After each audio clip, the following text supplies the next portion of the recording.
Welcome back to the WePlay Academy League Season 5. Apologies, first and foremost, for the delays. We were, of course, waiting for the CSGO servers. They were down. You couldn't frag, you couldn't wingman, but now you can sit back and watch the next season of WePlay Academy League. We're into the gauntlet stage. We started with 14 teams 2 weeks ago, quickly reduced to 13, and now we're down to our top 8 as we enter this second to final stage. I'm Hugo, and joining me is my friend, my cohort, and my barber, Harry, known for trimming heads in the server. What are you made of, my man? Nothing much, bro. How you doing, Hugo? Pretty good. I had that little gag lined up there for about an hour just now. Very uncomfortable. Probably going to have marks around my eyes.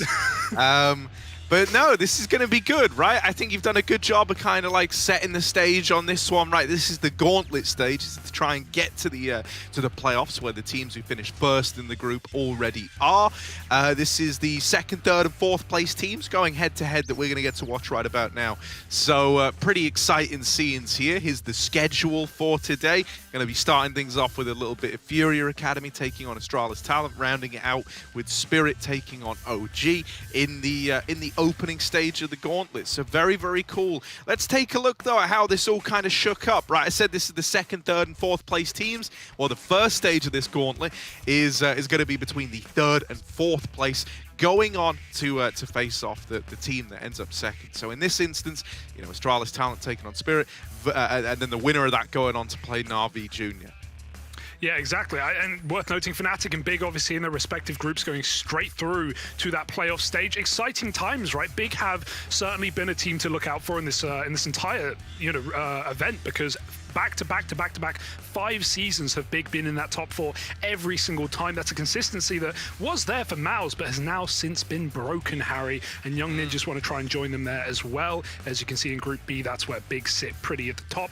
Obviously, some new faces, right? Not just in some of the newer teams in these last couple of seasons, such as OG, who are still in the running to make a bit of a shake here, but also FURIA, a team that bottomed their first 3 seasons in a row at last place, finally found the pieces to be able to make it to this point today and come through that gauntlet. It's not going to be easy for the Brazilians, but you got to say, despite FURIA's difficulties in previous seasons, they have shown us some great talents. Not just Hondo, who we saw briefly on the main team, but even Drop, who straight after Season 1 got picked up and put into that primary FURIA roster. So there's definitely reasons to be hyped by the FURIA team. But on the other side, Harry, Astralis, another mainstay, a fantastic last season, coming in top 4 as well. We credited their, despite their constant vertigo picks in Season 3, they came through, they made a bit of a run. Since Trace has left this roster, they've brought in Modi as well, a Swedish legend. Are you hyped by this Astralis roster right now?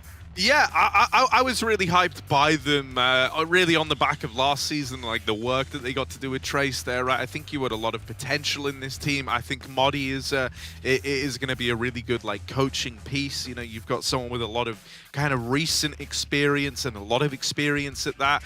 This Astralis squad is one that I like a hell of a lot. I think you have some really, really nice pieces here, right? Obviously, kind of the most notable is going to be Fessa for a lot of people. This guy is kind of the star of the team, right? We kind of saw him get thrust into that role starting off in the season prior to this one.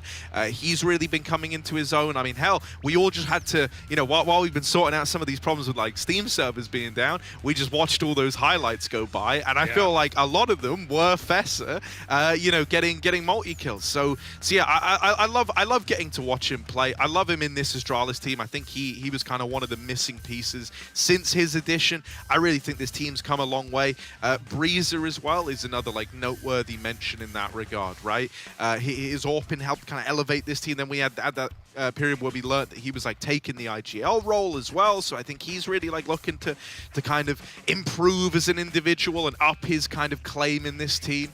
But look, we got the veto going on, Hugo. Vertigo pick for Astralis Talent, right? Something's never changed. Something's never changed. I was going to say that one early.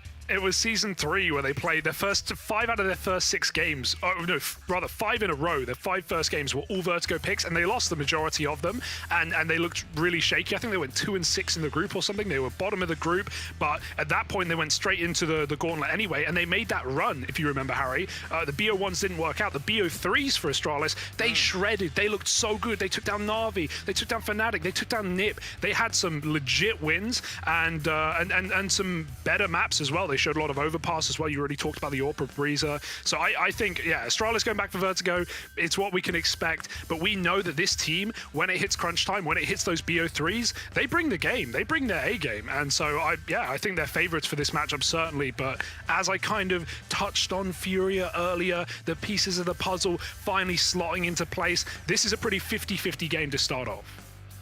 Yeah, no, 100%. I mean, like with FURIA Academy, they're kind of like they're actually in a similar position to where Astralis Talent were like last season. This team that's like trying to rise and like right their wrongs for the early kind of debut in those first 3 seasons and how things went there.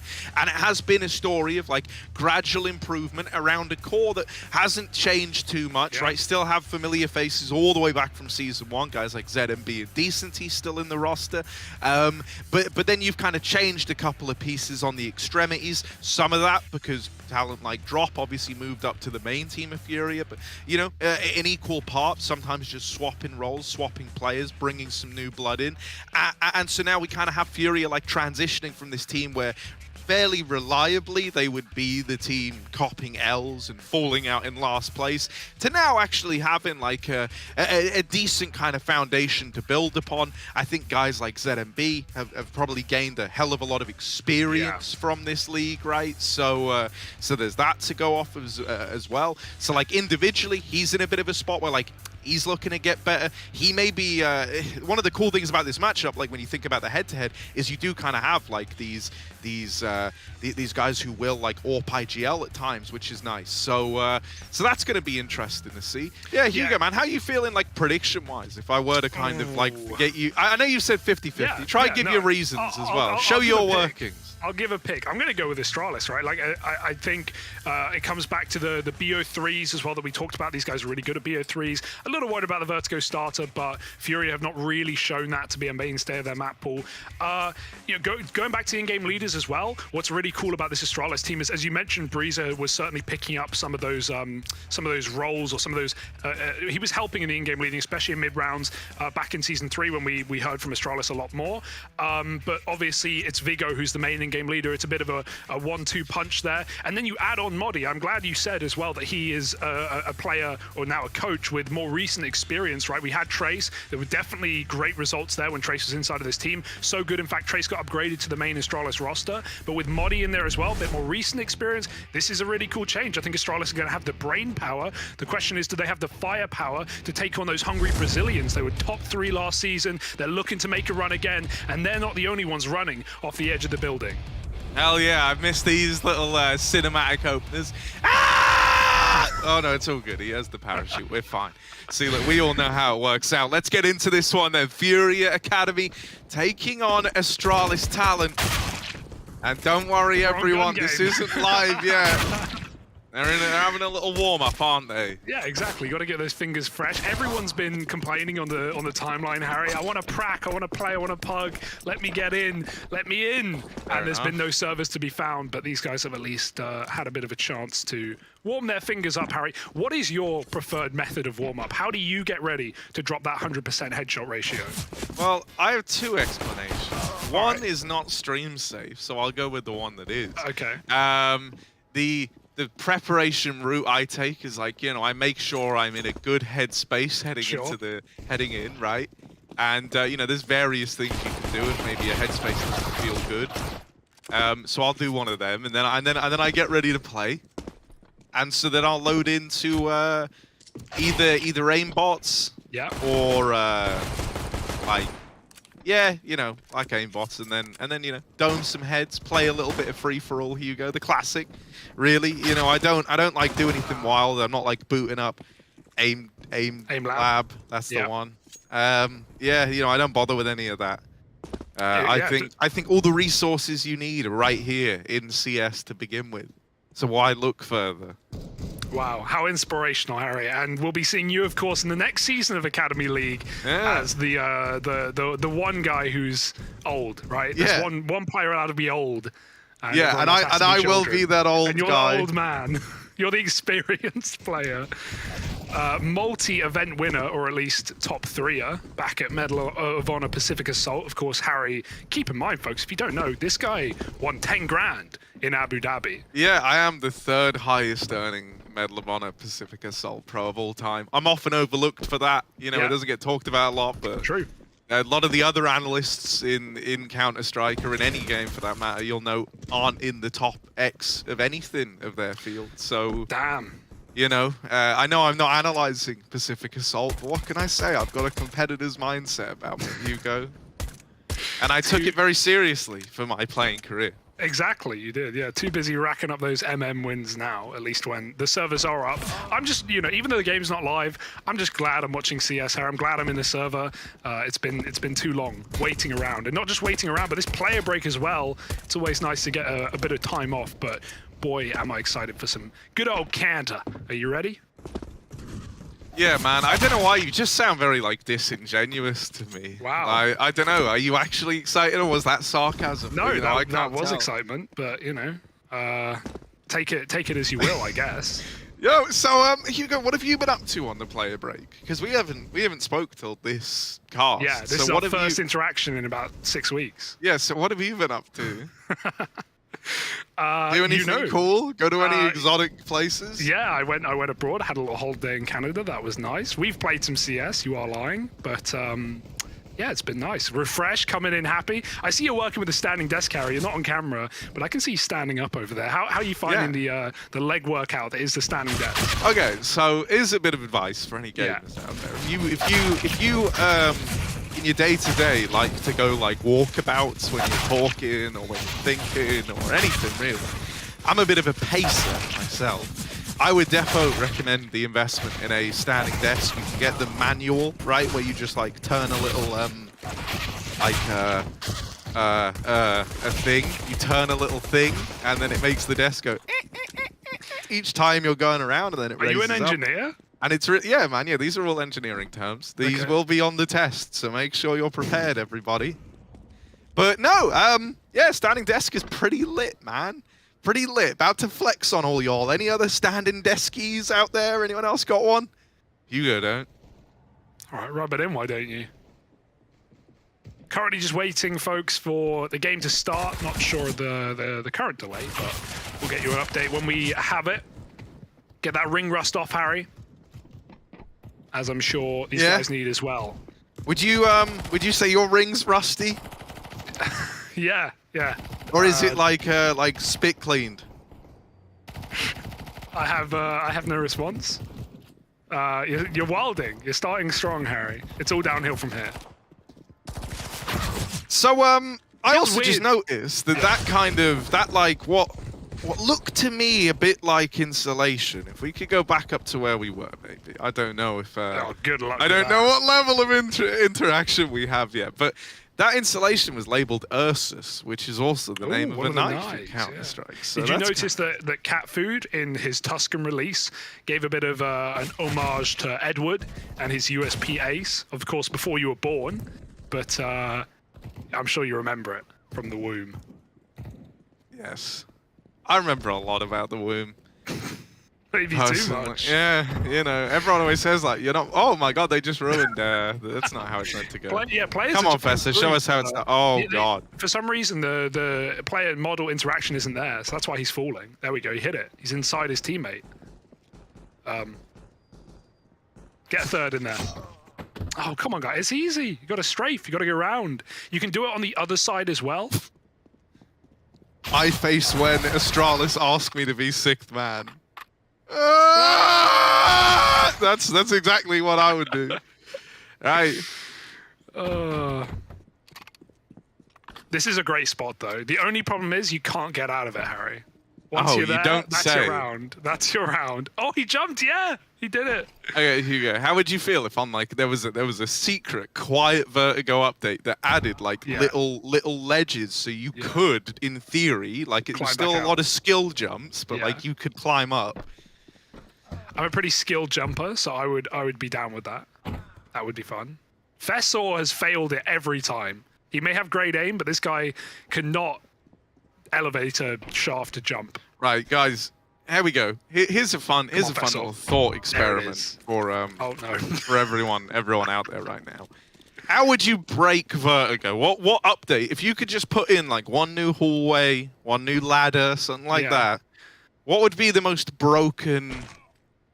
Well, do you Actually, remember- I already know the answer. Yeah, okay, what are you Old gonna say? old vertigo. Yeah, I was gonna say, do you remember when you could drop down through the into the elevator spawn and you just into open this? that hallway up at B again, Where, so where that did it's it land? Where did in you're Team talking? Four. Oh, you're talking that. You're talking real old Vertigo. Okay, yeah, that was like, yeah, that was bad. I think you could But- drop CT to T spawn. Like, who thought Yeah. that was a good idea? No, but Harry, do you remember this version of Vertigo, like the old one of the bomb defusal one? Where you could elevator. drop and Would you yeah. land where they are now on that bridge? I can't even remember. Yeah. Vertigo was crazy. Remember that when it had is that where gap you in would the door? land.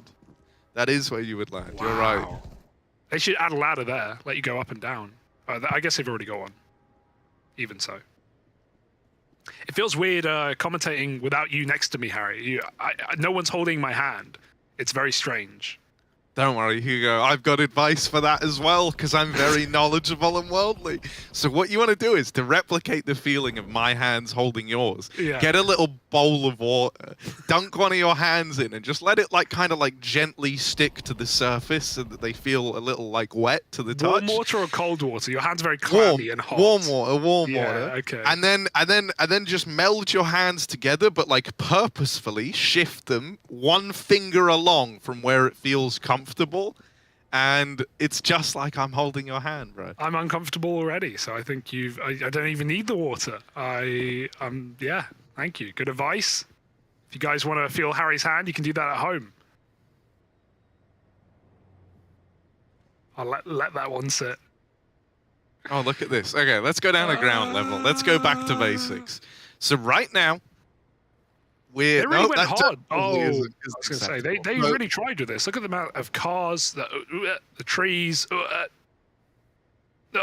We just want to get to the police car. Can't go anywhere. And then it's all dark. Well, it was a nice try. All right, let's see what's happening here then. Here we go. How many men can we fit in the elevator? Oh, they're fighting each other, it Oh. would seem. It's a bit Bit toxic. of a mutiny at the bridge. There we go. That was kind of a boating / spacefaring reference for you. If anyone owns a space boat, and everyone else is just jumping to their deaths, Hugo.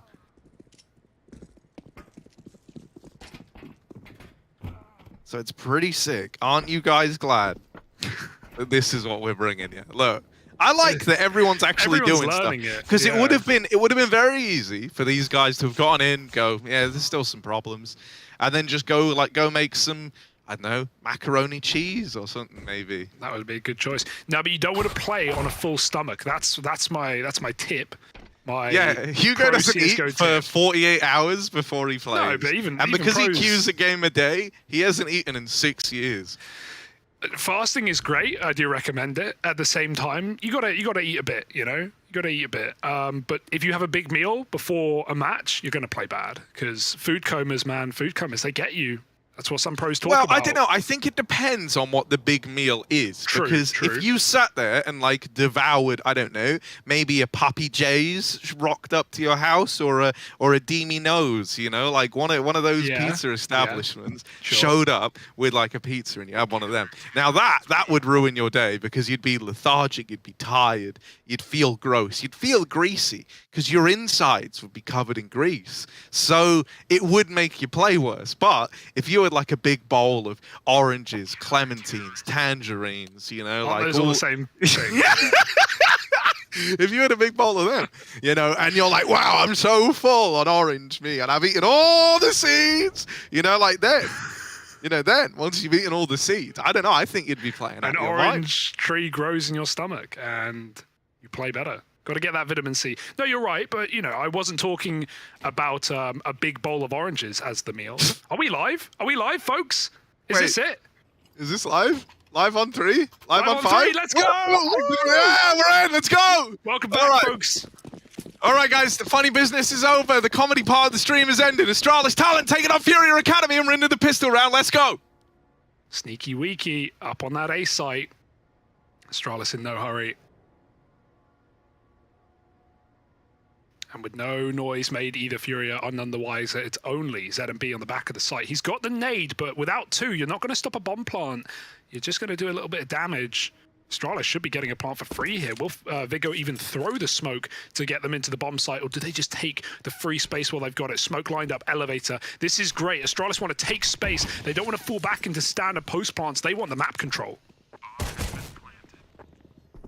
ZMB's made contact. He knows they've taken deep CT, so the alarm bells are starting to go off a little bit now.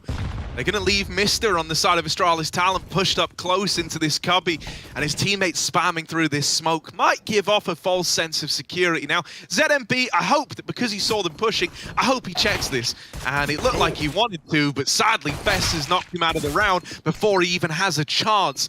Double up from the big F-man through Nino. Good, clean taps to find a way back into this for FURIA Academy. And now they're on the bomb as well. Vigo spamming in. Fess has knifed one that was defusing. And even though all the kills are found for FURIA Academy, it's an Astralis Talent round at the end of things. I love those post plants. We started seeing that from teams like Young Ninjas back in a couple of seasons ago. It's really nice because when you just get a bomb plant, especially on a pistol round where you're working with Glocks and the CTs have a smoke, and then you fall back, it's so hard to cover that defuse when 5 CTs are on the bomb site. In getting aggressive in the post plant, you waste FURIA's time, as you saw that actually mattered, and you're able to strip down the numbers before they even get to the bomb. Fessa with a little knife as well, just to rub salt in the wound. And Astralis Talent coming with the big guns. They've got AKs, they've got Galils. FURIA are forced, but this is a very hefty buy for Astralis. It has to work out.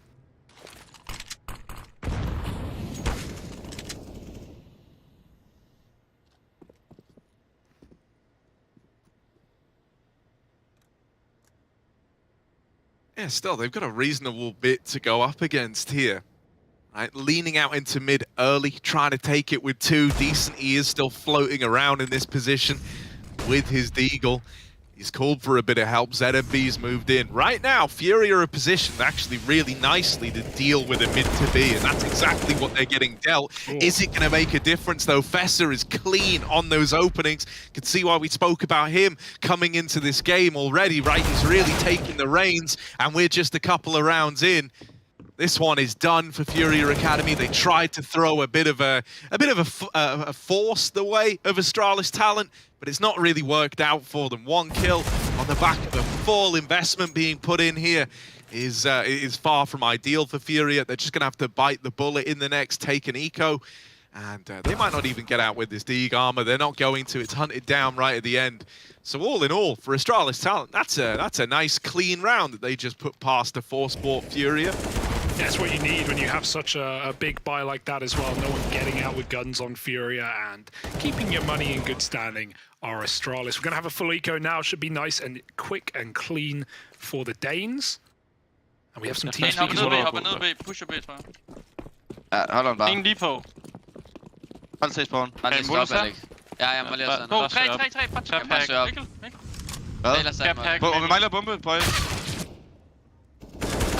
Få den, eller ikke? Jeg kan prøve. Ja, men Mikkel har den. Jeg kan godt prøve. Ja, jeg flasher ud, ja. Vi ikke havde bombe. Jeg har en AK. Hvorhen var de? Har de en AK? Ned til spawn. Til spawn. Jeg kan prøve at søge med Alex. Eller vi kan faktisk også. Ja, du har Khalil. AK burde ikke gøre noget. Ikke spam, jeg står i den. Ja, men jeg kan skyld. Jeg er i den B her. Ja, jeg går fra midt-siden. Men du er helt under. Ja. Jeg kan også flash. Alex, jeg kan flash dybt. Jeg kan flash dybt. Nej, jeg bare lader mig lyst på her. Kan vi lige have en ved? Men der er nogen i spawn. B der for en. En generatoren. Han hopper ned. What the fuck, jeg blev dænget, mand. Fedt. En oppe og en nede. Lige foran B. Til venstre her, Alex, og en oppe, tror jeg. Jeg flasher spawn her. Anden op til venstre. Han er under kassen. Den kommer Alex. Han er ikke armor. Nice. Drop mig AV, Mikkel. Ja, Frank gør det. Ja.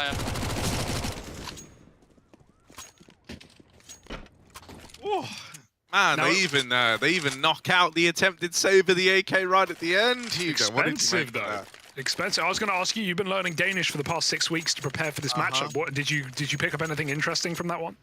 Yeah, you know, they had a lot of casual conversation while the round was live. I'll say that much. You know, I can't go too in depth, but if you know, you know, right? So that's kind of how it is. Decenty, he's donning this AWP. ZMB with his as well. We kind of promised you that ZMB would be bringing that AWP out early.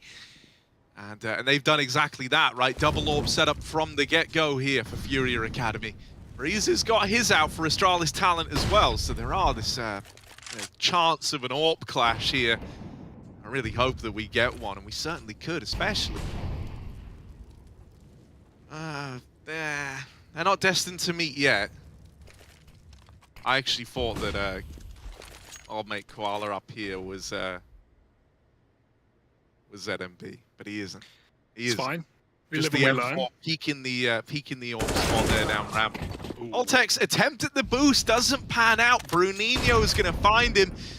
And so with Altex removed early, Astralis Talon now dealt a rough hand here. They've lost that B-lurk. That kind of forces them to explore their options over here at A, and a man down as they do it. And now into that AWP as well. Decenty finds himself one, and now they learn about this AWP. Oh, Koala, watch out. Quick silencer removal. Decency's got the cover at least, and Cowers kills another, cowering back behind the sandbags. It's suddenly all on Mister, and he's not going to last long. 5 alive for FURIA's first buy, and that has got to feel fantastic. Winning just everything, right? Stopping that boost. Surprising Altex commits to it. He knew he got spotted by Bruninho on Tetris, but he uncrouched again. He went back for it, and that's what you get. FURIA able to just use those AWPs to their advantage. You'll notice Astralis didn't try any sort of execute there. They used a couple of smokes even just to get up the ramp in the first place. FURIA weren't really challenging for it though. Oh, they tried to run boost, sending one of those 2 AKs through the B stairs, but Breezer misses the jump and he's going to have to reset. Better safe than sorry. Back for a deagle for Vigo. And Astralis just milling about, looking for picks, trying to put these AKs to use. AWP's been seen, but again, if a boost tempts Astralis, it is being held by Bruninho. It's so meta right now. It's so expected. Astralis not going to catch anyone off guard with it. And really, at a round like this, where you have no utility, if you're not finding these picks, you're going to be in a lot of trouble, and these AWPs are taking every fight for FURIA instead of the rifles, keeping it nice and clean. An easy shot for Decenty, who has started strong since the guns have come out. Oh, yeah, lovely little pivot back to find the second. I mean, now Astralis, they're kind of all-inning mid, all-inning with the exception of like this one ramp lurk that we're getting out of Fessa, but they want to try and get these AKs back in hand, try to do something with them, and it does leave them with only mid to hit, really. They're going to have to try and get past this AWP, and currently that is just not happening. Decenty owns middle. That's 4 in the round. Solo shutting out that mid play. And it is left onto the ramp lurk. Fessa, he's got 20 seconds, and really all he wants to do is die. Taking a little jiggle up the top of ramp. FURIA will be about to grant him that wish, you imagine. And there it is. Takes one to the grave with him. And that's before Cowes was able to trade. So FURIA Academy in with 2, and it's all on the back of this AWP mid-hold. With no utility able to get that AWP off the angle. Decently had free reign over mid. And he loves rounds like that. Yeah, AWP's so easy, man. Just point and shoot, Harry. Just click. It's that simple. But you don't have grenades. There's no way to stop it, especially when Decenty's playing this well. We haven't even really seen the main AWP yet for FURIA. ZMB, of course, in-game leader, still waiting to wield his. It's going to be another A attempt for Astralis. Vertigo, after all, Walk up the ramp side. Cows is fighting for this. He wants control through the smoke, and that won't work for them. He's even got cover from the pillar as well. Doesn't have to overcommit as he waits for assistance. Koala coming in from the ramp side, spotted for a second, but that smoke comes up at just the right time to keep him standing. Cows is hungry. He might even swap out for the AWP and let that scope take the fight instead. Astralis right now have been scared out of the bomb site. While Mr. lurks mid, they reset towards B. At least it's fairly undefended with only one man at the B site and Decenty in middle. There's a hope, there's a way in for Astralis, but they've got to go soon.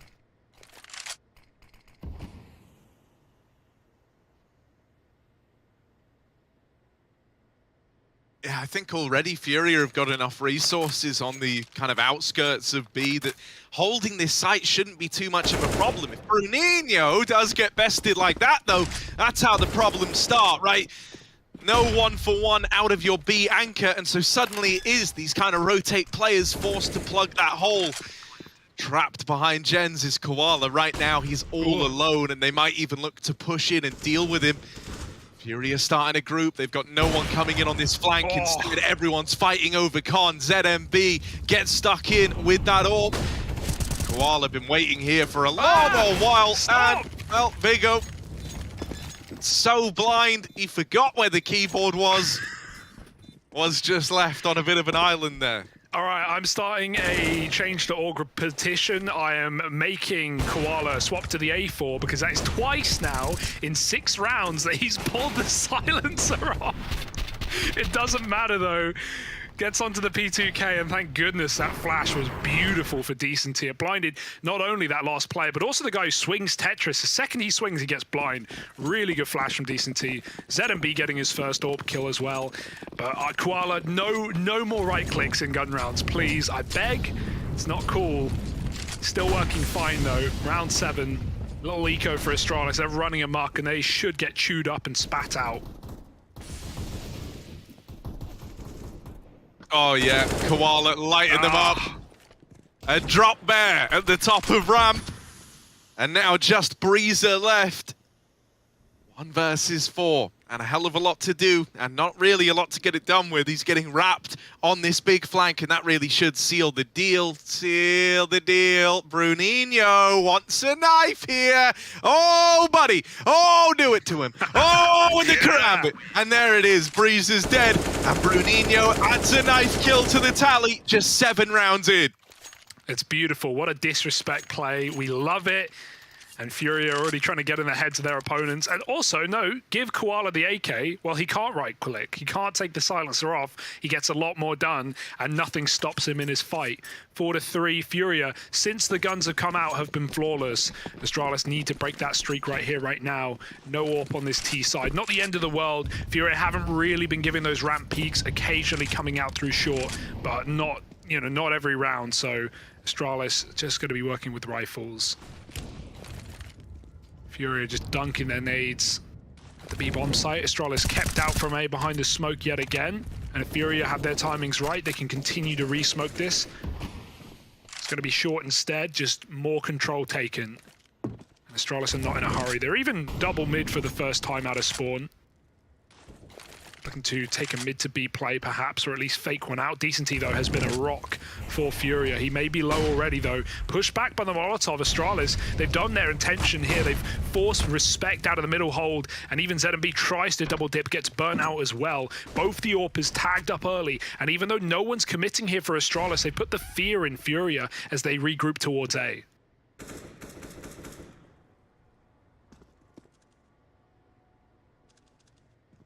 FURIA have started to pull players around, right? Reinforcing this side of the map with 3. Even bringing Decenty into the fold. Kawa is about to try his hand at a walk through this short smoke, and it's a good thing he didn't go back. Going forward has served him well. They've got no idea he's here, but he also doesn't know about this short player. Oh, he might just get shot back of the head. That is sad, man. He tried to play trigger discipline, tried to really just win that round single-handedly, and ends up getting nothing from it. Damn. That's the risk reward, right? You feel like in the moment it's a perfect play. You feel like you've got the entire enemy team in the back of your pocket, but Mister with the cover doesn't let him get far. definitely something he's going to consider if he ever does that play again. And Astralis finally break through. Yeah, okay, the mid fake, didn't last long. They left, FURIA re-aggressed, they cleared mid, they got back to A. But just for that split second, what it did do is pull FURIA off of deep ramp info. They didn't have anyone with an AWP looking all the way down onto A. And so as a result, they were just a little bit further back. That lets Astralis throw their smokes, run and execute, and get a bomb down. It's all history after that point. So yeah, nice mid take. It was a perfect fake to get FURIA back into the bomb site. And it kept the double AWP in the wrong part of the map. So Astralis, they've got tricks up their sleeve. And now they need to cut loose and continue to build on this T side. I'm wondering if they're going to go back to the run boost one of these rounds. They wanted it. They must have cracked it. But maybe not on a buy. Double AWP continues. ZMB takes the mid angle. And Decent even starts A as well to set up his team with utility. How has this even been picked? That's back on the A side of things. And Astralis will take that space. They know he's been short. He's been quite a nuisance through these smokes round after round, so they're just going to walk right up, self-assured that they can get into this site, and they're not wrong. Yeah, back-to-back A plays looking to be the answer here for Astralis Talent.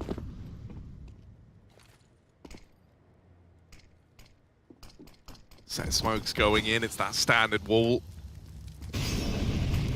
There we go. I was going to say one of them did miss and landed a little deep over on the short side, but it's all well and good now. Now they get in, underhanding that second smoke just a tad later on.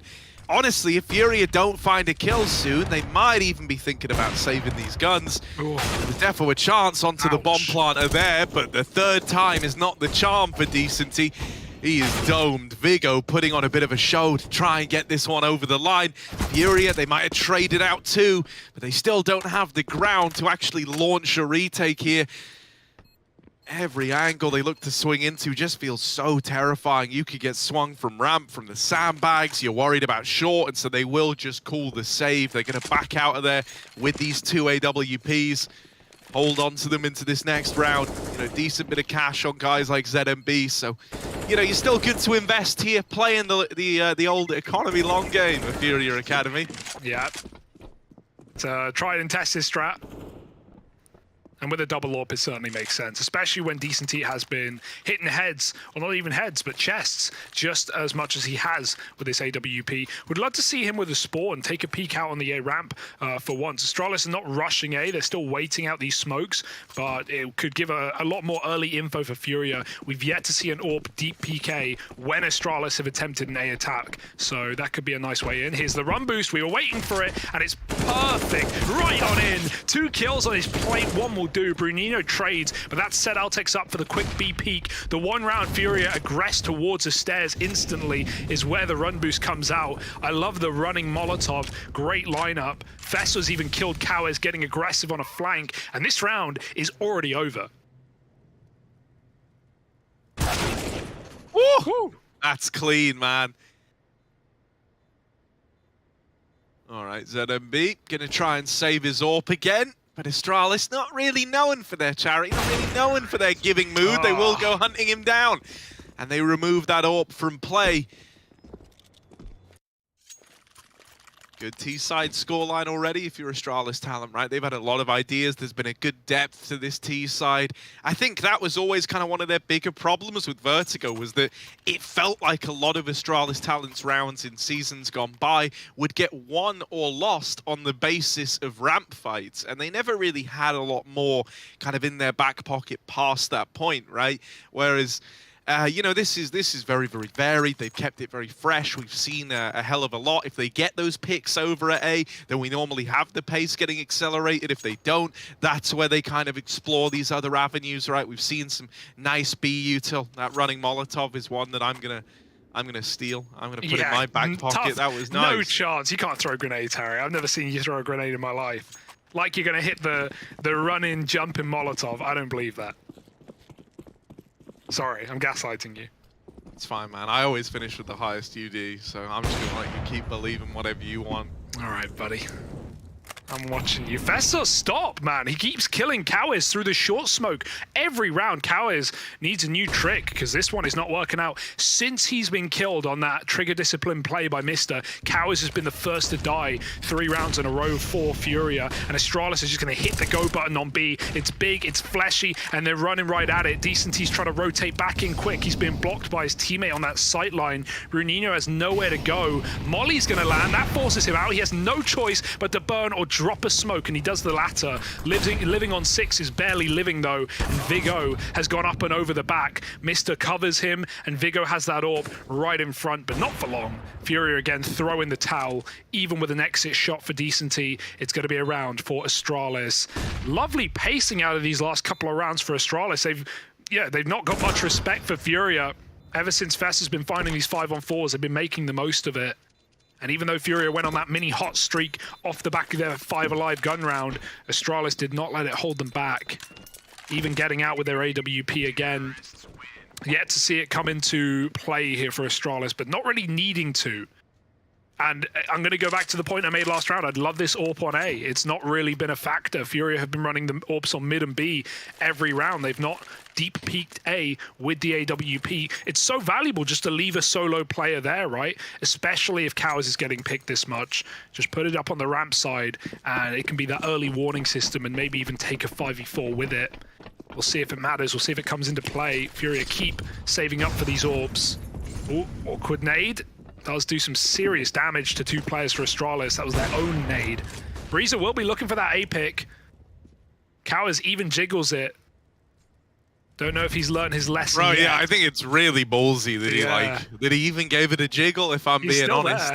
He's still kind of hanging around. He's like, oh, ZMB. Nades were out. That's the AWP gone. Cowiz in with the first. That was the bomb dropped as well, moving in towards top ramp. So a lot of info on the back of that trade.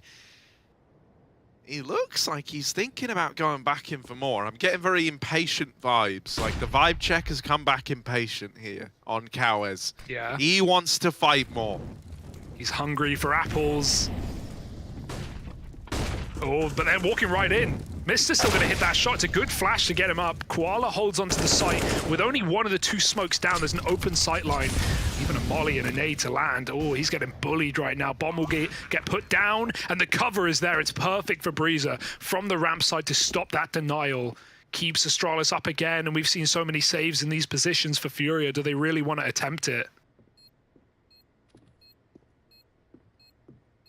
They got 2 smokes and a kit, so that's definitely going to give them a reason to like want to give this a look. Smoke on the bomb is nice. You've forced the AK to spray early. This stick is big, and it's going to find the defuse. Sure, might die after the defuse is in, but you don't care. You've just stolen that round right from under Astralis' nose. 5 for FURIA Academy, and it's on the back of just calling for a straight-up defuse in the 2 versus 3. Dude, that's dirty. 2 players are spamming it, and like it's not like he even has cover. You see that AWP is behind the site and behind the smoke. That was a 1-on-3 essentially, just on the bomb, and Astralis dropped the ball. They can't find that spam. You're often not convinced by the first tap as well, you know, on this map. You're so used to getting spammed off of defuses, so that's a ballsy play for Bruninho, but it works out wonderfully. And FURIA find a 5th round. But still, that's not going to deter Astralis from their ramp aggression. It's what's been working. Fessor, again, moving up. Cowiz doesn't cower. Continues to push and prod at the ramp. The flash is beautiful, but no one even plays off of it. Doesn't get info. Astralis don't fire back. ZMB pushed ahead by the Molotov. Cowiz has their attention, though. ZMB could grab a quick kill here. Maybe even a multi. Quick shot. Headshot misses. Fessel ducks and then uncrouches for the kill.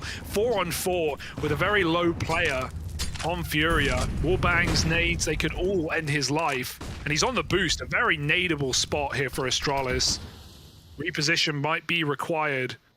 There is an HE in play. It's just a long way away back at B.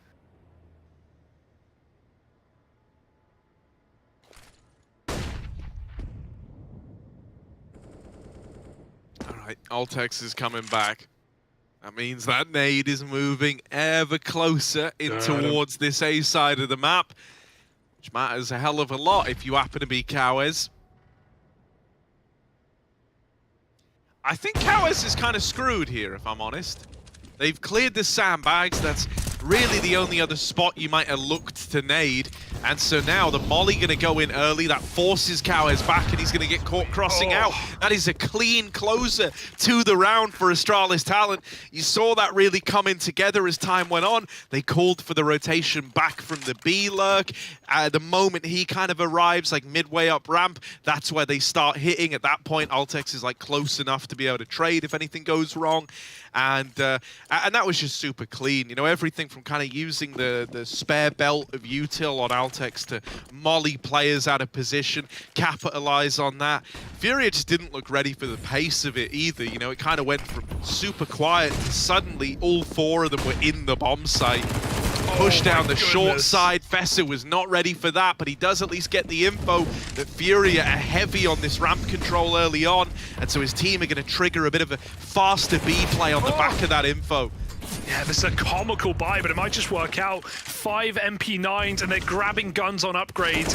All the kills coming through. Orb with a missed shot follows up, but Koala's going to stop Mister from getting mid, leaving a clutch on the shoulders of Breezer. 1v3, and he is just rushed down. I love that buy for FURIA. It's almost a modern-day reset, you know, just having no money after winning one and with no one alive, and then immediately losing, just down to nothing. And they buy 5 MP9s, and they rush everything.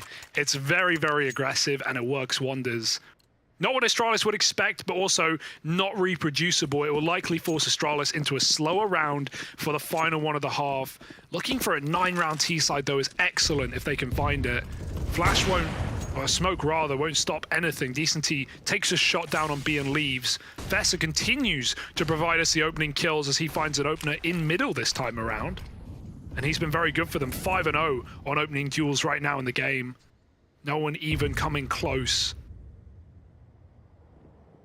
And off the back of that pick, Astralis are going to regroup. B has been good to them before, and they look for yet another execute.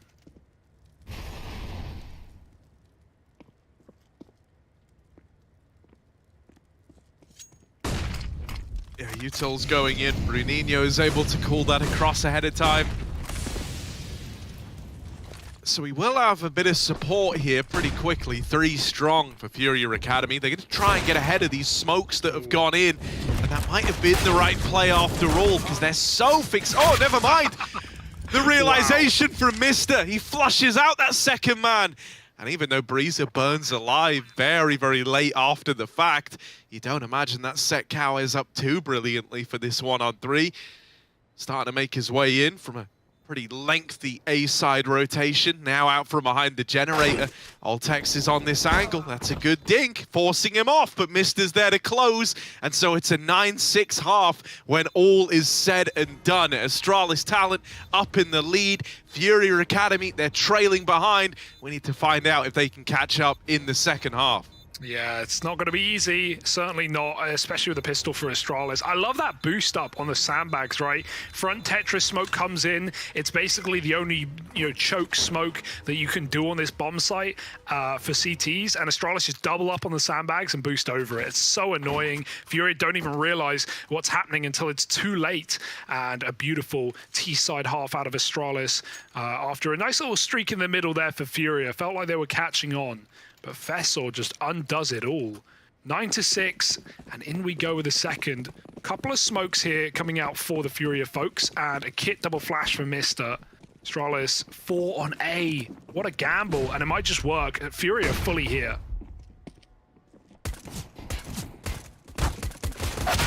Oh, Mister overextended there, out on that swing, but he's got a lot of support to try and assist. And well, there's kills all over the place.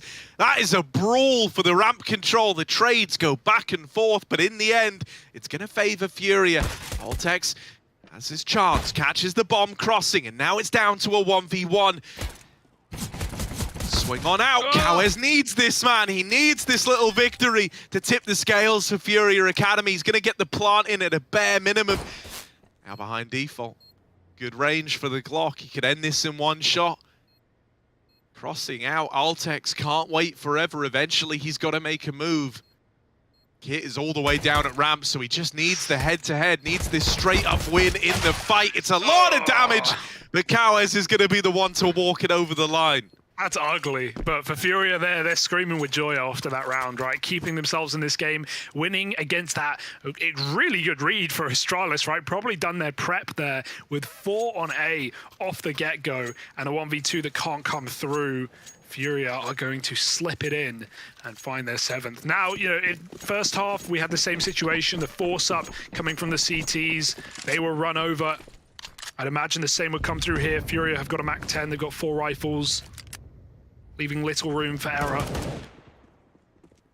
1 scout for Breezer at least, not seen too much from him on the snipers so far. Couple of post-plant kills near the end of his T side. But right now, as expected, FURIA are picking them apart. Couple of opening kills, and it doesn't really matter where you go as long as you go together at this point. Yeah. Something to be said about the pack mentality. It does work. Evolution's told us that, Hugo. And so all 5 running a muck out towards middle. Works wonders there for the FURIA Academy squad. So, yeah, finding the conversion. Now an eco to just brush under the rug. This is about to be a tie game. What have you got under your rug, Harry? What do you brush there? Don't have rugs, mate. Don't have rugs. Got a laminate floor. Don't need a rug. Ah. Dualies, double dualies, quaddies in an eco round. Not great against armored players. In fact, I'd go as far to say as bad against armored players. Bruno give the MAC-10 so he can entry on low health, and it's perfect. Doesn't even take a lick of damage. Those dualies panic as Altex gets flashed out. 5 on 2, and FURIA. Oh, they lose a man at least, but no, they lose 2 men. That's not great. The bomb's got to run away. I want to say this is why P250 is just better, because P250 did 190 damage in those 2 kills. Yes. The dualies showed up and took some glory by just scraping a guy. The bomb is trapped. Yeah, the bomb's stuck in spawn. On 3 health. They've cut him off, Harry. They've cut him off. They're my God. Fessa P250, come on, you can do it right now. Check left. Oh. No! Dead ZMB's found him, and the bomb's getting out of the danger zone. What a play that would have been if Fessa just took his hands off his keyboard. No way he's getting cleared, and he cuts off the bomb there.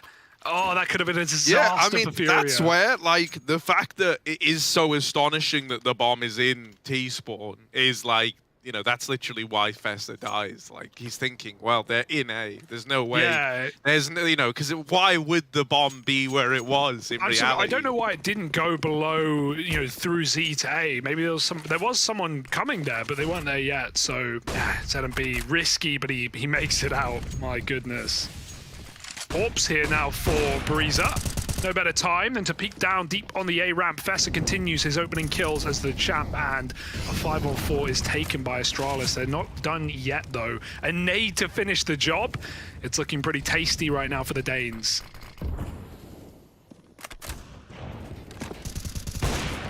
Oh, this is a dominant round, man. This is dominant as hell when the guns have come back into play. Decency.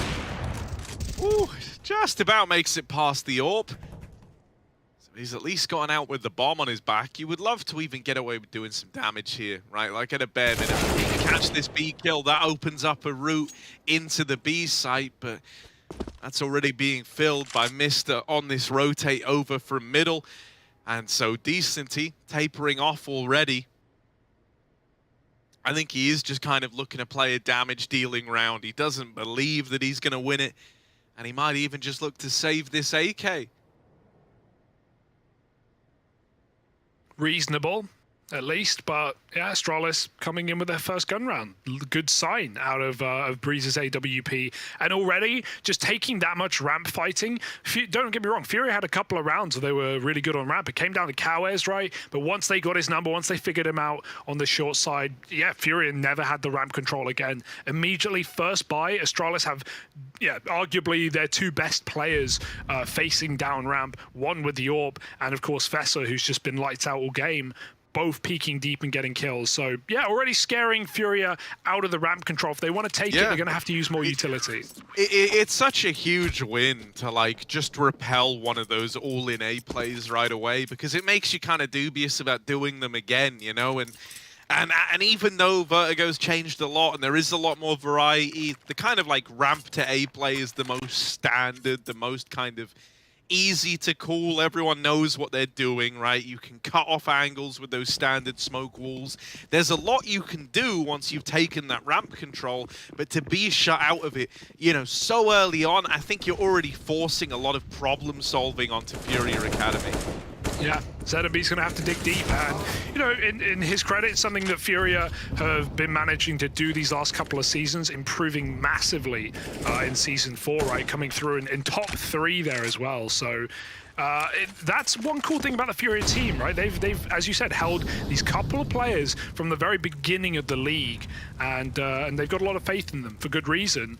They're here, they're right now in the gauntlet stage. Astralis, on the other side, they've had the same core for 3 seasons in a row. Not the same core, the same 5. So that's also a lot of faith in this team. And that's, again, the results speak for themselves. Teams that, both these rosters, in the first couple of seasons were abysmal and then picked it up a lot moving forward. So improvements are very clear as these teams have gotten experience. Cower's got spammed through the short smoke. No, it's not the first half. Some things still continue.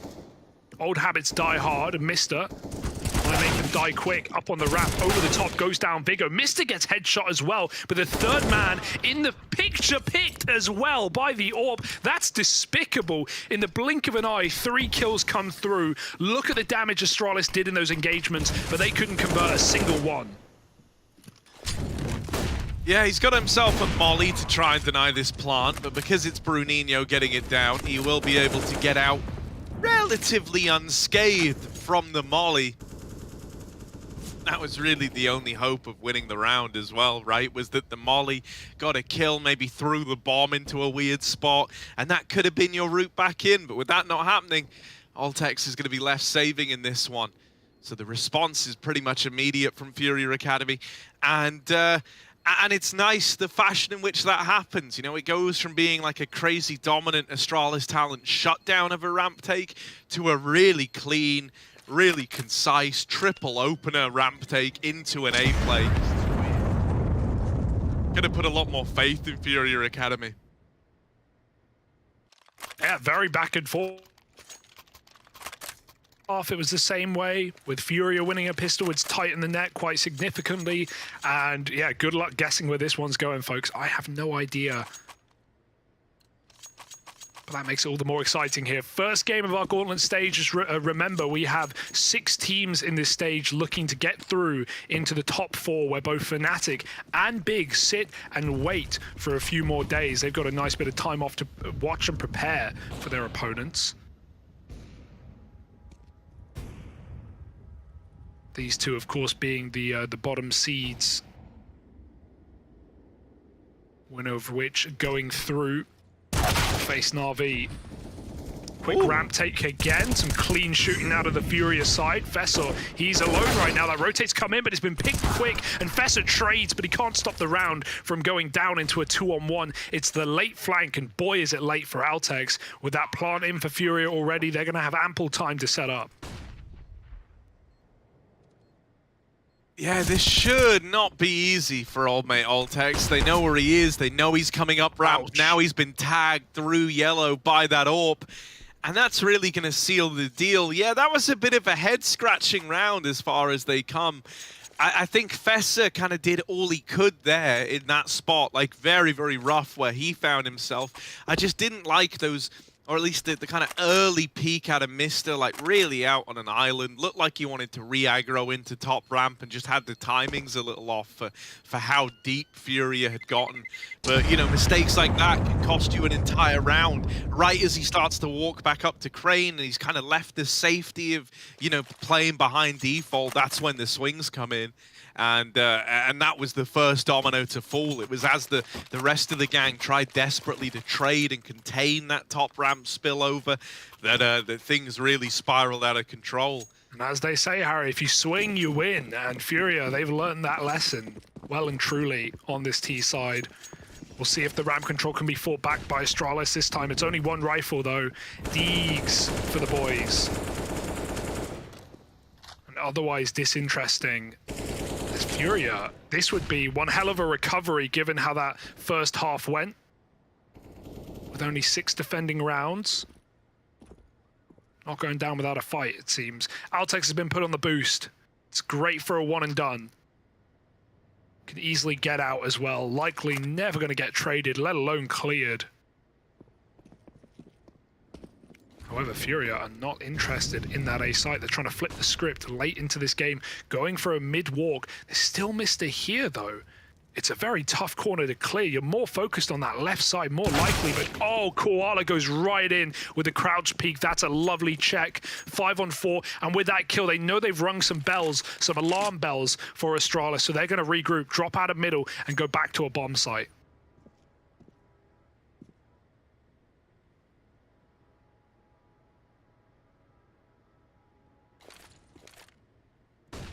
Right, the boost's been employed. This can be a really nice way of just getting one, disassembling it, right, kind of recouping your losses and getting the hell out. But things normally get worse before they get better.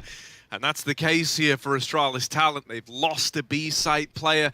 On the back of it, it's probably the round just sailing past them, right, where they're just going to try and save this A1S on Altex. Keep him far away from danger. Oh, danger. Danger, that is.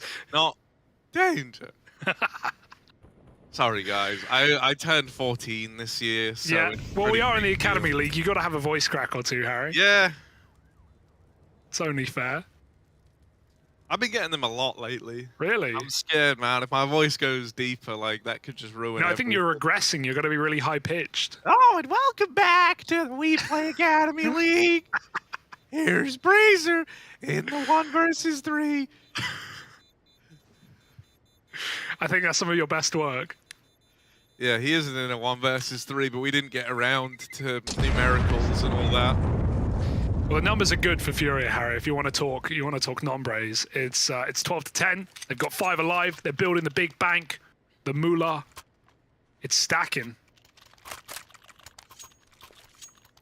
Meanwhile, for Astralis, this is a focus buy, a must-win. If they lose it, they're going down 14-10 and rely on 1 rifle round to keep this entire map going. Their map pick in the series. Astralis picking Vertigo and losing? No, surely not. What is this, Season 3?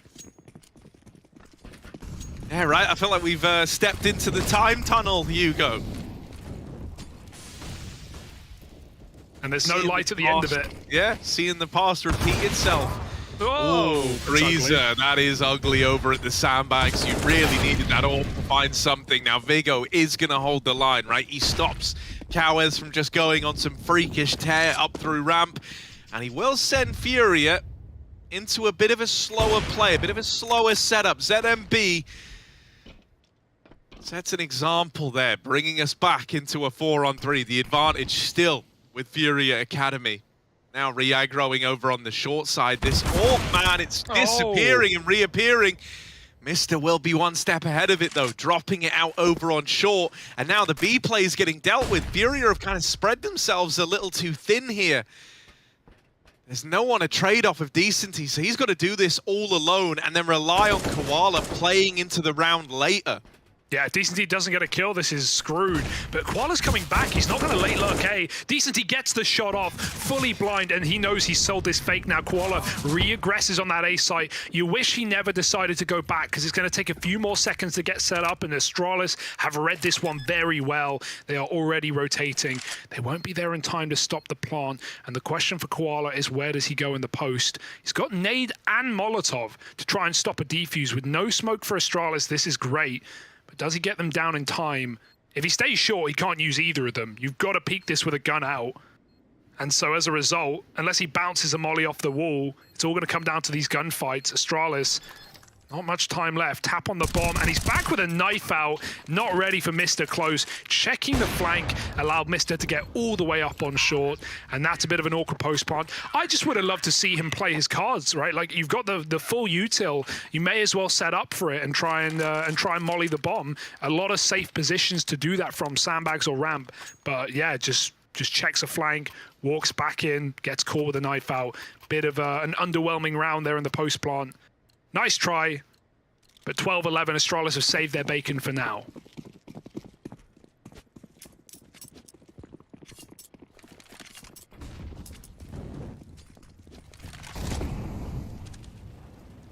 Yeah, strong B lean out of the gate here for FURIA Academy. It feels like they've really got their sights set on this B play.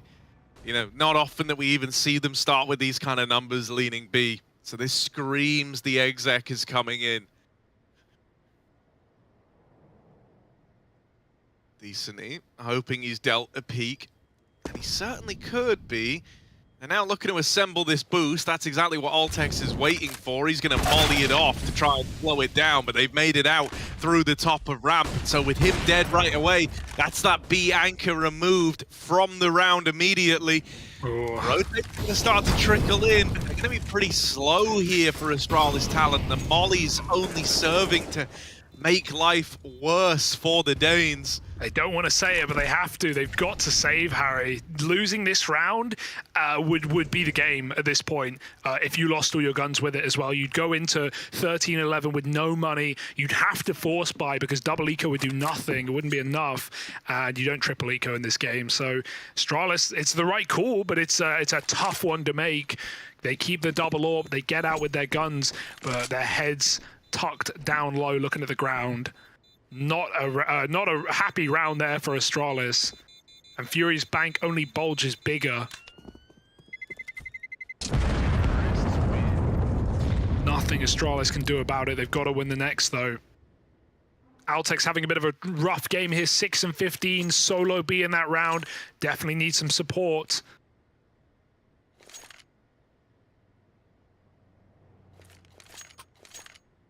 It's getting scary. It's getting hairy. And considering Overpass is up next, a map that Astralis are on a bit of a loss streak on 5 in a row, it's not looking pretty for them either. Remember, this is single elim in a BO3, and we touted Astralis as a BO3 team. At least they have been in previous seasons. So they've got to step it up here on their map pick in the late game.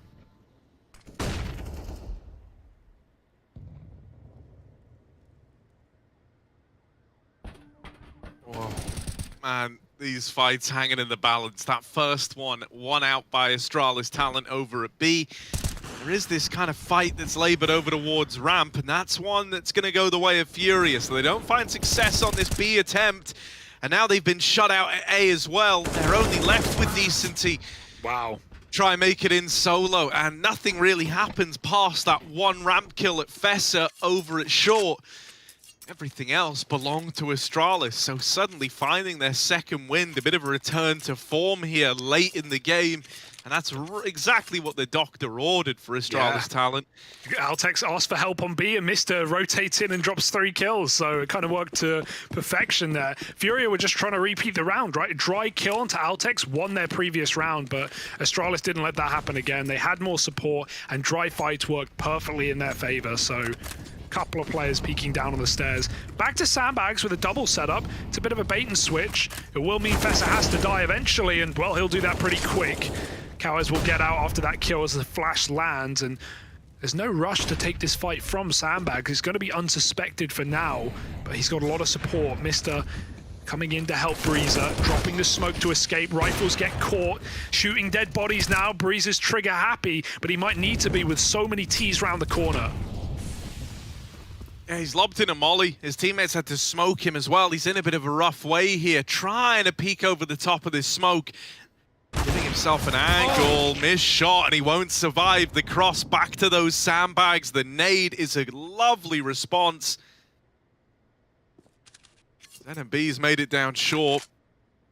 Re-aggro in at top ramp is going to snuff him out, though. So that man advantage, as briefly as it existed, is now gone, right as that bomb's gone down over towards B. Deep CT smoke is a little problematic. Time with the molly as well up into construction. Having a smoke that and come through means these fights are coming right away. And FURIA are poised and ready for it. A lovely little 2v2 there out of Koala and Decency.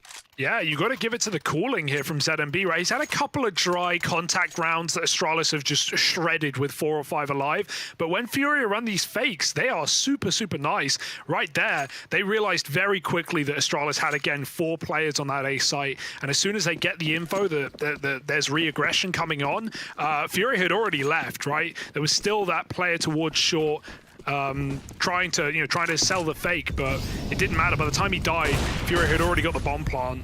Some nice fake outs here in the late game. 14-12. FURIA are edging themselves closer and closer. They go back to his BS on short. Very scary position, but he's got cover from his orb. Breezer hits a very important shot. Spam coming through. Vigo still wants to commit to this position. Doesn't dive out while that smoke is down. FURIA don't like what they see. They go back to B, but there's already a lot of control for Altex. He may be having a roughie, but even getting a 1-for-1 on the B stairs would be massive for Altex here. Gives an early warning system to his team to move their asses over to that B site. Yeah, Mr. needs a helping hand here, man. Oh, just gonna make it out to behind the generators. They're up, they're in the site, they're in his face. The trades go in favor of Astralis, and ZMB snuffed out by a Phantom Molotov there. That's 13 for Astralis talent. The rotates are very, very quick. They've seen those B players before. They know what the tells are. And so they waste no time in padding out that side of the map. Yeah, again, just shows even if you're having a bad game, you can get value out of your position, and 1-for-1s go a long way when you're in 5-on-4s. Lovely stuff for Altex, just taking more space than Astralis was shown towards B this entire map, so FURIA was certainly not ready, and good multi-kills from Fessa again. It's what we've seen a lot of this map. FURIA's money is now on the ropes. They had this big old bank from a bunch of 5 alive rounds. They've now got nothing of the sort. 3 AKs and a MAC-10 are all their primaries. So Astralis, it seemed like they were throwing this one away. Well, now it might just be in the palm of their hands. Got to grip tightly to the steering wheel and get this one over the line. FURIA, a mid-take. Not much of this on the T side so far. Astralis have 1 man on the job. They're even moving an orb in as well. Breezer helps out, allows Fessa to take second contact when Breezer takes 2 kills. There's a helping hand from Mr. over the top. And Altex trying to lay in damage, does a bit at least. Is it enough for his team to convert the B site? Because Brunino's causing a problem. Yeah, making it way more interesting than it really had any right to be here. There's a separate fight going down. Decency was going to try and play post-plant, but goes running back into the waiting Vigo, and so that one is kind of given over to Astralis talent. Yeah. Just by sitting on their laurels, they actually get those kills coming to them, and it's given them 14, a tie game here, right in the final couple of rounds of regulation. Still all to play for, but now the money is gone for FURIA, man. They're coming in with a force buy here if they throw cash into it. Ouch. That's rough. That is rough at this scoreline. Yeah, Brunino bought, but I don't know. I think overtime is a better play, and yeah, FURIA are going to do that. The hero AK with a bunch of pistols, it's not a good position to be in. What a save for Astralis. They've not finished the job, but they are truly in control of this game now for the first time, it feels like. Just off the money alone. Fessa continuing to be a nuisance on ramp with the re-smokes ready. FURIA just have to wait this one out. Painful position to be in. There's that second smoke. Another 15 added to the clock, or rather taken from it. They're gonna go through it. Oh my, running amok. Fessa's gonna hear this. He needs to get out of dodge, get back to the safety of the site. Vigo's gonna drop all his nades. He still has short under control, so Fessa is freely able to take fights, but with smokes down, Fessa's gonna get deked out. Vigo saves the day with a double. It's still close, but Mr. won't let it get any closer. 15 for Astralis first, as FURIA take that half buy. They were waiting for their opportunity here, but with no bomb plant, it's not even a perfect buy.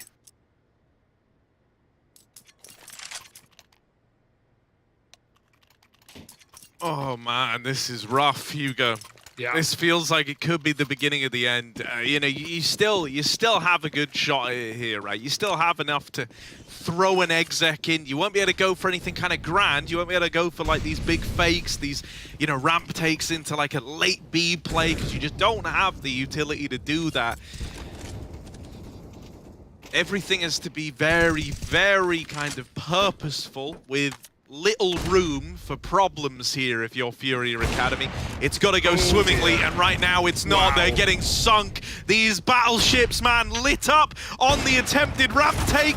Breezer misses his third, and Cowes, along with Koala, coming with a killer piece. Big Vig. But is that enough? Big Vigo pushing through. What? Wait a second. Decency's holding for it. Oh my word. They're finding a way back in the 3v5. Now they're sat 3-on-2 with a man advantage. But there surely wouldn't be a fourth player on this A site, would there? Mr. shows his hand. They swing him. He wins his fight 2-on-2. Altex can jump over the top. No one's even covering. No one's got their eyes on the prize. And he's going to look down. Surprise. 1 and 8 health remains for Koala. He's got to clutch this one, and he can't do it. Astralis are going to pick up the game. The first map, at least, of this BO3 elimination series in the Gauntlet. Crikey, that's a close one, Harry. But they're just about going to hold on.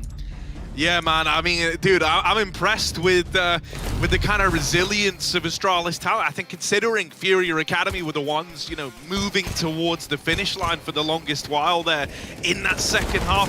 Beautiful scenes that Astralis talent are able to kind of turn it all around right at the closing time, right in the final hour, and come out ahead 16-14 on their map pick. Some props to Breezer as well, right? We were screaming Fess's name for quite a while. Mr. had a good performance on CT, but especially Breezer towards the end of that game. His orb shots started hitting a lot more. He was getting a bunch of double kills on that A ramp.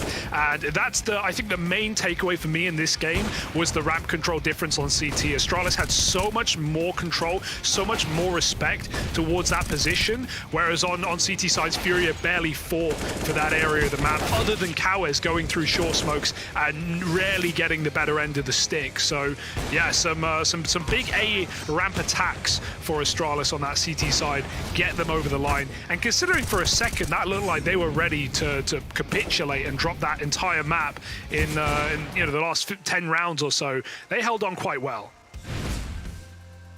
Yeah, no, I mean, dude, it's such a shame because, like, we've kind of been waiting for this FURIA squad to really, like, leap onto our screens. I was excited about seeing them in this season because it feels like one where they've had a far better time. But unfortunately, it fell short at the end, and it was just so largely on the back of the money. I think you definitely had opportunities earlier on where you could have closed that outright. But it's kind of the nature of the beast. Even for a lot of these teams that were like really good for a while, even like your Mao's NXTs in seasons like 1 through 3, they would sometimes have issues like just fully kind of completing the run and getting it over the line. Even though they would win games, it would always be a bit labored, right? It kind of felt like you had a bit of a learning curve with how to put a game to bed, one that's getting closer. And I think, you know, for FURIA Academy, that's still a lesson there on that path to kind of to nailing down and graduating on from it. And the funny part about that is Astralis talent have been the team to choke big leads in previous seasons gone by with this roster. So, you know, to see them actually hold on to not only the lead that got close at the end of the game, they held on, they shut it out. So respect to Astralis. I still think we have legs on this game, Harry. I think this game might run away a bit because, of course, as we go into map 2, FURIA's pick, Overpass, and a map that Astralis have in previous seasons done very well on when they made that BO3 run through the play-ins in season 3. I think it was, they were winning Overpass against teams like Na'Vi, teams like Young Ninjas. So they've got some legit wins on this map, but in the last couple of months, in the last 5 games at least, they're 0-5. So that's really not a good sign for Astralis moving forward. For the flip side, for FURIA, I'd like to believe that they could make this a 3 map. But this is not season 1 through 3 FURIA. This is a new FURIA who top 4'd the last season of the Academy League and is here again taking some upset wins. So let's see if they can go and do it back on their map pick. We'll be back with that after the break.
welcome back to Astralis taking on FURIA. It's map 2 of the series. Get yourself a great big serving of CS, spoon it up and chow down on this bo3. We've got 2 of them today, Harry, to find out who is going home and who is continuing on to face Na'Vi in that next matchup. Right now, Astralis up a map, just about took their pick on Vertigo. Would you call the 2-0 at this point, or do you think we have a game on our hands?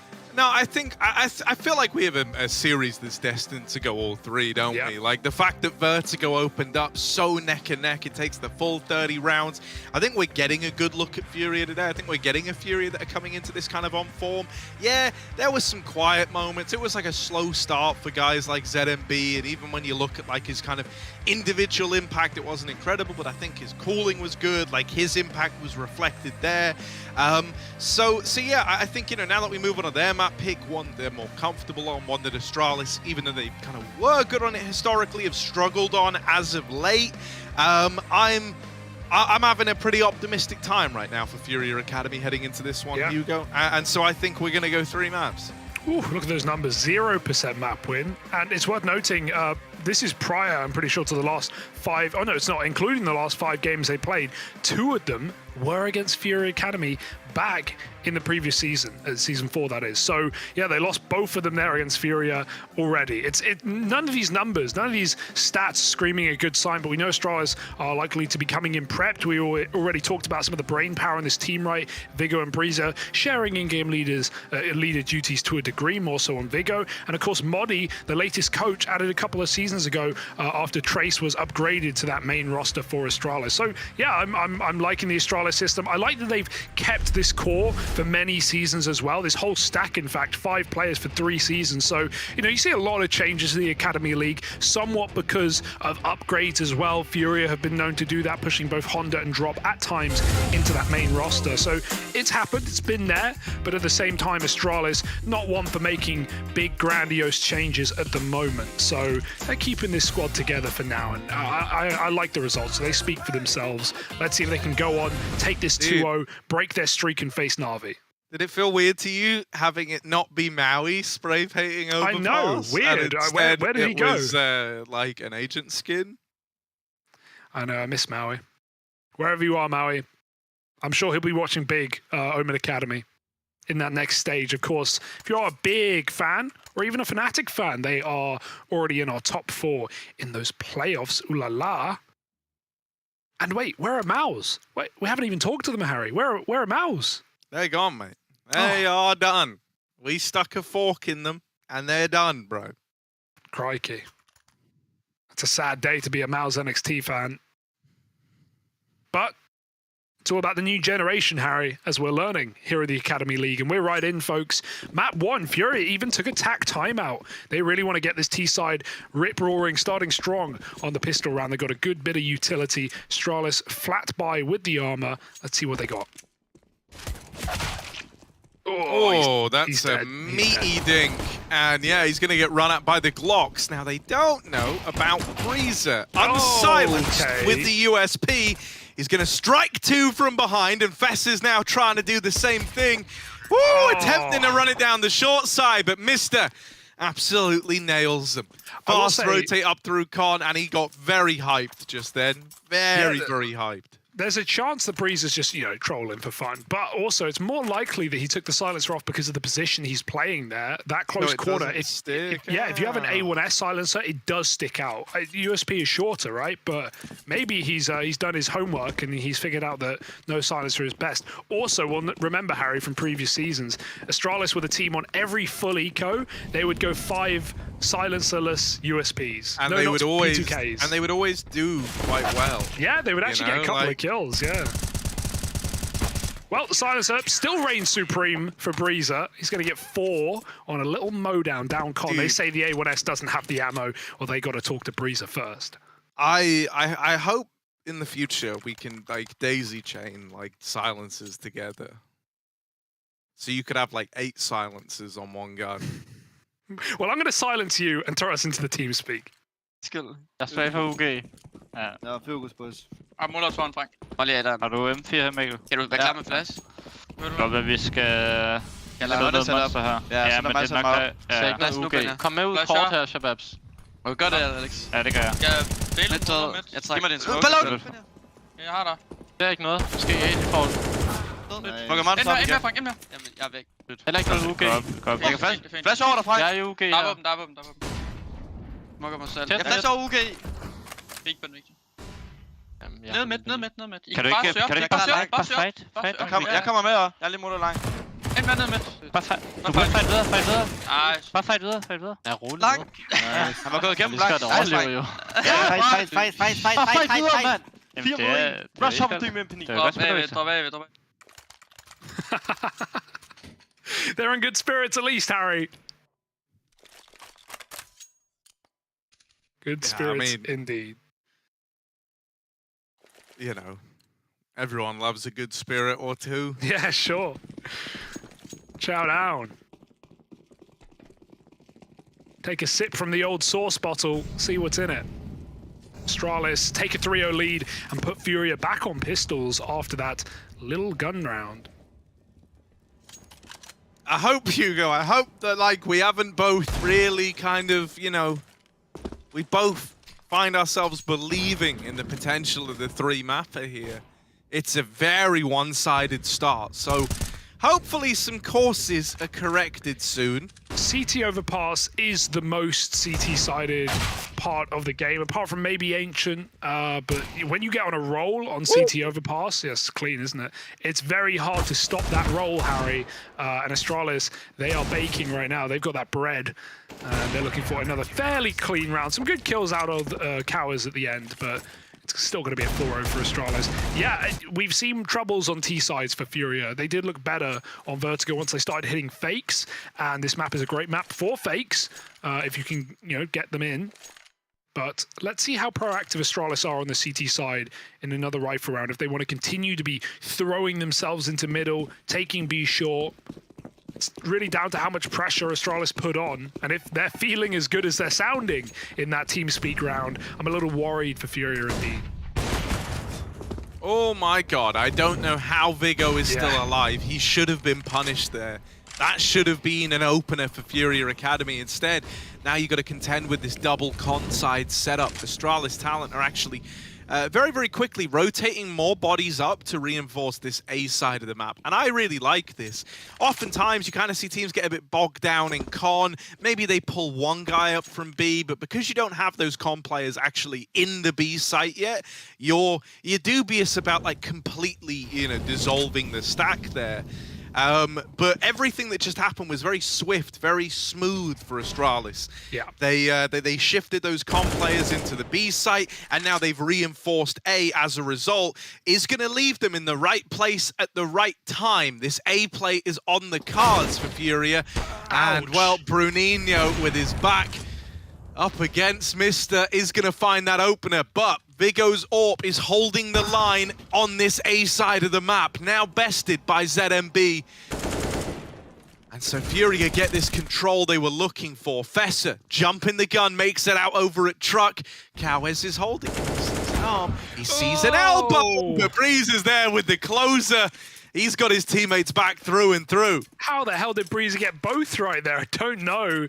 Just caught that player coming up on the left side of Dice. And yeah, Cow is trying to force that kill on the Vessel. Had to go into the AWP. That's super awkward. It was going well for FURIA, right? They got a couple of entries into that round, even with that defensive AWP double. But yeah, nice closer out of Breezer. He's going to be the man to look out for in this map, in this half, specifically for Astralis. And 5-0 up. I do agree with what you said. I like that rotation. It's very quick. Astralis weren't messing around. Now it's just pistols, milling about B short with the condor off. There's a big gap. And Vessel wants to bite through it.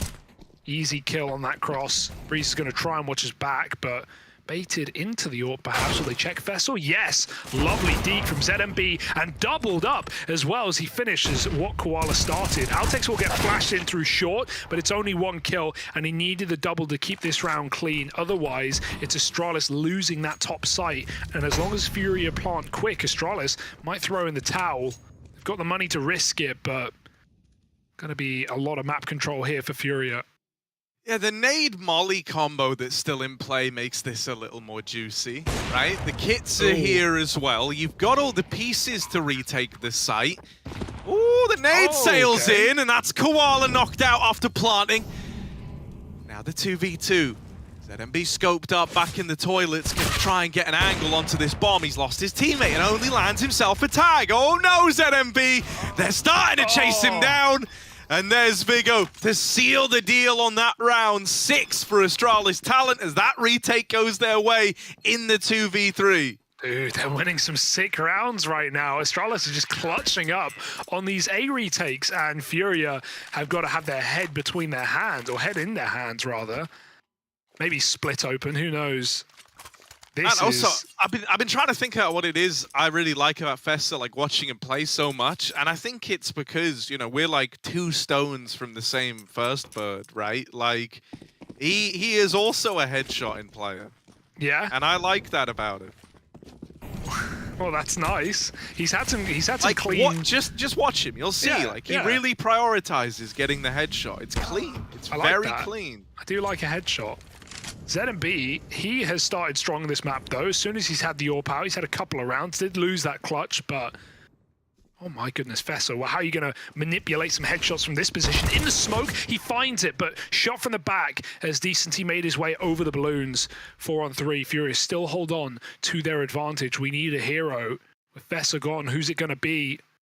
The big green on Breezer will not see that monster player, but I think Brunino might have gotten a spot back. He's going to leave after seeing that. Group back on this A site where his team are waiting for him. Info getting gained by a Mister on the bomb site. He's going to even see that play with a nade as well. Doesn't want to overface here. He's still got that long component to assist him in a post plant. He could just wait for the player on long to help out and stop this bomb plant from ever coming in. Yeah, this is just a crossfire you ain't getting past today, really. Like, it's kind of rough.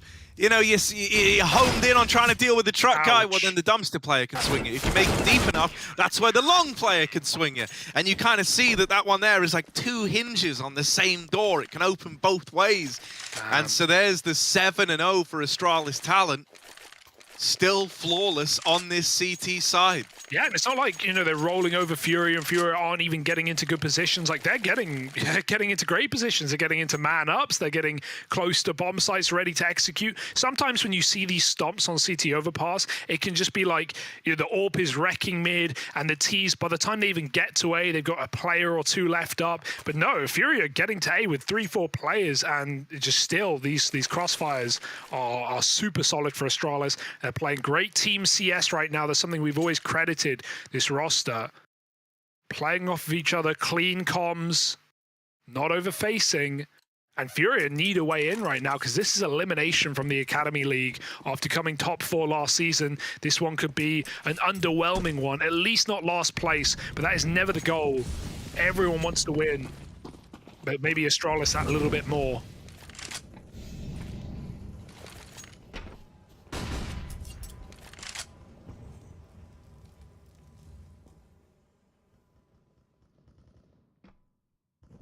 Mate, they're so scared about mid, and with good reason. Like, you've been so used to getting fought here. It's almost alarming, the lack of presence, you know, because now you know things have changed for this CT side default. This is where you go, okay, we had ideas, we knew what we wanted to do here, but they're not exactly playing how we thought they would be. And so a moment of pause while they wait and see if they're going to get given anything before looking to take long. It's the long toilets that's occupied right now. Oh, dear.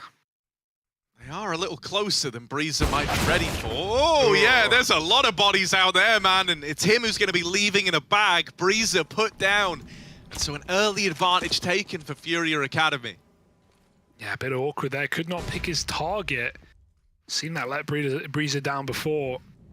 5-on-4, and they're moving up long very quickly. Vigo's going to hear this. All the util coming in.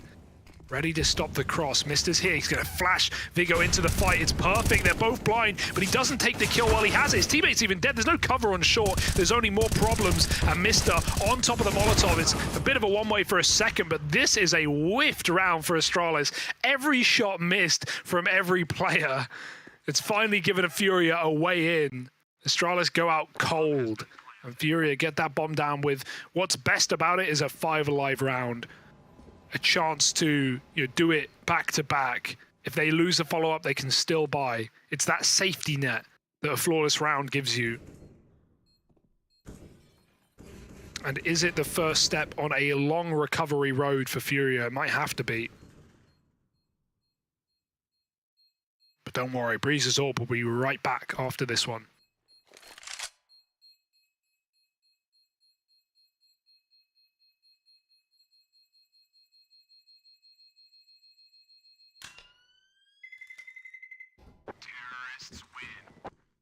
All right, it's a step in the right direction. Still a ways to go, but sometimes you need to be surprised with overpass. Sometimes these big, 7-0 leads can very, very quickly spiral into something that's a lot more kind of digestible for your opponent. Like, a 4-round T-side half in the current day and age is not awful. It isn't great. I still think you're kind of shooting for like 5-6 rounds ideally, but yeah, you can do a bit with a very limited T-side. Like by any other map's metric, wouldn't be enough. Oh, okay. He saw him. There you go, built differently, but there's decency with the trade, so it's immediately cancelled out. A 4v4. And that's more advantageous to FURIA Academy than you might think. With that AWP off the tally, it's a bit of breathing room given, and you're going to be shuffling around these CTs right now. You know that this defense is going to make adjustments to compensate for the lost man in mid.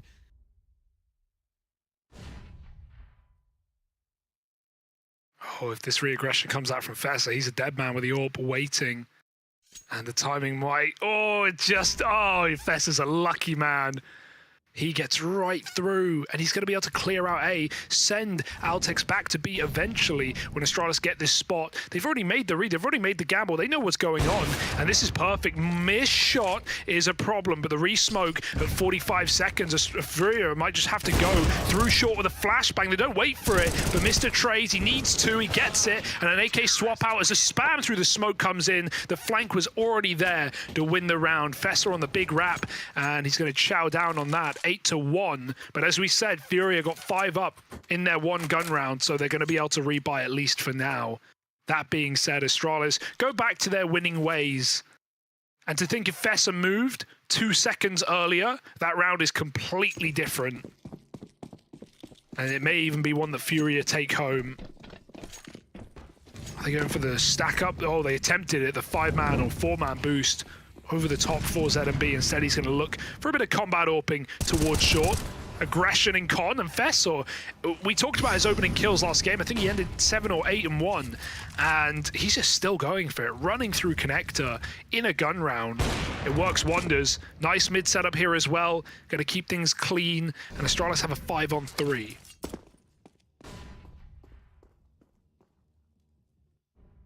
Yeah, trying to flash like a contact monster play out into this B site. Not a bad idea, but it is this bomb leading the charge, and that's what makes me so nervous. And that's the bomb now dropped, and now my nerves are peaking. I'm hyperventilating, and it's just decently left in the 1v5. Deep breaths all round.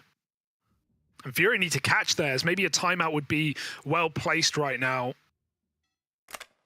9-1 and just dominance for Astralis. It's not like these rounds have been choppy either. Clean cut. And it's FURIA, again, with saving 1 gun, left with nothing. Forced to foot the bill. A conta, por favor. Not a fun spot to be in.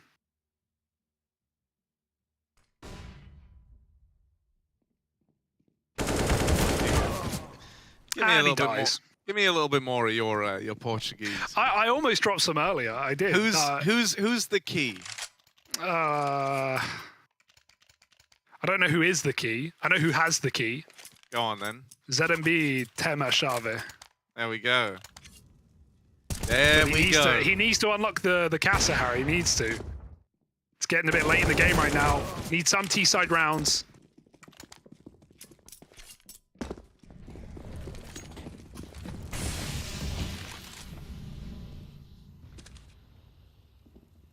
Vigo's been a beast over here in mid. Feels like he's always good for one at least. This time, Molly Flash combo to get him out. Force him to be very uncomfortable, but he's going to hide in the mid-smoke. Now, No way. does get spammed out. There was kind of a timer on that one. Cowes didn't buy it for a second. So once again, FURIA have got one of these early man advantages. This time, no chance at a trade. It's a 5v4, whether Astralis like it or not. And very, very quickly, it's going to be a lot more than that. 5v1 now. What? Oh, even the tag through the smoke for ZMB. When FURIA do win rounds, boy, what a fashion they win them in. Yeah, if you just do this a little bit more, could be a better game. I don't really know how it's happened. You're always going to let your foot off the gas a little bit and get cheeky, and Vigo is the, and you know, the evidence of that. Sitting in a smoke with the AWP is very ballsy. But he's been, you know, he's been messing around on party round after round. Breeze is going to die. There's nothing he can do. They know he's here. They got him low. The molly pushes him into the open, and players on either side. It was inevitable. 5 again for FURIA as they take their second round. How do they do it, Harry? I don't know.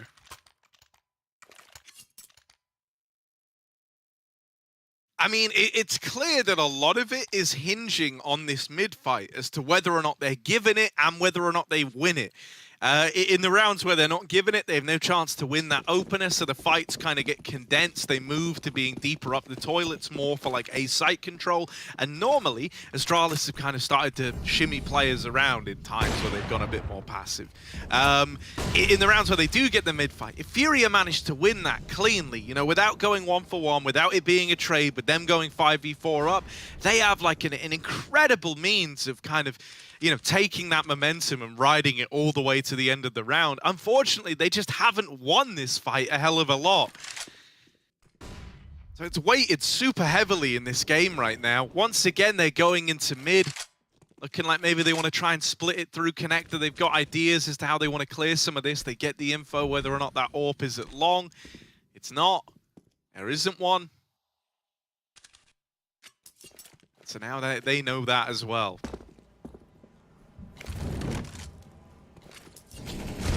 Faking their mid take and going back to lower, it seems. They get some mollies in. They keep 3 players on, in fact, 4 on top.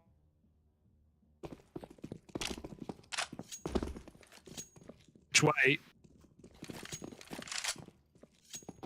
Astralis don't yet know what's truly going on as FURIA group outside of Monster. Mr. gets in position, but not a great one for the gunny. To come in, he's been forced to reposition, playing on the pillar. With them all out from Monster and with short assured, this is a nice crossfire for Astralis. They've got to make the most of it. Mr. trying to churn up, he gets 2 at least, but those rotates have now got to pick up the pieces. Altex just trying to buy time for that Heaven player. Nice shot as the smoke blooms and the plant's not coming in anytime soon. Right, they've learned about the Deagle. They know where this last man is, and they want to fight him, crossing that bomb into the site. Fessa not going to find anything on the spam or missed shot from Decenty's AWP. Does he want to go back in? Does he want to try and put this one to rest right now? Looks like it. AWP misses again. And a third time. Fessa being given chances at this gunfight, but yet to seal the deal on it. And so this is looking good for FURIA to pick up a third here and now. That AWP challenges. And the 4th time the charm for Decenty's AWP. There's round number 3 for FURIA Academy. And suddenly, like, this T-side has got some legs on it, right? It's actually on the verge of being kind of bare minimum, like 4 rounds. This next one should be free, as it's an eco for Astralis talent. And then, you know, if you go on to like 6-9 this first half from being 7-0 down, that is a great recovery. You've done more than enough, and you've set yourselves up for a second half comeback. That would be insanity if they did it. Boost is nice, but what is this for Astralis? 5 middle with the eco. Wonder if they've taken the silencers off their USPs. We'll have to see.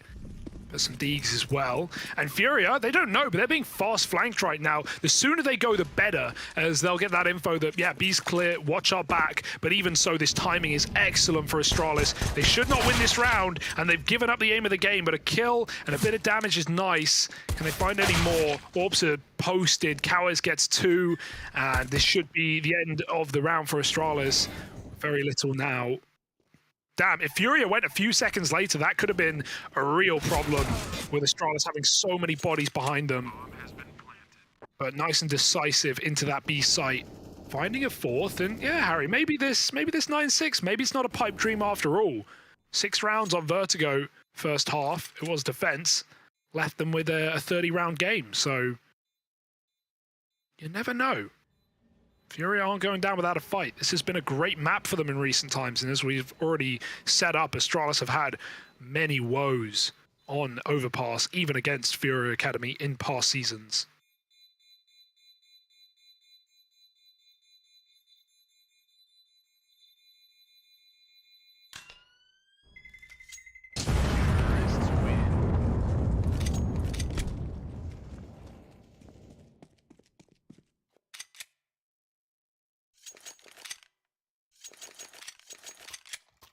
Yeah, this is Astralis' one chance to stop the comeback really taking too much shape in this first half, right? If they win this, don't get me wrong, that 15th round still very much up in the air. You know, it's still down to, like, because FURIA have got money to buy, so it's going to be, you know, a fair, rifled up round. But if Astralis lose this, and if they lose it in the fashion they have done with all these lost rounds, which is everybody falling, nothing getting saved, dominant round for FURIA, they're in a very bad way. So can they hold on? It matters a hell of a lot that they do. And, well, there's the openers 4 in the blink of an eye, come in cleanly for FURIA Academy. And it is just Fessa left in the 1 versus 5.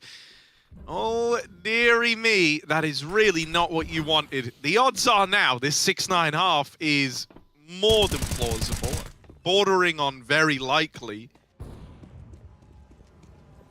Unbelievable how FURIA just go from nothing to everything, right? Like, all those kills in a millisecond, all towards that B site. And the exit as well. Try and keep 5 alive, FURIA. Do it for the streak. It's so good at it. And, well, of course, I had to break that curse, didn't I? Even so, Fessel, trying to fight for his life, will not be able to. 7 bullets in the gun. He's going to run dry eventually. And there's the double swing. 5 up, though, for FURIA. What a recovery arc, again, from, as you said, 7-0, from 9-1. FURIA are making this game a reality. Remembering that this will be their final map in this season of WePlay if they don't win it. No one wants to get stomped and then have to leave. And look at what it's left Astralis with in round 15. A broken buy. MP9s, a mag. They're going to get that boost up again. They missed it by a second. Got to hold for the jump over B short if you miss that heaven chance. But they don't want to waste too much time on the top, so... Meanwhile, going back to middle, they're not alone. Fessa's here, ready to greet them. Looking for yet another opening kill, and he might just have it on his plate. Bruninho checking it, though. Perfect clear. Very aware. And there might be more where that came from. Oh, yeah. Just wait and you'll be rewarded right now if you're FURIA Academy. They know Astralis are feeling all the pressure. They know Astralis are looking to bring the fight to them. And so it's by keeping it very low, slow, measured, back towards Spawn that they've kind of reaped the reward of this round.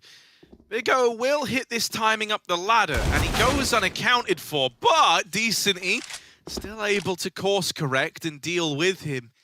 Now they are going into B. This is where both remaining players are for Surely Astralis Talon. Surely not. They don't check it. They haven't checked for Altex, but he's going to run out of ammo, and ZMB will trade it out to close. So there's that 6-9 as promised. FURIA, that is more than enough on the T side for them to make a comeback happen in this second half of play. Yeah, absolutely. That's a good T-side on Overpass. It's just weird to think about the way it went with that dominant start, with that 9-1, and then a clean little streak at the end. But win's a win, really. And FURIA have now got all eyes on them as we get into the second half. Pistol round going to come through, and in fact, all ears are on FURIA as well. Let's jump in.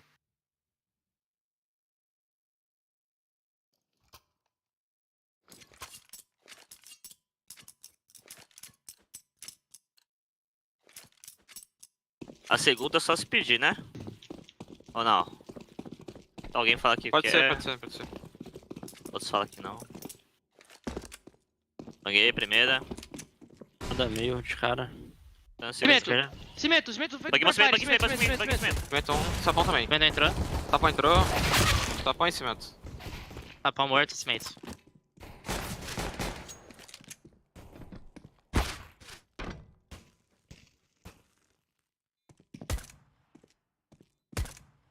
Guardar o defuso.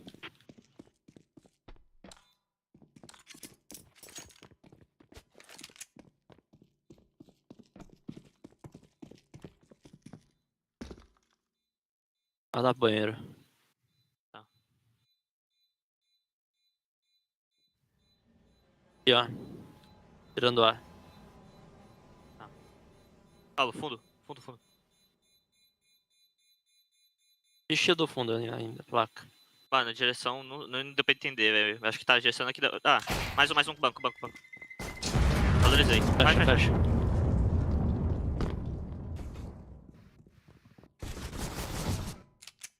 I do love that pistol for Astralis, right? That you could see how much it pulled the wool over FURIA's eyes. The players at Monster jumped right side to hide, to wait for those B short players to come up. Obviously, it's going to take longer to get B short than Monster. And FURIA, they peek deep Monster with a flash setup and call it's clear. They then don't set up that second flash because they're ready. They think it's empty. And then boom, Astralis pop out of nowhere. Fessa, of course, getting an opening kill. And then Astralis just run wild into B. There's a full nade stack here. Okay. A full nade stack ready to come in. Yeah. Bit early. Okay, Fessa got the bulk of it, and even then, he's still pretty healthy. Yeah, they threw him quite early. They threw him off the flashes, not off of contact. I thought that boost was going to call when the players were out. But there's still two more, Harry. Oh. One more. Still one nade. Maybe it's a really good nade. It's going to have to be. Okay, it's pretty good. Not great. Kind of like a 6 out of 10.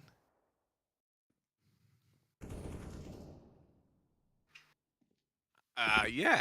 So Oh, no, that could have this been it. force is kind of scuffed now. Now that the nades didn't work. It's kind of weird because Astralis know that the B site is stacked. Oh.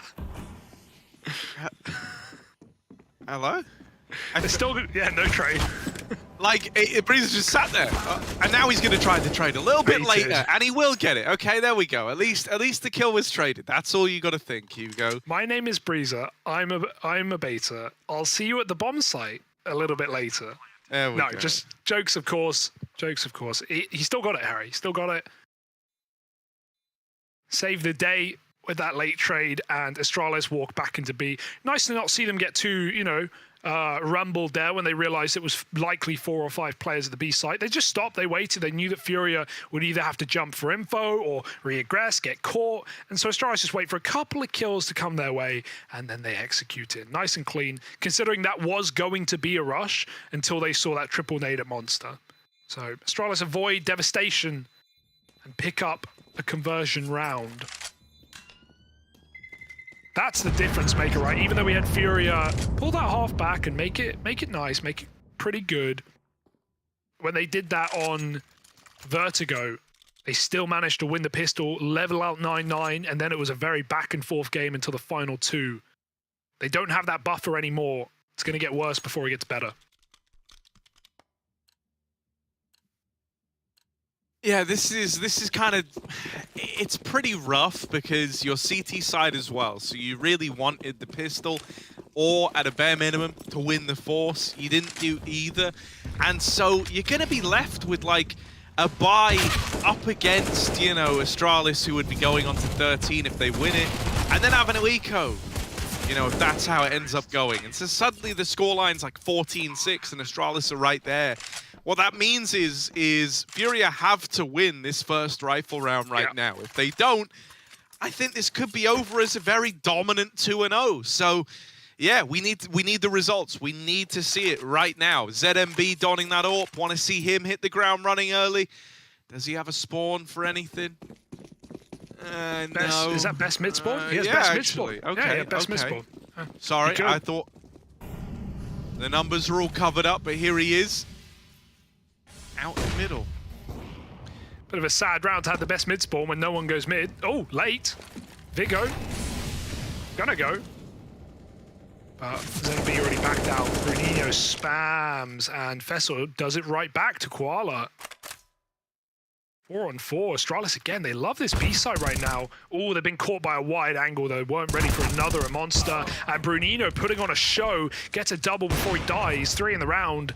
Breeza now in a clutch on the AWP, swaps off and swims into B. His shot, but there's too many targets to pick up. And FURIA, you said they had to win the first gun round, so they shall.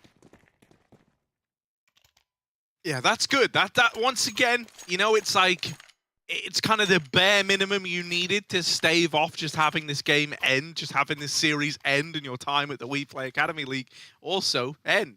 You know, you've done that, but it's only one step in another one of these like marathon comebacks that's going to have to be attempted. You know, it's an important one. It's the important first step to dodge danger, to kind of dodge the horrible feeling that the money could just tear the game away from you.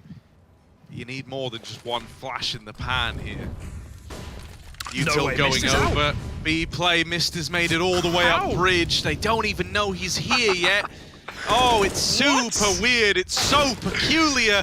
And, well, Mister will deal with decently trading him out in the back of the site with no clue that someone could even be where he was. Oh, my God. Oh, my God. That's kind of wild. Yeah, the best part about that was they trapped that graffiti player with a Molotov. So it's not even a bad play for FURIA. They didn't make a mistake. They were double pushing Monster, and the graffiti player who's meant to watch short is mollied into a corner. So no surprise, Mister gets that deep in the bomb site. And at that point, he's cleared out everything. He tells his team to watch Monster. They go back, they check it, and then the graffiti player is finished off. I don't know if that was based off of Astralis hearing that player at graffiti, but it was the perfect Molotov to go for that play. Walking dry out B and getting that much space is very rare. Jeg havde det der, ja. Den vi kan lave for lavet løgsmuk måske. Bang. Nej, ikke godt. Jeg tror, det ligger lidt. Ja. Jeg slukker her. Du slukker selv. Du slukker selv. Jeg lægger sgu lige bombe her. Jeg må bare toilet andet sted. Måske busser. Okay. Ja. De har ikke kort. De slukkede det ikke. De slukkede ikke med motor, tror jeg. Hold da lidt boost. Der er ikke noget Bare langt. en monster her. Jeg løber bare langt. Bare løb på, vi skal lige vente på Der kommer Frank. Løb bare lidt Frank. ind. Løb bare lidt Jo. ind.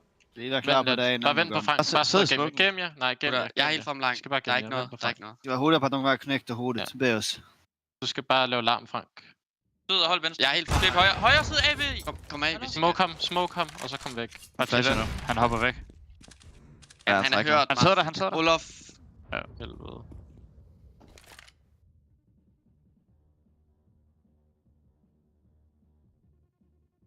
Kan du ligge? Det har du ikke. Smoker bare en monster. Den røg langt den. Det er godt sidde foran. Dumt, den er bad. Bare prøv at og sidde inden, eller? Men eller... Kom, men de skøjter til månen, de smokes der. Må man sige. Øvelse. Kan du ikke booste mig på hjørnet? Ram sin mate. Ram Det sin ramte mate. det. Nej, smoken. Men jeg ikke. Ikke boost. Dildo en. Død. Et og B. Rater ham. Dør nu. En mere quarter backup. Ja. Og bagom. Ja, kom igen. Kom igen. De har hørt Ja, mig bad. et eller andet sted for. Ham der det Well, Hugo, I learned a new Danish word. Yeah, which one? I think it was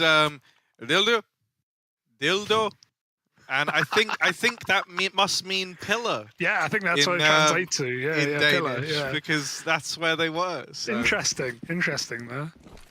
Get your dictionary out, check that one, I think.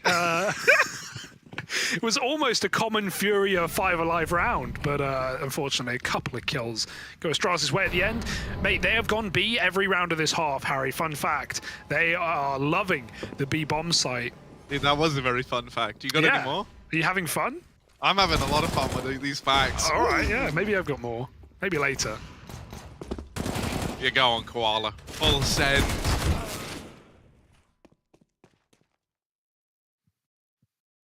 Are koalas bears? Well, they are koala bears. That's like their So they'd fall under the... Because when people talk about bears, they talk about brown bears, polar bears, black bears, but they never talk about koala bears. You notice that? Is that because they're less common? But then polar bears you never run into. You might run into a black or a brown bear in the woods. They tell you how to, right? They tell you if it's brown, lie down. If it's black, fight back. Because black ones get scared.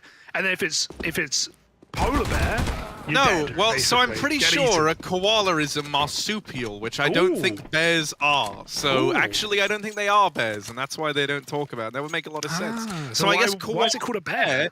Well, no, it isn't. It's like a modern-day colloquialism of like, you know, people just started calling them koala bears because they kind of look like mini bears, don't they? Yes, Google says koala bears are an arboreal herbivorous marsupial native to Australia. You got it. You nailed it, Harry. Marsupial facts. All right. Well, we got marsupial the rounds here in the second half. FURIA trying to make a bit of a comeback. And Astralis. Well, there's no brown bears in sight. They're not lying down. They're taking backspace towards B short. Mister gets set up in the lurk spot. Cowairs at long on an island, gets his kill and gets out scot-free. He's even hungry for a second. Won't commit to it though. Play those numbers.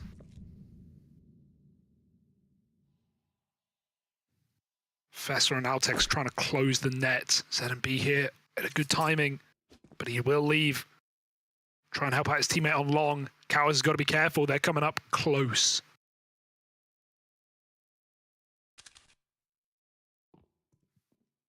Yeah, mate. Astralis, they're in the toilets, but right now, FURIA, they've just found this little gap to get away from the looming danger. And when danger looms, the devil sows his... Seeds? But that isn't really what like a loom is. Anyway, look, Breezer, here we go. Up through the toilets, Cowers. Uh-oh, they know you're here. You're in a little corner, bud. He's going to have to put on his show, and that's clean. Yeah. Cowers with 3. Woo! That's beautiful. The taps, man.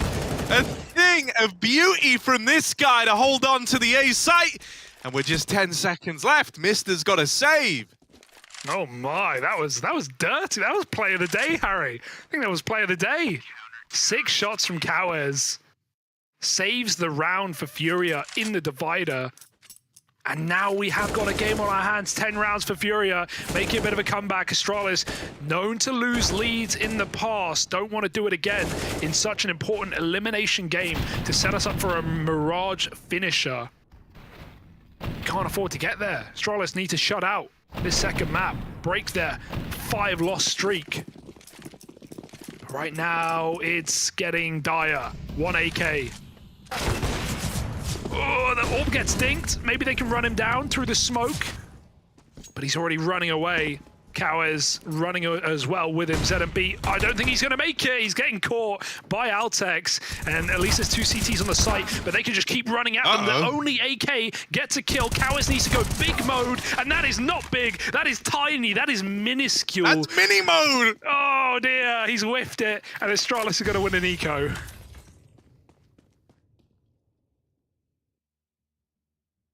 Well, that there. Out of all the ways to have 14 go to your opponent, those ones hurt the most. Astralis had next to nothing in that round, and they end up laughing all the way to the bank, and then some. Even going as far as CT. It's like a kind of map geography joke, if you get it, Hugo. Yeah, no, that was laughing all the way to the bank, and there is a bank here. Yeah, but you see, it wasn't funny, but when you explained it, dude, I know, right? It got so much funnier, man. Well, because there's like a third layer to that joke. Yeah. Actually. All right. I won't explain that one. You need. No, tell me. No, I can't. I can't. It's too deep. You know, a good jokesman never reveals his third layer. Oh. I'm so intrigued, but I guess I'll never know. 14 to 10.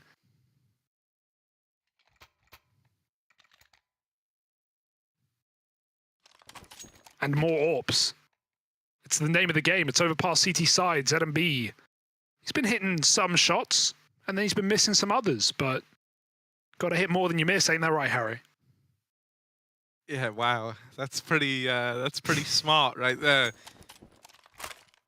Where'd you get that quote from, Hugo? Wow, a good quote and never reveals his quotes. I think it was, what's the name of that author you've been reading? The really famous one.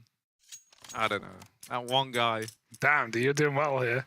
Yeah, you know. I mean, I've I read a can't word or read, two. dude. You know, Yeah, true. I literally don't have the ability because I am built different and poorly at that. So here we go. A little boost up. Oh, no! ZMB's holding for it. Yeah. This guy, he ran that boost every single damn T-side round trying to get something. And now it's the other way. He's watching for them to assemble that tower, and then he knocks it down. Beautiful. Love to see that from ZMB. We've seen, I think it was Rez, got a Deagle headshot from heaven onto the boost once, and he did 99 damage. Seen Simple pre-aim it with M4s. ZMB one step ahead, and then down below, Vigo drops him off at the top of the box. 4-on-4 now. Astralis have at least recouped their losses. Aggression along is lovely, and Cowers isn't rushing it either. He's not going through toilets. He wants the full flank in through the party. If Astralis take their time, Cowers could have this round right ahead of him. He died doing trigger discipline on Vertigo, so I think he's going to take that kill as soon as he can and maybe get out. Oh, and it's the bomb as well. Oh, It's he's the got bomber. He's dropped it. Oh, Cowers. Hungry. He's in the spot that could win the whole damn thing. Oh, dear. Oh. He's gone out with his life. Big Gone Vig. out with his life. The bomb's going to get out of there at least. Oh. Vesa dead after one. And the bomb actually goes back up Con and into Cowers again. Altex 1v3. He might be in the A bomb site, but there's no winning this round. No matter what kind of incredible feat he's able to get away with, it won't be enough. And so FURIA move on to 11. They keep themselves afloat for now, and they deny match and series point to the Astralis talent squad. Damn, that's rough for Vigo. He wanted to go down and join his teammates, but they died on short. And Brunino with 10 health on that double short setup wins the round for FURIA, with the help of Cowers, of course, who stops that bomb from regrouping with Altex out long. Very, very nice round out of FURIA. Love the aggressive flank. Not seen anything like that. Fessel was all over it in the first half, pushing long and finding these flank timings. Timings that FURIA never really knew about. Well, Astralis learned, but the hard way. Solo B. It's going to be Altex again.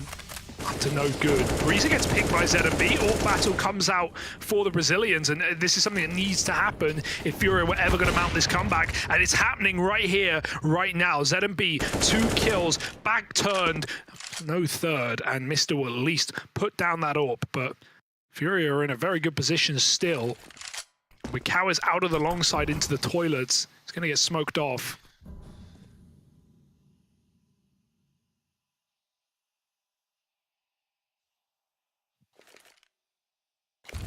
Yeah, Cowers is kind of your best route back into the round here if you're Astralis talent. If you can catch him kind of floating around the toilets, like... Oh, hello. Hang on a moment. He's been pressured, but he's responded to it well and gets out of there after the first, even teeing himself up for a little bit more. Cowers not letting them in through the toilets. And so Altex is left all alone, 1v4. Really no idea where anyone else is either. He's constantly looking over his shoulder.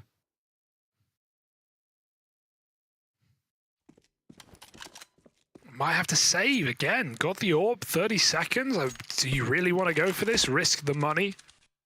Oh, hello. You saw a wiggle. Any more?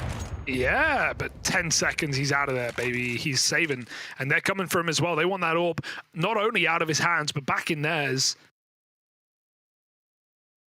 Unfortunately, it won't be. AWP will get dragged into the next round, I think, for Astralis, unless Koala does something here. But that's 12 rounds for FURIA, man. They're making this happen, Harry. They're mounting it. They're riding it off into the sunset. 2-round difference now. And we saw this exact thing happen on Vertigo. It was Astralis who were able to step up in those last couple of rounds at crunch time, and they want to do it again. Quick pause, the first of the series for Astralis coming out very late in Overpass. FURIA have been frequent with theirs, and to great degree of success. And for those wondering as well, we talked about it earlier, but Modi as the coach of Astralis, bit of a legend in his own right, Swedish talent with these young'uns. Let's see what he can bring to the table. We're back in.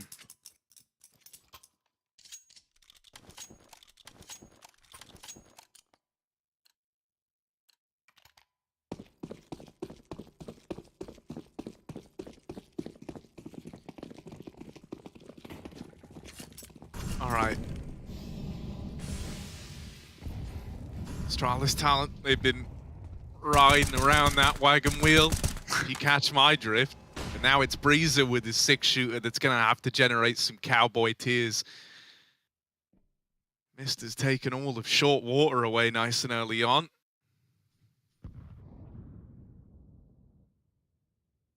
Breezer making his way up the connector.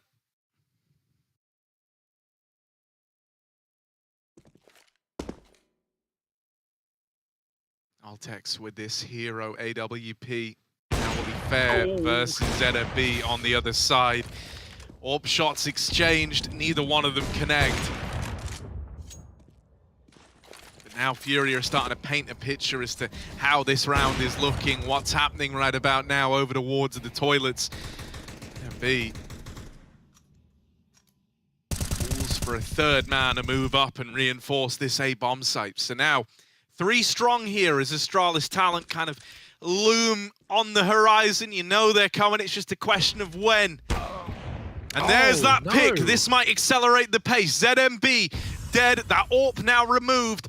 Rotation's not going to shuffle up. They already had a third man here. So they don't want to move anything else away from that B side of the map. Decently making contact, but Altex with this AWP, with the hero gun, has found 3 in the round. Now a plant for Astralis talent. Bruninho's coming through this smoke, right up in their face.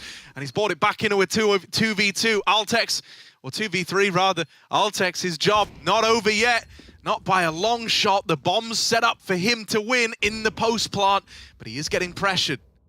He has a big flank as well. This should be undoable. Altex looking for 4 in the round. 360 denied, but Bruninho will save, and Astralis save the day. I cannot believe Altex got all 3 opening kills into that round. You would have thought that Breezer would have asked for the AWP coming into this one, given that he had armor.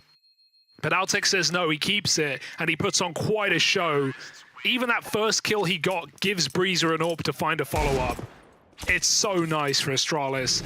And yeah, massive overface for ZMB on default. Like, he knew he was being held by an AWP. He knew there was 1 weapon in the round for Astralis, and he still swings out default to take a peek with no flashbang. That's a massive mistake. Could have tucked in. He had 3 players on the site, including himself, 2 rifles to crossfire, and he could have just played off of that. But facing into the AWP that he knew was holding him, and look at what it did. It dug the grave deep for FURIA, and there might be no getting out of here alive. 15-12. Man, that's so rough, dude. Like, for ZMB, if that ends up being the round that haunts you, it's like, I think in these last few rounds especially, he'd really stepped it up as well. Ouch. And now that might be the one that just undoes any hope of coming back in this series. Might mean your time here at the Academy League is at an end. Vigo's going huge, getting all the openers into this B site. 4 in the round, he's on for the ace. Just ZMB left.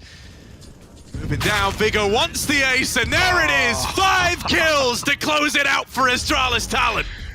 That's unbelievable. Yeah, they just went crazy. After you win a round like that with 1 AWP, with an eco, everyone's pumped up. And when we at least had those TeamSpeak segments, we saw the difference in attitude. Yeah, sure, it was off the back of Astralis running wild at the beginning of the game with a 7-0 and 9-1, but they were in high spirits all game long. And for FURIA, when we got a little poke into their comms, they didn't sound too reinvigorated themselves, knowing that elimination was so close. And now it's here, Harry. They go home empty-handed. Astralis talent fight on to take Na'Vi in that next stage of the gauntlet. Remember, through this part of the bracket, there's only one spot into that top 4 to meet Big and Fnatic. Yeah, no, dude, it's crazy. Like, Astralis talent last season, I think they kind of showed this when we got to the BO3s. They're a very resilient squad, right? They will keep going until 16 is on the board, and that's a quality that they really showed off in this series, right? It was them having to pull a comeback on Vertigo to win that one out. FURIA was sat on 14 rounds for, I think they had I want to say 4 chances to actually like take that the distance and lock it in, but they didn't manage it. Astralis pulled the comeback. Here, it was like a different story where Astralis were in the lead throughout and they had to actually kind of stave off a comeback. They had to stop FURIA having one, and they were able to deliver there. So impressive when we kind of look at like the resilience of this Astralis squad and what they're capable of in these close series where things are getting down to the nitty-gritty. You know, we're going the full distance of regulation. They're able to keep delivering throughout, whereas it kind of feels like for FURIA, they hit this point where they really want to end rounds. They really want to solidify that win or drive home the comeback. And it's those little moments of like intense pressure that feel like, you know, just let this team down at a few pivotal moments in the series today. Yeah, a special shout out to Fessa as well. Like, he went crazy. Both maps, top fragged. First map on that T side was shredding fools coming up ramp, killing Howes every single round, and he keeps it up on CT of Overpass as well. That's just legit for Astralis. I'm super excited to see if they can take down this new Na'Vi squad as well once we hit that next matchup. For FURIA, yeah, that one hurts. Commiserations, a team that ended in the top 4 last season for their first time in Season 4.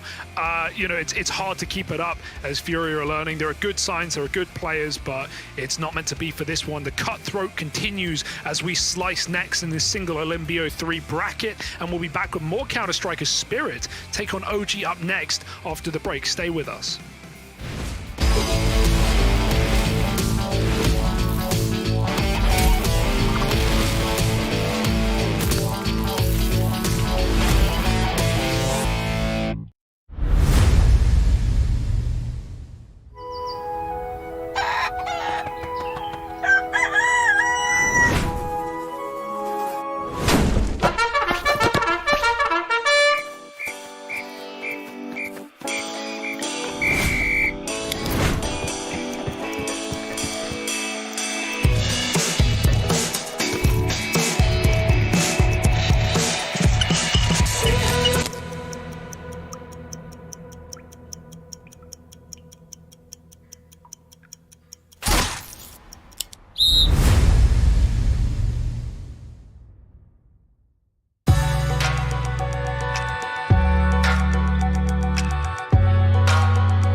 All right, folks. Oh my God! Welcome I'm just to the. out.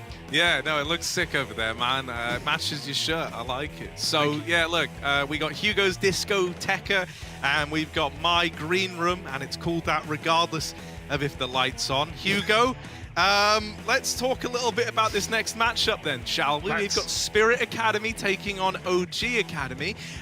Super exciting for me because obviously OG kind of like new runners in this whole shtick, so you know, gonna be cool to get a look in there. Some familiar faces on either side of the equation. I want to get your thoughts on some of these OG names though to open up.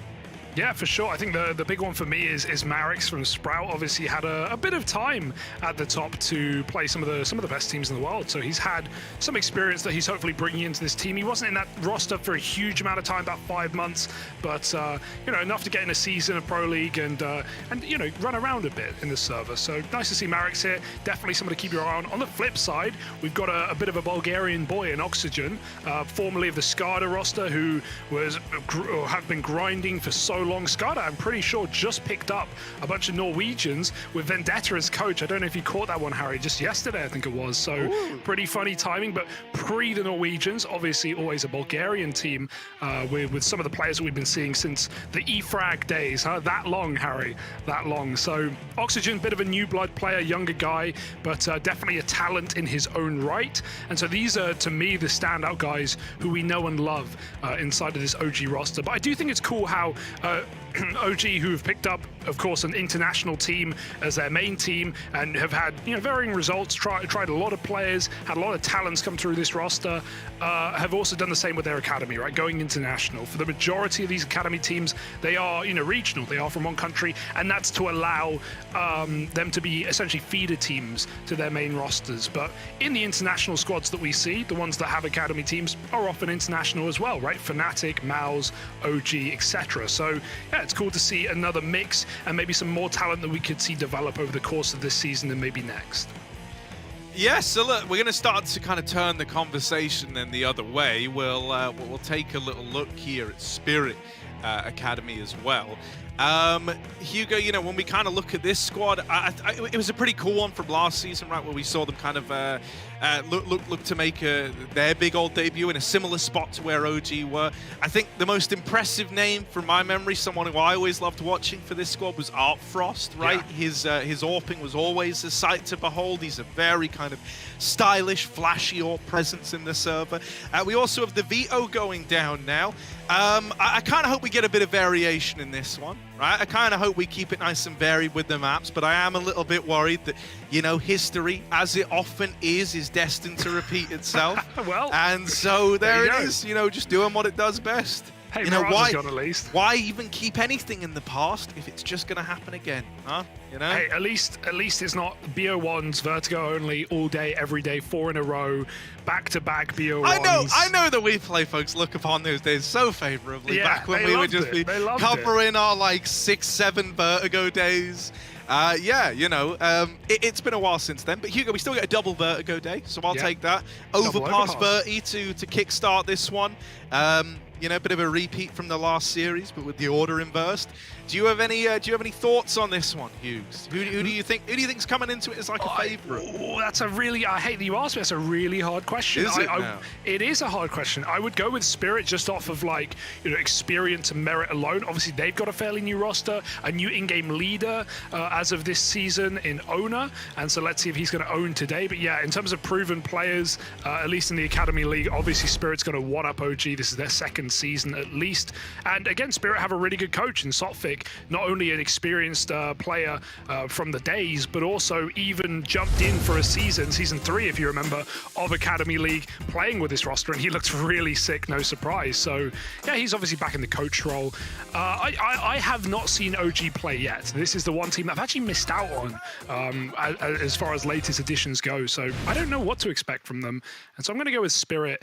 But yeah, Harry, it's a BO3, it's Overpass, it's Vertigo, and of course, it's an elimination game winner going forward to face the final team of young ninjas who are waiting in that second part of the bracket. Who knows, really? It's anyone's game, and that's the fun of the Academy League. For OG, they had a really strong start to this season, right? Like, they won 3 out of the first 4, but then they dropped off and then lost 5 out of the last 6 in the last few games. So yeah, going a bit cold in the middle, not great, but when you're playing almost every day, it can be hard to maintain that consistency. Let's see if they're up for the task, though. Their map pick, T-side start on Overpass. And at least when we have seen this go down before, this matchup in the previous season, albeit with slightly different rosters, it was, you know, a 1-1 split in those BO1s, some overtime, some close games. So I think we're going to have a competitive one nonetheless. Take us in, Harry. Yes. Yep, here we are. I accidentally made your face full screen instead of the game, but I'm right back in, Hugo. Why change it? Ooh, not an Eki. What a way to open up, man. That is one bullet, and Marix is dead. Yum. Early 5v4 right out of the gate. And an immediate call to send numbers up in towards A. Now, this is because, you know, you haven't really seen anything other than that one B fella. You also got to be all paranoid because you don't really know what's happening in mid, and there is this lurk on the cards. But the rest of the gang throwing in some B util, looking to make a move here. And there's only one man to roam the streets of this B site. Yeah, full control, but it's fine for Spirit. They can play retake with the kit. Just getting back into position now and trying to pick heads out of the round. Donk will land one. Great name, by the way. Sound. Here's him coming from CT, and he's at least found a kill, but that reload's going to give him up. They're going to run him down. Good kill. Donk follows up. Dementor pushed back, and yeah, not going to be able to win the 1v4 on his own. Spirit get the pistol round, and yeah, in a sense, they were faked out, right? They got aggressive short. They killed the one player they saw, and then they up and left B because of Dementor's deep, long smoke. He threw that info-denying smoke on the long side. So Spirit stack day, it was the wrong call. But based off the info they had no reason not to believe it. In fact, they had every reason to believe it. But the retake is fine in a 5-on-4, and it's Spirit with a pistol on their opponent's map pick.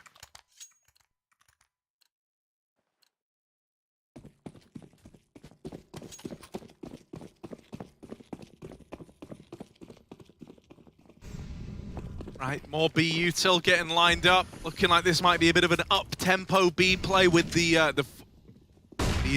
pistols throwing in for OG. And, well, yeah, you know. Yeah. It was an attempt at just running amok in the B site, hoping that you get that first, and then it all spirals madly into like a really chaotic spot, and then you can get a plant, make a bit of money, do some damage. Doesn't end that way, of course. Everyone's mowed down, getting out through short. And so, you know, it's a pretty clean as far as they go second round. For the Spirit Academy squad. But now we have the investment. Now we have guns coming in for OG. Want to see if Dementor's going to be left to more of these little lurks as we saw in the pistol. You know, Spirit Academy, they've learnt their spells. They've got their Expecto Petroleum or whatever the spell was ready. I Expecto TeamSpeak, Harry. You didn't move mid, only smoke. Flashing. One came and they did. I will Molo. They need Molo. Molotoving. Dead long. Just wait for them, guys. They will push. They have MP9s. Okay, I have Crims. I have bridge. One just jump spotting. They might be. Let's be. They smoke monster. Yeah, they Just smoke. keep holding, guys. We will finish B after, guys. Can Kimby clear. back scare. Just keep holding. Can be upcon. I went back from main. I'm holding party. Kimby some back from Crims. Okay. Let's just hold re-aggressors. Second smoke on monster. We go monster contact after. They have I only can one more have smoke mid left. control. Yeah, they can have mid. Don't they have any utility? Yeah. Only one smoke. Smoke toilet after. When I say. Oh, you're too far back. Never mind. Yeah. It's okay. We just finish B, guys. We have enough utility to destroy them. Just wait a bit. Wait a Are you bit. holding short? You holding short? Yeah. Okay, yeah. I'll transition to Do you monster. have utility, Marix? Only one smoke. Do you have flashes, Shake? No. Okay, give Molly. I will give you flashes. Blitz. They flash checked monster. We go monster, guys. Come. Marix, I will Coming. give you the utility needed. I drop it to the spot. Yeah. Marix, drop him. I mean, Shake. Care Come geo. monster, guys. Care geo and fence on the right Do you side. need monster flash or not? Yes, we need. We need. They're I'll pick geo. smoking. 1, 2, 3. Molo. I will Molly Flashing barrel. monster. Flash. He's close. Good, Nice. nice. Go. Go, guys. ABC op. I'm Smoke smoking mid- side. smoke bridge, Smoking side, smoking side. Go left side. Bridge. Bridge that. Nice. ABC you op plant? and con. ABC op One and shot. con. All known. Hold shot. I have shot. I smoke bridge. ABC still. Master. Monster 50. He's going back. He's scared a lot. He's 50 HP. Think left.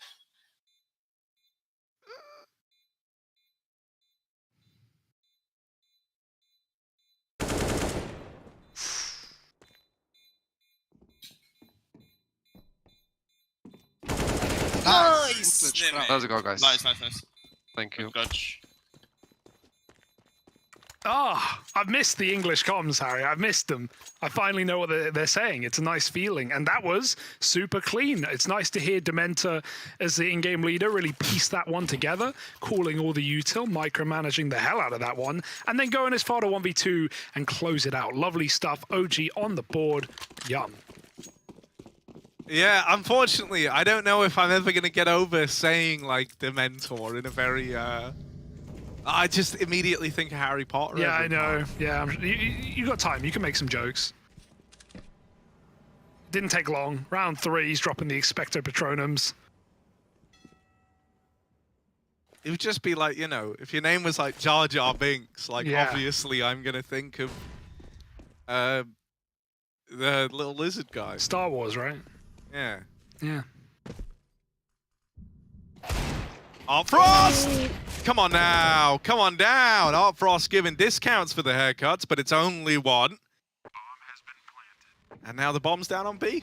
And so that's a pretty clean and concise ending to the round. Wow, that one was really quick. Oh, yeah, a couple of exits are nice. Grab an AWP, take it home. What are you going to do about it? But rounds around, mate. And OG have got 2 of them. That being said, as far as ecos goes, this was the best case scenario for Spirit. No, mate, you get out of it with an AWP and a Galil, like, that's legit as hell. That's legit as hell. The economy long game. Yeah, it's all about that boys. long game economy. Actually, I might need to just explain the meme because... No, I don't think you should. You don't think we need to explain it? No, we can just, let's use it for a few days. Okay, and then when people start saying, like, what is... Economy long game. Economy long game. Well, it's exactly what it sounds like. Yeah, it's exactly what it sounds like, man. Come on, listen to the words. Econ, like, short for economy. Mummy, you know, that's self-explanatory. Explanatory. All right, we're in a gun round now. Thanks to those saves. Art Frost, very fast AWP player, as we know. But he's not going to last long in middle. Flashed and smoked out. Back to the bomb site with you. Zontic's down in con. It's been a long time player for this Spirit Academy squad, and he's going to be able to get one and even maybe get out. His teammate could help out towards B short. Instead, he goes through the smoke. That's crazy, and it works. Should not work. Not in a million years when he's being held. Zontix gets a double. And Dementa, this is the bomb. He's dropped it, but he gets the kill. That was risky. If he dies there, Zontix could go one step further and find the package. Instead, Dementa's opened up the chance to win this round late at B. Yeah, that's their route. That's what they're hoping for. And the path to victory, well, it's never been as open. There is just Donk holding for this. It's funny how, you know, Donk looks exactly how I'd expect him to look, you know? Just the top of his head, the tippity top for Donk. I would want nothing else. Kind of sad it isn't like a foot or something. But it's a bit far. No B control. Yeah, this is kind of risky, kind of wild, kind of crazy, if I'm being honest. And not an Eki's now gotten the info that they are in B. His teammate starts to move up the short side, going to give him a taste of the donk by the looks of things. How that donk taste? We're about to find out. Ollie into the close water. There's one player there. It won't hit him, though. Not an Eki has to clear him. Donk coming out through short.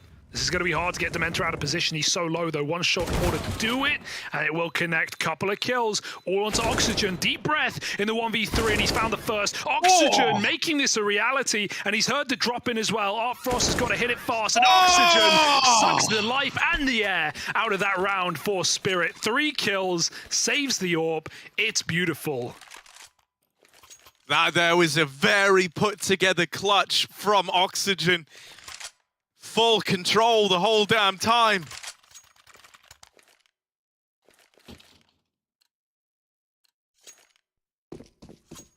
And I mean, with that victory, you know, not just is it like a huge morale boost for the team, a huge confidence booster for this guy individually, but look at what it's done to the overall money of Spirit, right? They put everything into chasing down that 3v1, as they should have, right? That was theirs to win.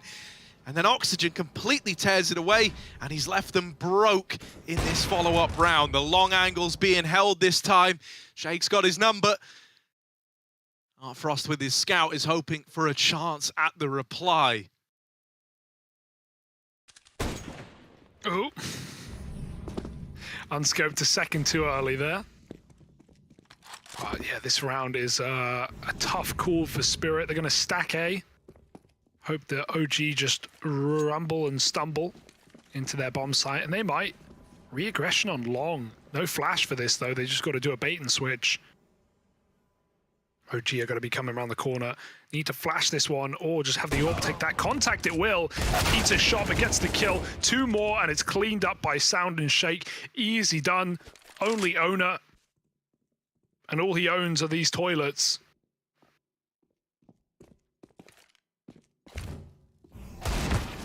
Ooh, that's nice. Any more? No, just the one. Marix gets on the board as well with his first kill there.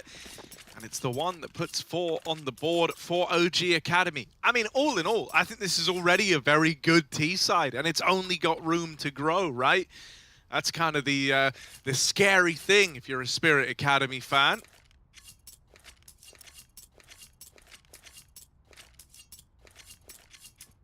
Yeah, always worrying when T-sides start strong on this map, right? As much as we talk about CT steamrolling, like, it's very hard when you don't have those AWPs on that CT side to really get anything done. And Artfrost is a pivotal piece of the puzzle for Spirit. He will have his now after a little break.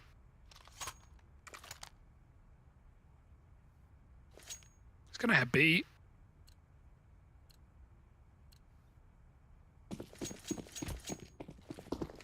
Got the spawn, could take a quick early peek.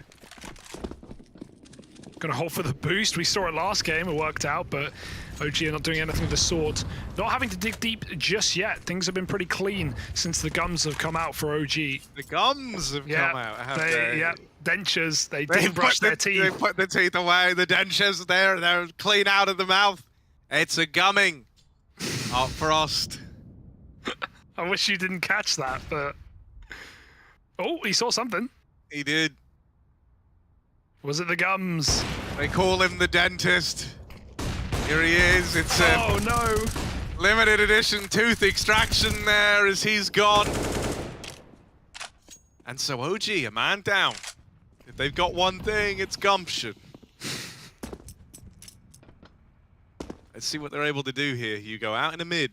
No one challenging close, right? So the reactions from Spirit Academy either have to be on the back of, you know, piecing it together themselves and calling a bit of a gamble, or it's going to be super reactive. And that could be a way in, right? Like, if you're not rotating players up till the contact is made, then this contact, therefore, is weighted very, very heavily in the grand scheme of the round. If Owner gets one, gets behind truck, calls for a rotate, that's lovely. If he dies immediately and then the rotate comes up, it might be too late.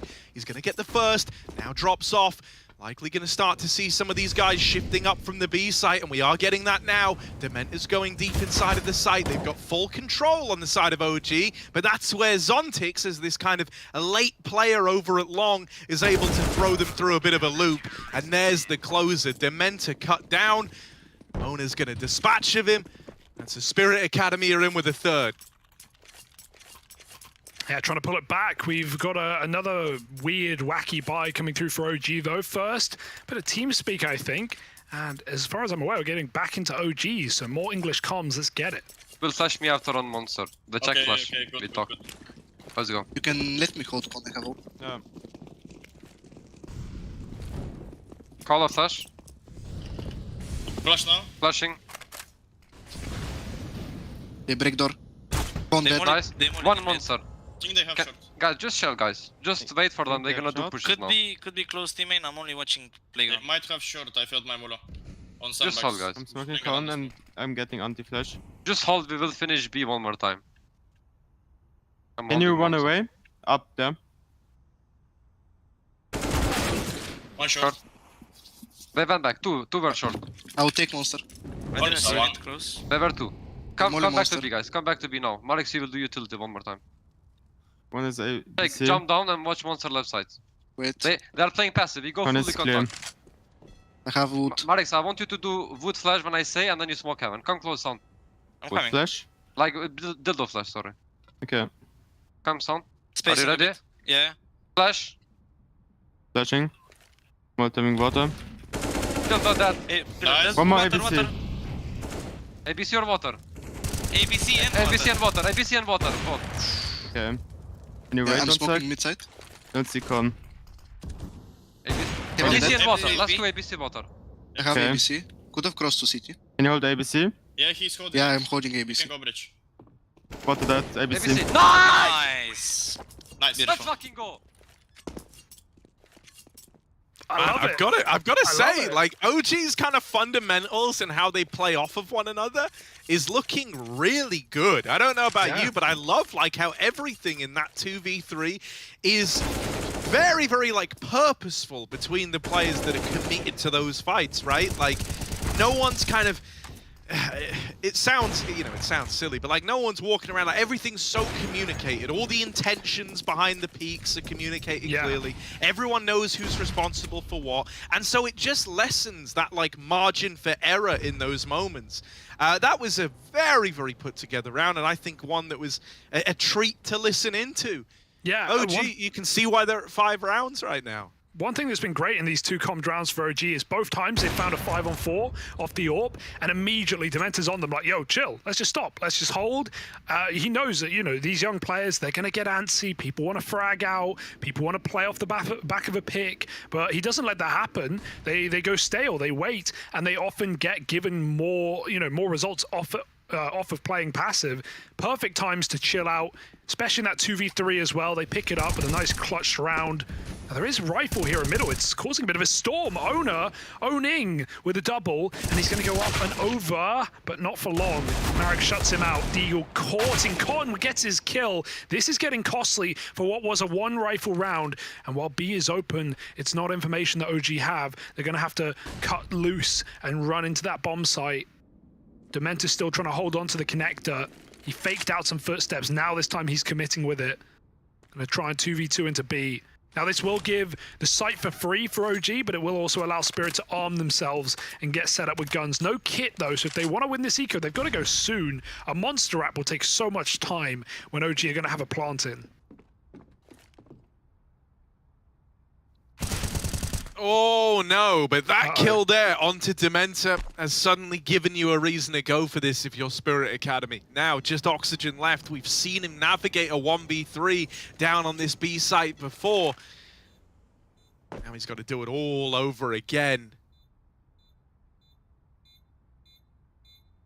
He's just waiting, playing the time on this one. Flash over it short, but he doesn't peek right away. Now he springs his trap, and with Art Frost late through the monster side, his mind's already been made up. He is saving, so it's a second clutch added to the tally for Oxygen.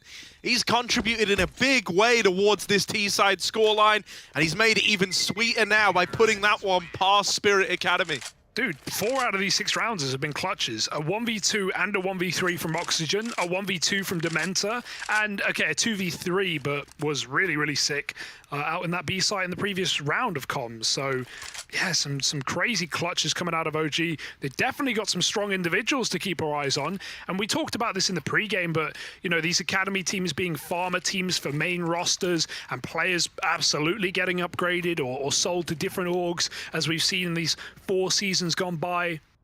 You know, this is a great sign for OG, a team that, yeah, sure, they've actually picked up a bunch of young talent anyway, and Neofrag and Fiku, who are performing, but it's just something for the future. You know, if things do go haywire, you've got a bunch of upcoming eager players, and I think these comm segments really highlight how calm they are.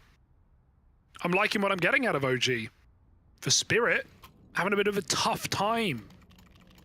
Art Frost 1-6, not really shown off with that AWP just yet. Someone we have high hopes for. But OG's map pick right now, their T-side start is looking wonderful. Game plan going excellently, and even when it's not, able to pull out a couple of clutches here and there. That was only an eco for Spirit, so still a good round, you could argue, getting out with an AWP. But they need wins, Harry, and they need them now.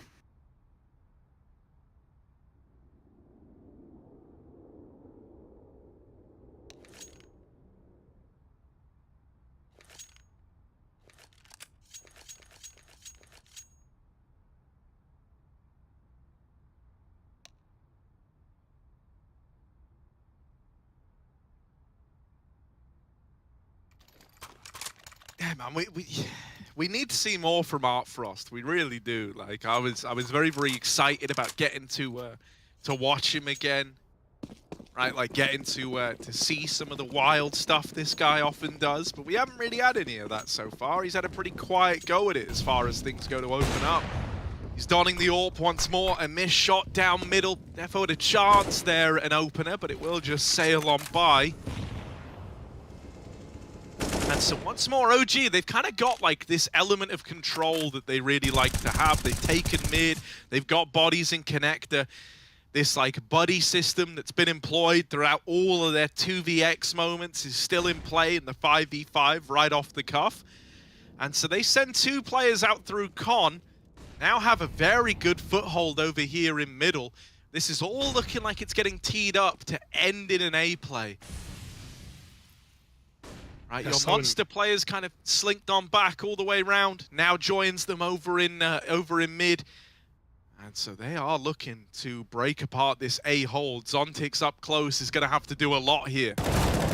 Oh, but he sees the jump up. Clean kill, he knows there's more coming. No support from the site, not yet at least. And so Sound trades.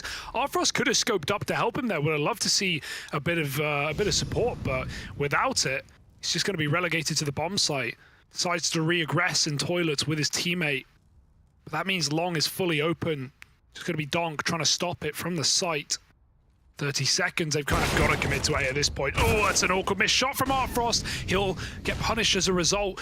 Donk going out in front of Truck as he gets mollied. Owner wins his fight on short side. Donk goes 1 for 1. Things are going well for Spirit. The time might pick them up around here, but Maris comes in late from connector and puts the knife in the back. Notaneki, 10 seconds to stop this plant, and that kill might just have done it. Got to live now. With 5 on the clock, he swings, and he loses. Another clutch comes in for OG. This time it's Maris. And that is a massive mistake. Notaneki just goes out wide. He did not need to. I don't think Marix could have even got there in time, right? There's a chance Notaneki thought he was closer, but I don't think there's a way Marix wins that round if Notaneki doesn't swing. No time for the plant. It's wild to think that half the rounds that have been played have ended with clutches coming up in favor of OG. Like, that's just wild, isn't it? We either need to see one of these clutches go back the other way, or to just successfully stop one of these 1vx scenarios. Oof. That's clean. That's a good little turn for the Donk. The Donk, huh? I like that. The Donk. You got to put some respect on it. Yeah, true. Oh, they're going to boost. They're going to throw this boost up. All right. Cheeky. No rush as well. They hold it. They wait, but that might be their undoing. Because Marix, he's holding it. He's waiting. Gonna go back for it. Oh, dude, they are so patient on this boost. Surely Marix is gonna get this kill though. Nerding it right now. Oh, and he gets it. Sickening. Shake got tagged up there, but Marix has his life saved, and they know there's more inside of this site, but they don't know how many. 3, make it 2 as the Mac-10 entry comes in. Artfrost needs to be stylish, and that's a quick flick to find a second. They're rushing him down, but Artfrost don't care. Finally putting on a show. This can't be a clutch, and not with Artfrost in the site. 4 kills, 4 rounds, and finally the AWP star steps up big. That is more like it. That is the Art Frost we've been waiting for. You see how quick that was? Nah, you don't see it. That's the point. Man, like, that was unreal. Oh, dude, and to think, he had 1 kill up until that round there. 1 and 7, like a really dire beginning. But if he can give us a little bit more that's anything close to what he just delivered here, and things might still be able to fall into place for Spirit Academy. Oh, it's a bit of a faster one though. OG, nothing to lose, everything to gain, and apparently so. With a double kill right out through short, they get that monster nade off. Owner did all he could, but now he's got to do more. Deep in the site, he sneaks up to stop the plant. He's a little late to it, but he will get the kill and live to tell the tale. 3 on 2, and with Util to cut off and Kits to stick, there's a way in for Spirit. Artfrost is going to cover from the top, and Oxygen, this is not a clutch I would count on. Good flashbang, he's got to hold off, and by this point the bomb is already stuck. Missed shot or not, it doesn't matter. He's going to finish it. Artfrost coming alive again, and Owner putting up a massive show on that B site. Hey, it's an eco that finds 2 kills and a plant, but it's still around for Spirit. They're trying to claw this half back.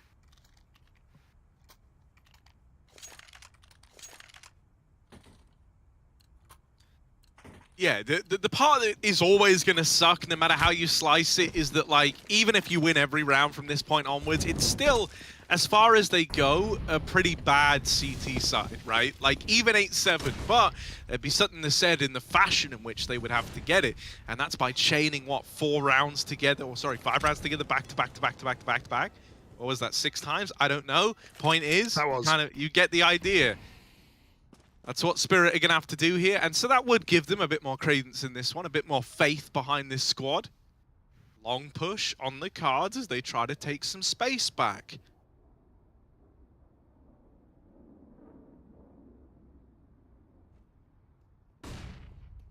Oh, the flash does nothing though, not to Neki.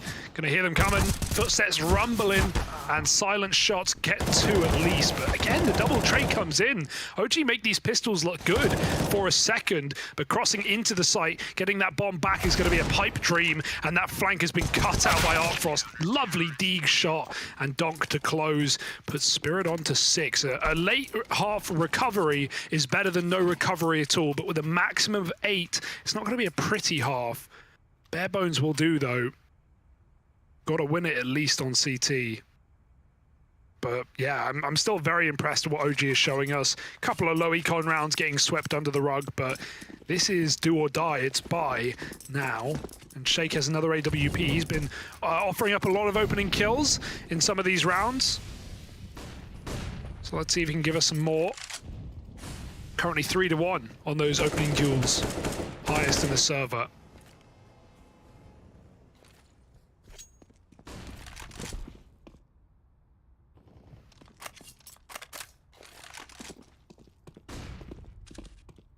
Ooh, might have an early little fight over here, right? Double long setup. It feels like Spirit do want to contain this. They do want to try their hand at these engagements. And a 2-for-1 out of Zontix ain't bad, but you could really sweeten the deal here by dropping the bomb on a late toilet's peak. However, Shake looks very, very ready for that.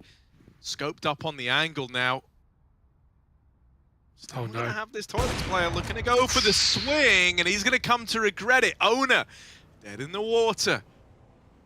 3v3 as it all goes quiet. OG are right where they want to be in this round. Yeah, Donk wanted to re-peek, but after seeing that orb take 2 of his teammates, will decide against it. Artfrost could flash him in. It's your best bet. But they're just going to run the old fallen setup and see if OG commit. Footsteps about to be heard. Shake is not being quiet about this. And it's not a fake out either. His team are with him. Smoked off is Artfrost's orb, so it is on Donk on the corner. They might not be ready though. 3rd player along, they have to trade it instead. That's the AWP out of the round for OG, leaving Artfrost on the site. Oh, he got a spot. He was just backing up, and now he knows he's being rushed out. He can't disrespect that smoke. Leave it up to his teammate to come through, and so he shall, but both kills for OG, and 8 rounds found. That's a bit of a jump at the gun there for Spirit, I could say. Oxygen running through is one thing, but then Artfrost over the smoke as well, digging their own graves near the end of the half. And that won't leave them with a lot either. Or rather, it will. Of course, 2 anti-ecos prior, and they kept them fairly clean.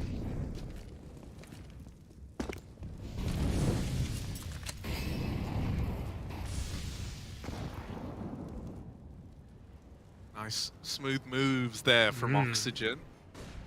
It's always just appealing to the eye.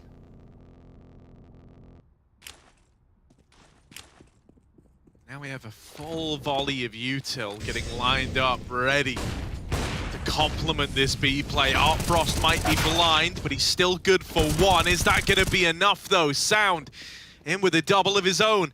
Also, Dive's dropping the bomb further afield out through Monster, so they need that flash to set up this double push, and they need it stat. It goes in. No one's blind. Dementa now dead. Donk holding on to this B site, and with a little help from his friends, he's there to put 7 on the board for Spirit Academy at the end of this first half. Considering, you know, it kind of started with OG in a really powerful position at 7-3.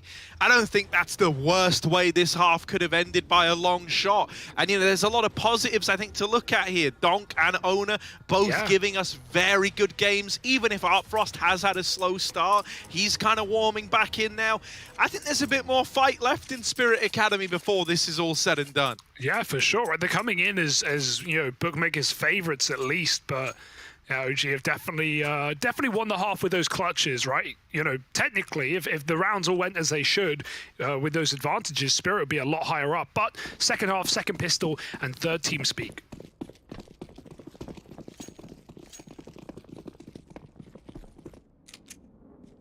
Mid one. Don't see monster. I don't see short. I don't see short. Yeah. Should I pick pipe? You can, yeah, you can. I'll rotate. And stay two there, yeah. Do you have anything Guardian? I have con. No, we don't. I don't need anything. Let's We are go going three. 3. You see anything long? One long, One long. one long. Too long. I'll peek once. I'll try to go trash can. I'm staying They with smoke you. stairs, they smoke Yeah. stairs. One long close. I smoke long. Toilets. I smoke long. Long Toilet, close. okay, let's push Long this. close. Toilet, They're pushing, they're Long pushing. close. I have Long long. close. Pushing, pushing. I have Don't peek. Long has. I pick in your Access gun. long. One long dead. One more dead. Last unknown. Let's fucking go! Oh, what a round, Oxy. Nice, Oxy. Important. Brother. Let's go. Popping straight Oxy on them, fools. That's another sick round out of Oxygen. 4 kills from Toilets. Backs up, calls he has the cross, and he delivers on that cool, sexy taps of the USP, and these two as well. Oh, bop, bop. Dude, this guy's a talent. No, yeah, super clean. And I echo the sentiments of his team there, right? Everyone was kind of thinking he had a hell of a round. It was very, very stylish, but more so than that, it made the pistol round super easy for OG Academy, who are now looking to ride this high all the way to a strong start in this second half of play. Spirit Academy coming in with their Glocks out. Arek's gonna give them piece of his mind over in the toilets.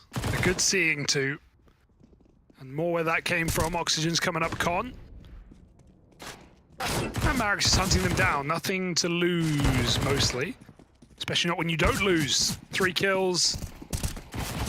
And he'll get some help out at least, or some eco-fraggers will fly in and finish the job. 10 rounds to OG. This is where the game begins for Spirit, right? They did the bare bones. They just about saved that half from an embarrassment on defense, but now they need to come in with some early T rounds to stop this money getting built up, these orbs getting out of control. Because I feel like while Spirit were very passive on their CT, right, Artfrost was given a lot of room to AWP aggressive in mid, but towards Bs, they never took short, they never took con. I don't think you're going to get the same respect out of OG. They're feeling it. They'll definitely be a little more in your face, especially on this bonus round where they have MP9s. Immediately into short water. Yeah, good space taken early. I would have loved the nade in middle, man. That could have done so much for OG Academy. Spirit hugging that smoke up close, right? The kind of one danger there is the offensive utility that can come in.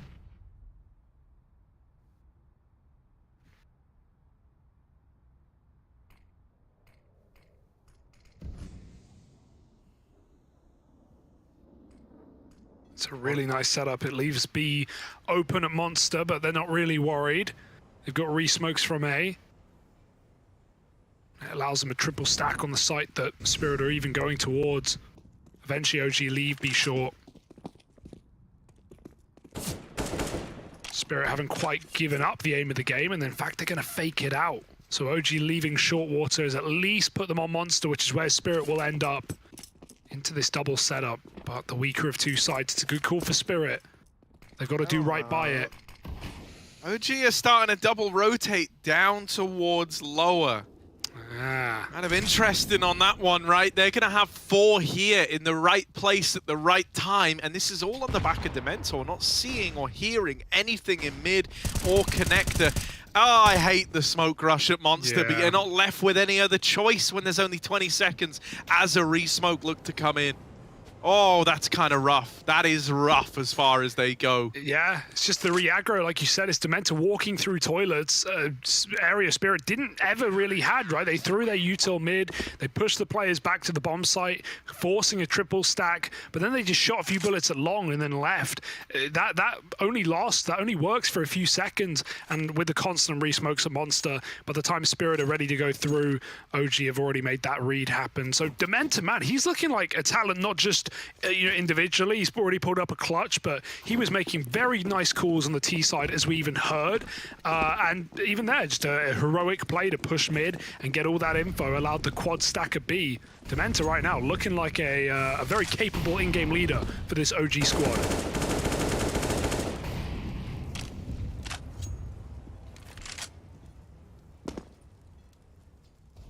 Oh dear. Yeah, Been there. That's not how you want that boost to go.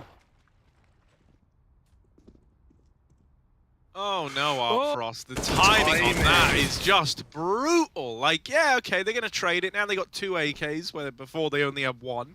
So that's actually pretty lit if you're on Spirit Academy. Sure. I'm not, but No, but it's you okay. know, like, that's pretty is lit kind of vibe. Because now they are ready to hit this B site with a good bit of force behind it. Ooh. There is still a lot of utility here for OG. They've done a very good job of like milking this util for all it's worth. Right? A re-smoking monster. Mona. Yeah, the S is silent. When you're British, there's no S's. Mona. 4 T's. Yeah. Mona. But that's the thing. You want to wait for that smoke to fade. Only issue you're going to have is even when you do, there's still utility that can go in to make life harder for you. Oh. Might not even be needed. They are churned up on their attempt to get out through Monster. And the rounds completed by Oxygen doubling up, going from Monster to short and just sending it home. 5 rounds to the good for OG. Another investment for Spirit, but they're yet to make a dent on this T side. Dude, that's a nasty spot for Sound as well, right? There's 2 positions on the jail railings you can jump up on. One's in full view of Deep Monster Tunnel. The other one there is tucked right at the back. So, yeah, Spirit have no idea until they're already in his sight lines. They get spotted first, and he just leg shots him out of the round. So lovely stuff. Mid-take. Nade is in, but it will be dodged. A quick short take from the T side. First one, but trying to get away with a kill is Owner. Nice wall bang. Catching Oxygen, retreating after that early damage done. Very good reaction from Donk. Wall bangs perhaps, and oh boy, they're going to work out for OG this time. That's one way to trade it. 4 on 3. Marix, if he hangs around, he'll get that spot and can back out.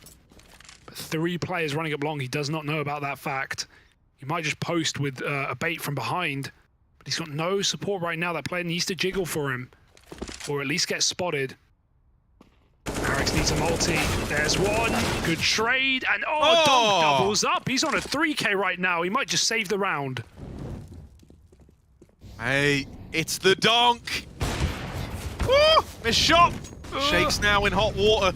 And Molly's good, gonna make life hard for them as they try to get this bomb across into the site. Donk's gone deep, the deep Donk, surprise, but that's the bomb tumbling down the stairs. Donk offered up 4 in this round. Artfrost needs to deliver on it.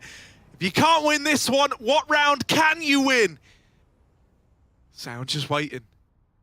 Just waiting, and there's the swing to close! He tries, he fails. Donk with 4, not enough to win the round. It's silenced out by Sound at the end. Dude, that one hurts. He went hunting, Harry. He got a bit hungry there with the bomb, and I'm not sure why. Maybe he thought Sound was coming up through Dumpster, but got that bank pick and just went in with it. That one hurts, especially for Donk, who feels like he couldn't have done more, but at the same time knows he made the fault in the round.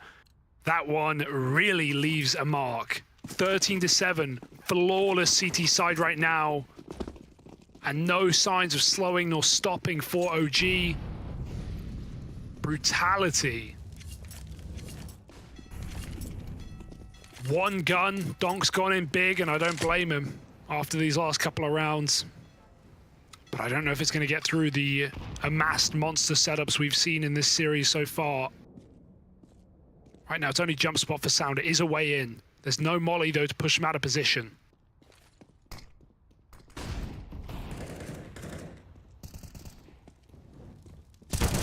Oh, Sound, they're deeper than he was ready for. Oxygen, though, does not give them room to breathe on the monster exit, and there he is with 3.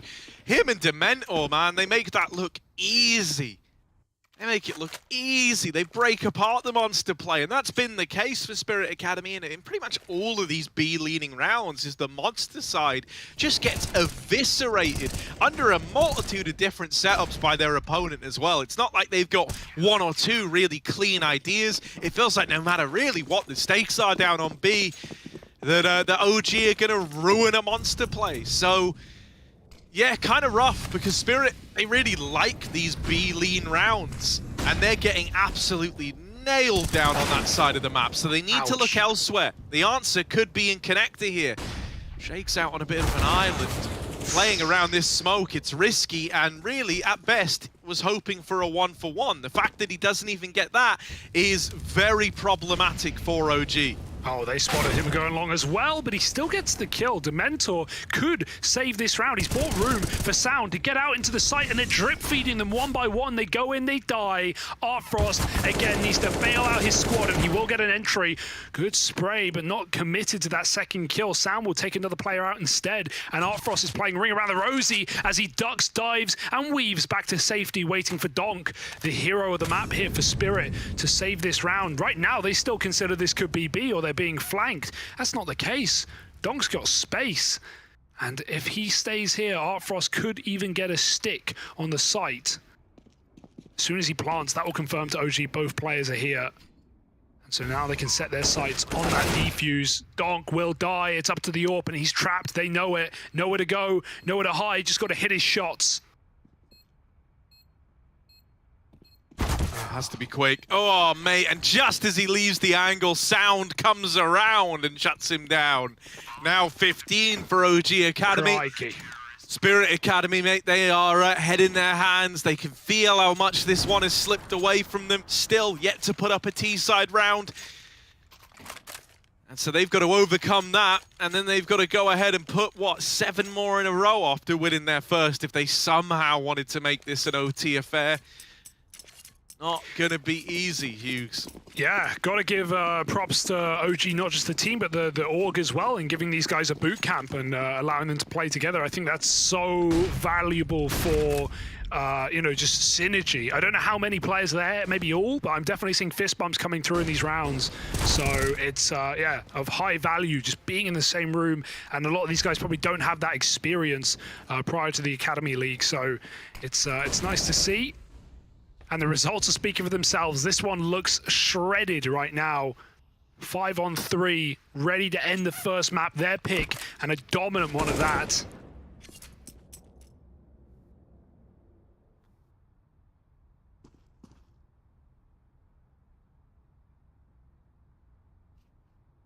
Oh no, Dementor has the round in the palm of his hands. And with the round being in the palm of his hands, it makes sense that the map is in the palm of his hands.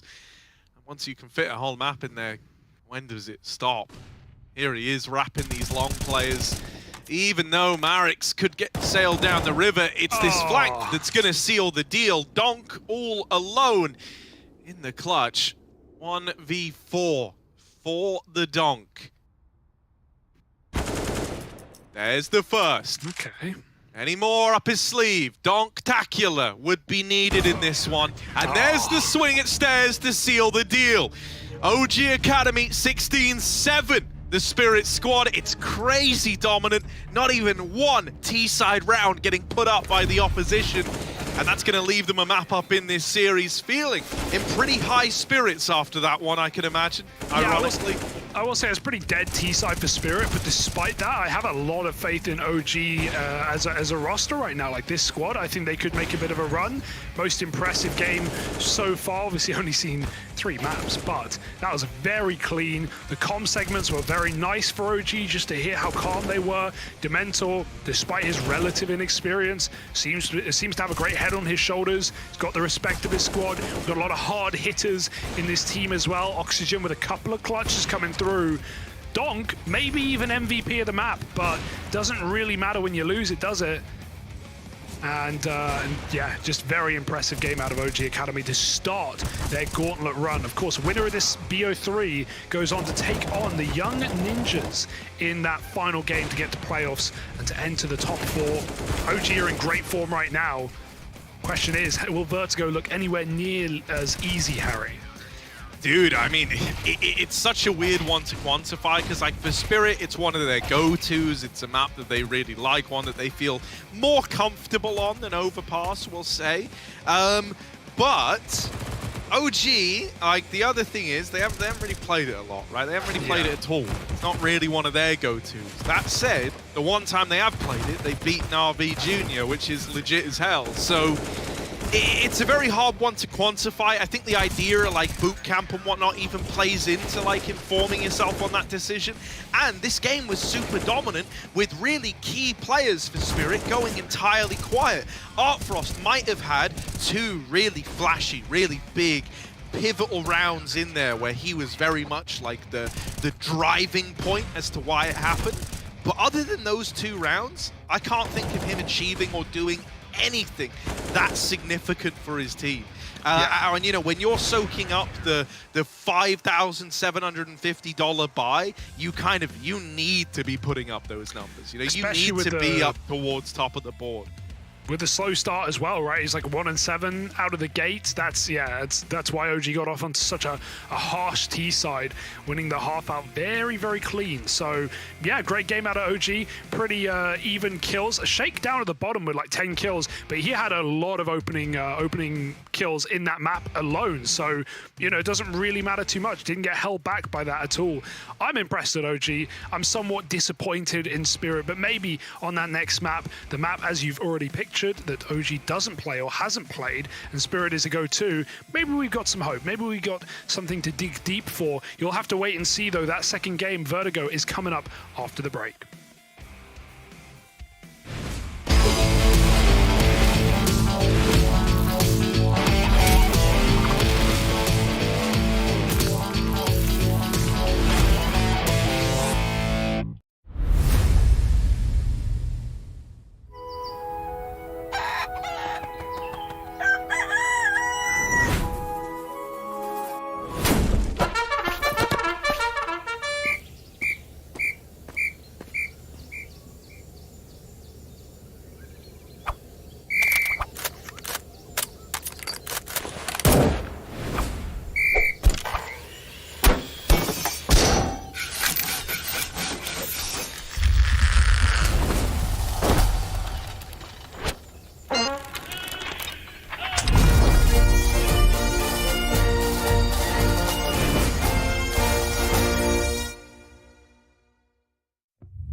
OG map up right about now. They're 1-0 up in this series. Now we get ready to head to Vertigo, the map pick of Spirit Academy, right? We're hoping that they have a little bit more in the tank here, because Overpass did feel very underwhelming that second half.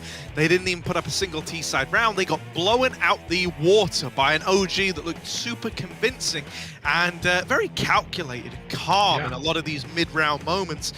Hugo, as we get ready to head on to Vertigo, what are we hoping for here? Who needs to step up? What needs to happen if we want this to be an exciting 3-map series we all remember fondly, and not one where Spirit just get banged out?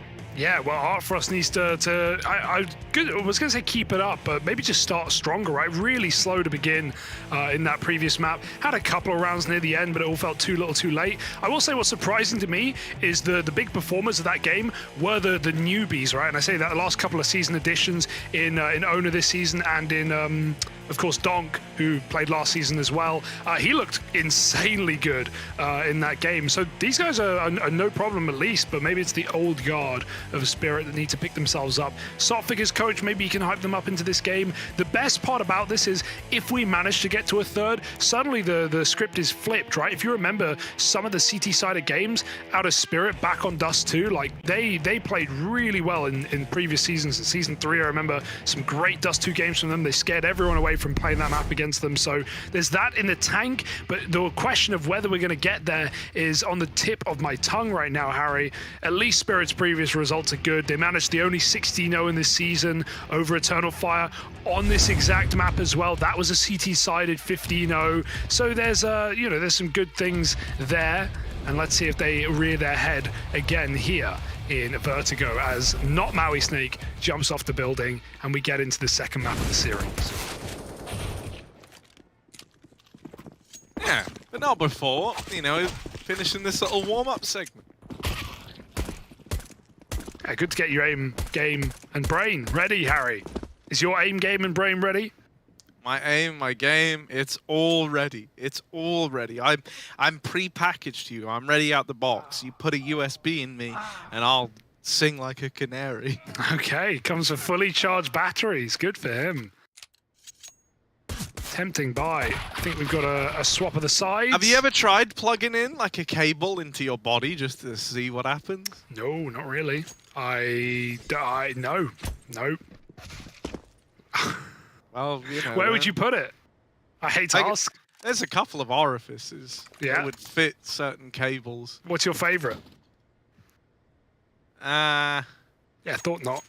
Probably like the ear. Safe. Well, here we are with map 2. Spirit taking on OG, and we're right into the pistol round. Spirit's T side now.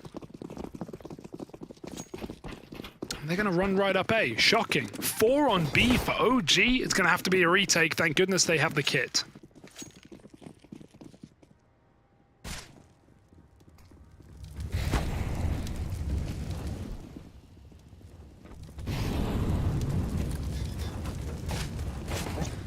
Oh, managed to make it all the way up towards CT. Donk wants to get involved.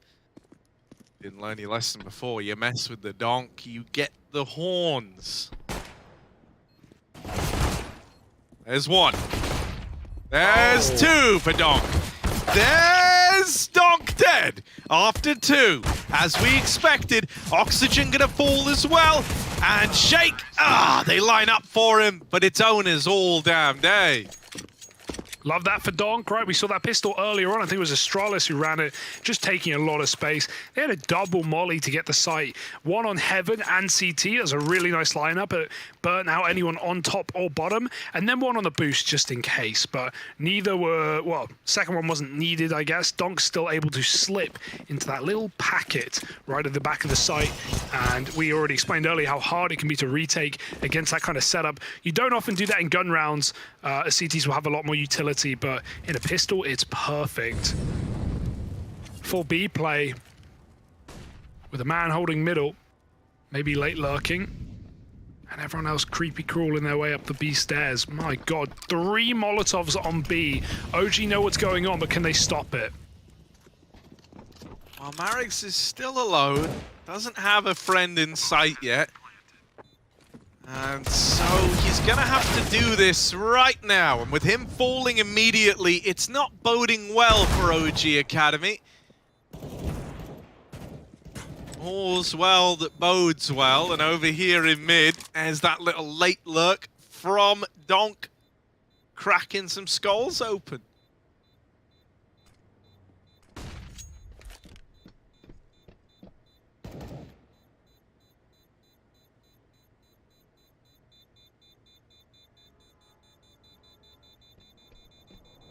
Keeping it clean, no exit here for Demento, won't get offered. Oh, but he wants to take him? Love that. Love that, absolutely. 2-0, and we get to hear what OG are going to try and muster up in a full eco. Never fun these rounds, but you got to try. Take B, guys. There's molot everything. 4 Molotovs. I have 1 flash. Give me the flash, I'll be ready on easy flash if they do the same. Okay. Flash. Flashing. Nothing A, guys. Nothing A. I didn't flash in B again. I'm smoking B. They molot sign, I think, right? Yeah, they did this last one as well. Probably the same round. Yeah, you have a flash on same C, round. guys. 3 people Yeah, here flash at on least. Now They it's do smoke. easy flash. I have Nexa. Not inside I have yet. Nexa. Inside now. Nexa now. Flash. Left side AC, left Flash. side AC. One is in the smoke. Close. 3. They're close. One more close, one more close. Pushing city. 3 around city. We'll do the same once more. GG. It's okay, you can take Oxy with you. Let's go. I mean, what else could you really expect? Yeah, it's a dominant round as it's supposed to be. Here they're talking about moving Oxygen around, knowing he's a pretty key player in how this whole thing's going to come down. Feels like he's meant to be that kind of point man, rotating between the sites, or at least that's what they made it sound like in the comms. So let's see. They're going to go strong into the B hold early with 3 here. That's where Oxygen was getting used. Now that he's helped them take the B stairs, he's going to up and leave. Go back towards middle. And actually complete the A rotation. Still, opening kill is found by Spirit Academy. Dementor dead without even firing off a bullet.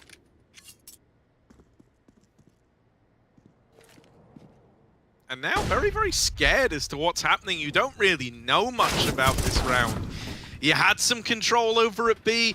Well, now you've seen 2 players towards this B site, but 2, not quite 5, is it? You don't really feel assured in pulling players off of anywhere else on the map right now. So every single area, B, mid, and A, all being held by just 1 player. That means we need a big performance, we need a multi-kill round, or else things could get dire very, very quickly. Gonna try and get up into B. The AWP fires off first. Now they learn about Oxygen in at the back of the site. Still alive. For how much longer? He's good for 2, and he's tipped the scales back into even odds. Now they try to pick up the pace, get some space, some real estate in towards this A site, but that's when they learn about sound. And here he is holding the line.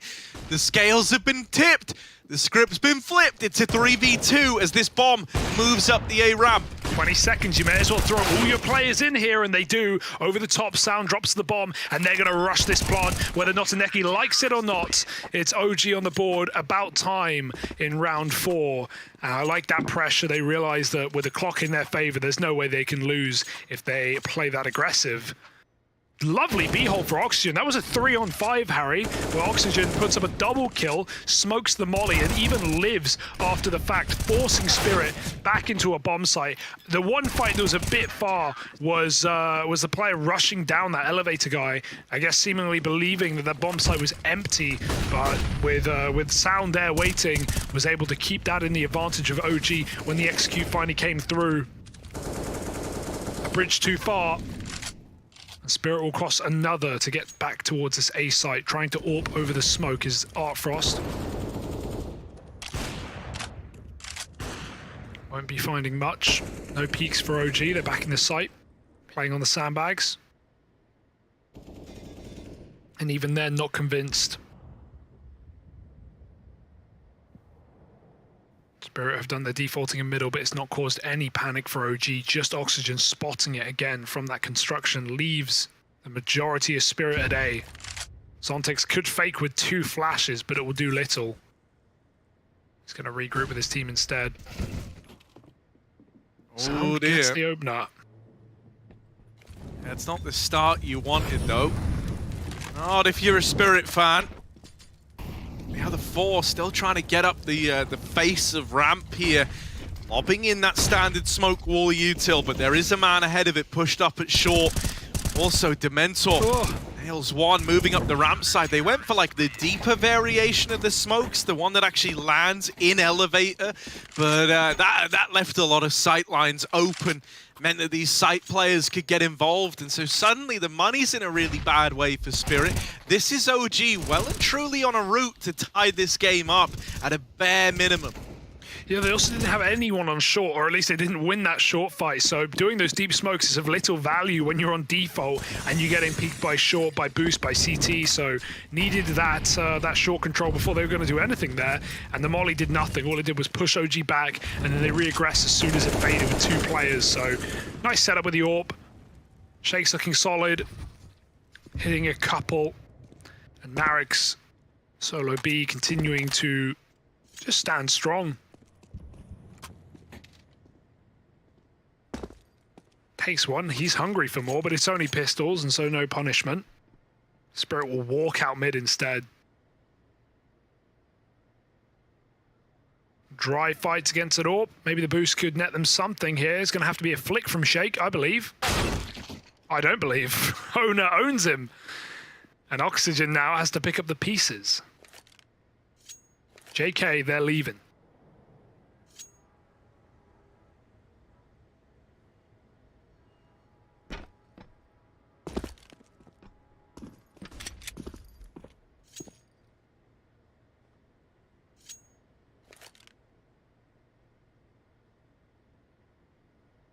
Yeah, these two guys in B are both playing it fairly passively. So you're going to get out over towards ramp. You're going to have a chance at making these Deagles come to life in the long-range fights. And I mean, you know, if you're like land a lucky pre-fire onto default, you're in an all-right spot here. You just need to be mindful that this quad position's been used a few times at the back of the site. There's the mauling with no opening found from the Deagles as they get up. Gonna be short-lived. Owner, that might be clean, but it's one shot out of many more that would have to go his way, and that's not gonna happen. Dementor holds the line, ties this game up at 3-all. Spirit Academy, that's just one of those rounds where all they get away with is a handful of frags, with the real focus being on the results of this next round here and now. Not an AWP in sight, won't have that for Art Frost just yet. So 5 rifles, the order of the day here. Yeah, Marek's put up his first 3 kills as well on B. Nice to see. He's been shuffling out with Oxygen some of these rounds. They've been keeping it pretty free-flowing on the CT side. Orb's never in a consistent position. So very hard for Spirit to get a read on what's going on the CT side. Gonna creep through the smoke, and with players spamming, it only sells the fact that Donk isn't here, but this gap is gonna be good. From OG, oh, nice molly. Even just hearing the tick on it is good information for OG to know that Spirit have this real estate. But he peeks ahead of it. That would have worked, Harry, but he shot through the little pillar, that little yellow thing. And the pole, it takes all the damage out of it. 5 on 4.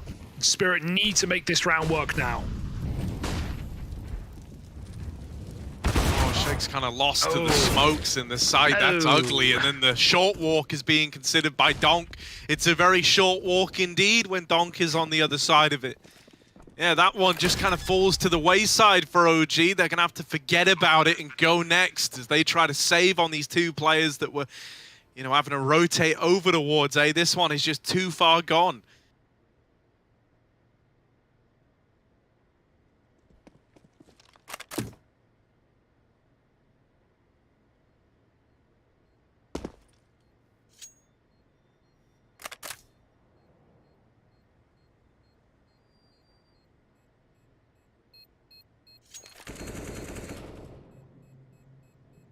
Maybe some exits even. It's not going to be cheap for OG. They need these guns if they want to rebuy. Probably just go for it anyway with 1 up, but it's not going to leave them lots for the future. 1 man will live. But 5 up for Spirit is a massive boost. Donk has, you know, he's not come and gone. He's still keeping it up. He's still the star. He's still the top of the server in just 8 rounds. And we're going to get a listen into OG yet again. Godsend. Yeah, we do Godsend, yeah. No. You do use a smoke yourself. I'm playing with Marek at the start. I'm doing I'm already deep. A lot. Fucking. 3A. I think I missed, but Getting not just. I flashed. I know about to be. Watch out them. Yeah, I'll leave you for a bit. I can flash for them if you need. 1 gap. I think you missed it. I have I'm going... Can we go foil? Yes. But we need to Then what I regress. I'm leaving mid now. I can flash gap for you, I can. Go I will close, do guys. the sandbag smoke. I can't do it in gap. They mollied it. Do Let's go sandbag from smoke. ramp. Go free ramp. I'll do the Yeah. sandbag smoke. Do it face up. Smoking. And just 1. Just go together. With 3. Ready? I'll swing. Don't sip, don't sap. Don't sap too many. Don't sap too many. Should I yellow. pick the smoke? I'll pick the smoke. Oh, Yeah, I have yellow. okay, let's go B now. Maybe they might be on B already. I'm peeking down. I'm peeking Don't down. step though. Don't step though. Nothing. Let's A. Could be. Let's B. Going Let's B. heaven. They're on I B. think we should just save. I think we should save. 1 down the ramp. 2 actually. They're going A. Coming. They're Okay. going A, guys. Yeah, they're going A. I'm playing on Hey. headshot. I'm in gap. I'm playing headshot. I'm blind. I'm He's blind. faking it. He's faking it again. Let's Blitz. Faking have the it. back. I have your gap. Yeah, going back 2 now. Bridge. They are on B now. 1 at least. Yeah, we need to save. We need to save. B. I can kill this guy here. Do it. We was down there then. Nice. I took the up. He's all alone. You have up? Good. Let's save. I'm just going Ivy. Can you hold go sandbags sound with the op and hold con? Sure. You can I'm jump spot. spotting ramp. Yeah, I'm playing close to you. I'm ready to react. You should play close Ivy. Okay, wait. Towards sound. Towards sound. Okay, wait. I'm taking a flash. Could be right side towards headshot. I'm watching only. Yeah. Okay. You can hold it from now on. I'm stepping.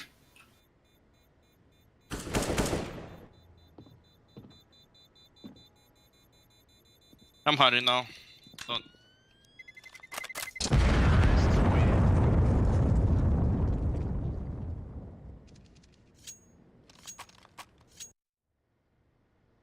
They got duked, Harry. Completely duked. Back They and did, forth man. and back again. Yeah, right. It felt like every single time, you know, Spirit wanted them to fall for it. They did. You know, that's kind of the nature of taking a 5v3 like that. You know that the CTs are going to have to gamble. You know they're going to be, you know, a little more, I don't want to say risky, but a little more committed than usual, right, to some of these like deeper angles at A once you've seen that push down ramp. That was a really good use of misdirection out of Spirit Academy. Dementor might be in a rough spot here. They heard him get to this position, so damage done on the tag. Through the wall. But nothing else past that point. This Orpon shaking mid. Oh, however, dear. he's been a little bit rough with it in this map, hasn't he? That's another missed shot from this AWP, and it's an important one. Missing that shot meant that they got out into mid and they were able to flood this solo B player.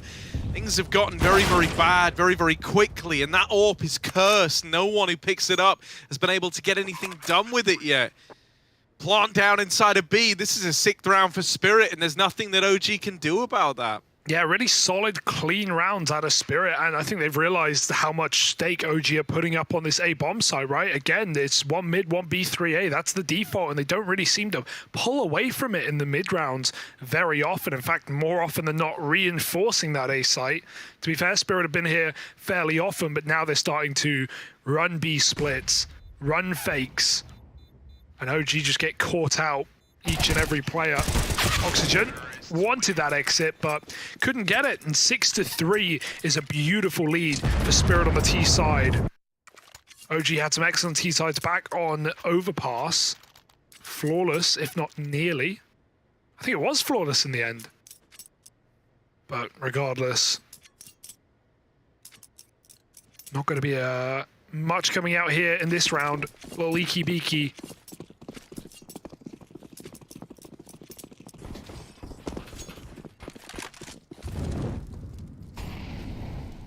Sorry, it's OG's CT side that was flawless, of course. Very different look here. But again, this is a mainstay map for Spirit. It's one that OG have only played once, taking down Na'Vi Jr. on it. Oh, caught out. Spirit already top ramp at 130, and OG none the wiser on this eco. They go and lean towards B, where many of these rounds have ended. Spirit, this is a bit far for Ona. He's going to get heard, and he's kind of asking for that one, running into spawn. Gives a gun over, and that trade is so important for Donk. If he dies, that gives OG a reason to go for this eco round. Now, should just be exits. Trying to get an AK out of here would be the goal. Spirit up to 7 at least. They have done their T side. Everything else is just bonus from this point on.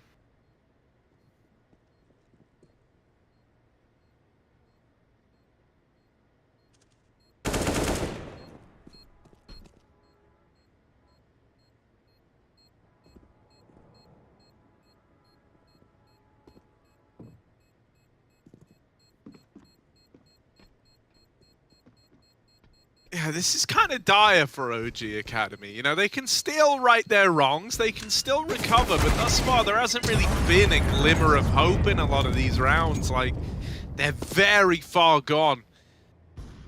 And so it's not even like you can kind of tell yourself that you've been making them close, right? At least kind of when we had that like FURIA Astralis game earlier on today, even when like FURIA would have rounds slip away from them, the rounds they were winning were crazy dominant, and even the rounds they were losing, they would help like bring close.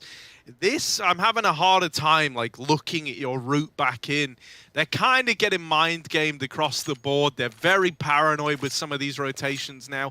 They're hesitant to lean heavy over towards B. They're trying to stack out the A ramp side, knowing how important that ramp fight is. But it feels like, you know, a lot of the time, Spirit, they're either kind of avoiding it completely and leaning into solo B and mid plays, or when they do go A, they throw these really nice utility pieces that kind of nullify like an early triple lean by blocking off, you know, the short angle, giving yourself that one way over at ramp.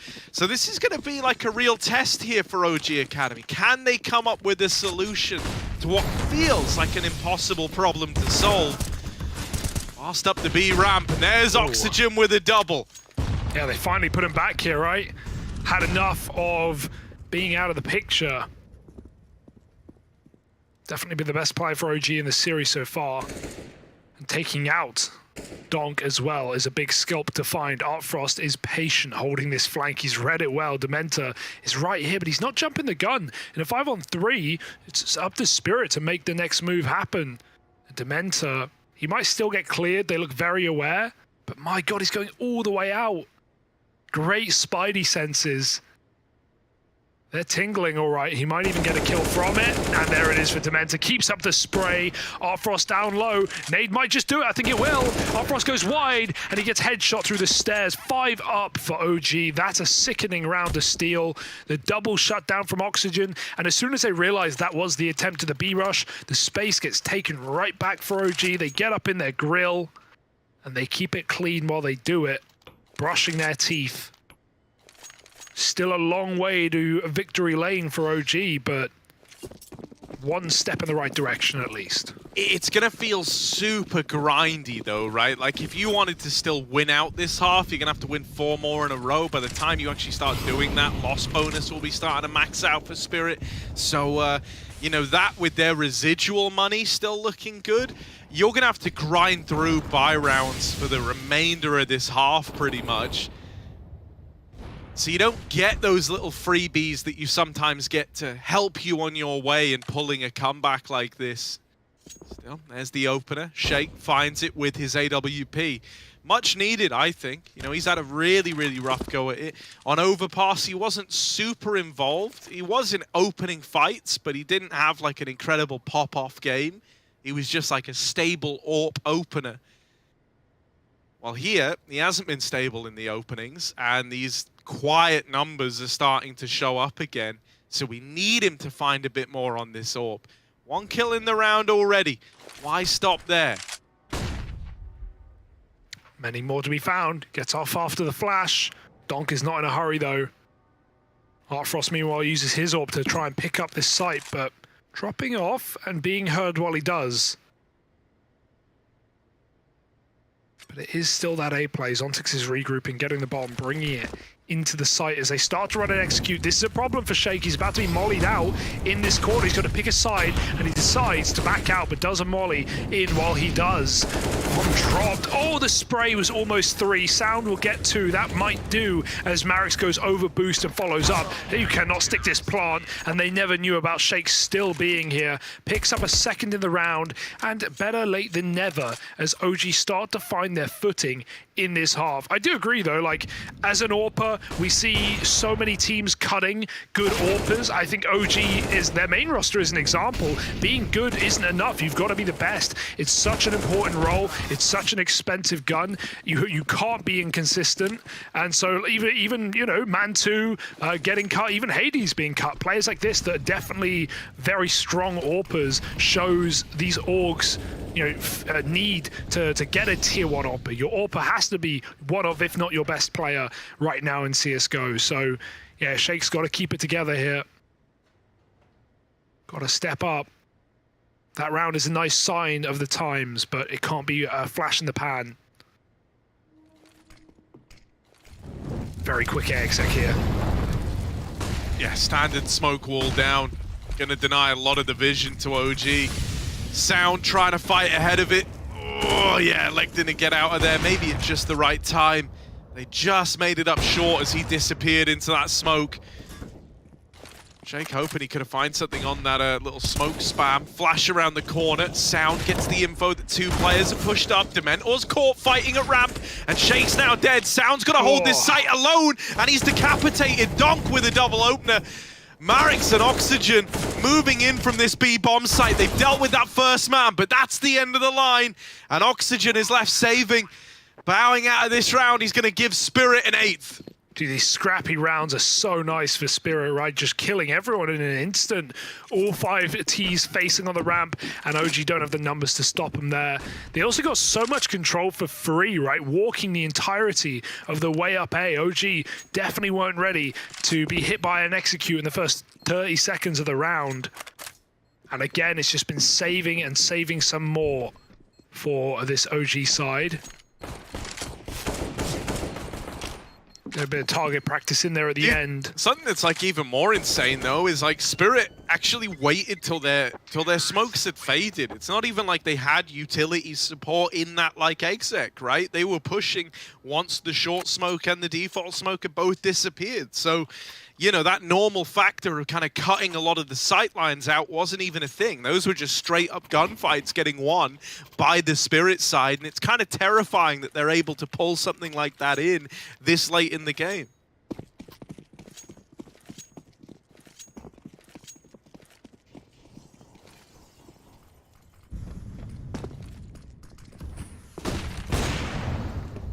Orb's going sandbags. All right, something new for Shake. Got to boost up at the same time. That's going to be quite a distraction to enable this AWP if Spirit do hit A. But again, it's what has let OG down in the past, this triple A hold, when Spirit have just faked it out and gone back into quick mid to Bs. They've set up to be able to fall back into Notaneki's position. Guy at bottom B, I think that's Zontix. And so yeah, let's see if this orb can at least find a pick. Almost walking into it is Owner. Boost is waiting. The shot is missed, and Owner dodges death for now. Shake's even going to smoke himself preemptively. And just seeing that orb at sandbags might be enough to send Spirit back. How long do OG wait on this triple hold before they realize they've actually already pulled back the AWP, leaving the boost? But it's going short instead. It's going to be all down to Oxygen. He's got a double in this position before, but one will not cut it with these positions for OG.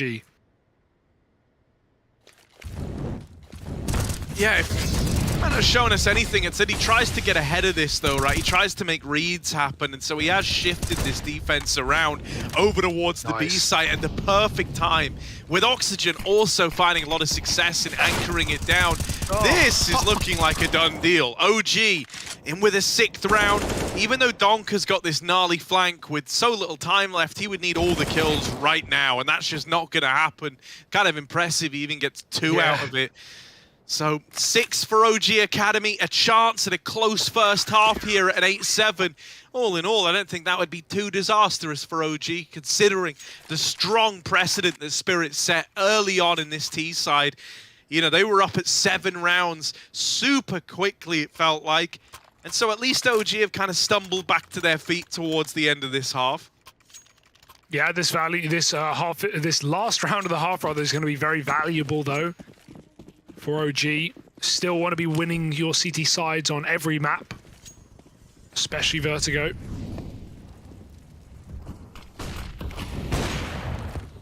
And while they can't make do with that, fighting for an even split. Going up on the same setup, the setup that Spirit didn't see last round, other than the AWP on sandbags. They don't know about the boost. Could be a nice piece. Little boost up. Oh, this is perfect. Zontix, he can just jump right into the bomb site. Oxygen's played the quad before, and they might be aware of it given no one's been seen on default. Zontix is going to go and hard clear this, I think. Oh, here he comes. And Oxygen has no idea. So ahead of the curve there.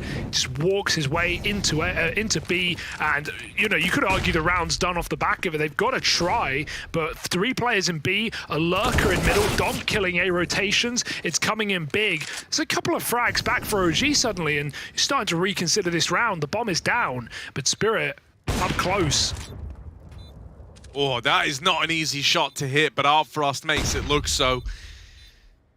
Now scoped up, ready for another. Artfrost giving us a round with this AWP. Just got to put a stop to sound. And there it is. Artfrost will hold the line. So a 9-6 half at the end of things there. Spirit Academy, far better spot than what we saw back on Overpass. They're looking to right their wrongs. They're looking to stay afloat here in the gauntlet stage of the WePlay Academy League with playoffs still very much on the line. They want to make this a 3-map series after all. Yeah, definitely getting the spirit that we expected to see today, right? Very good game out of them. Donks kept it up as well after the previous map, going absolutely crazy. And now OG on a T-side pistol round. Let's hear what they've got cooked up in the kitchen.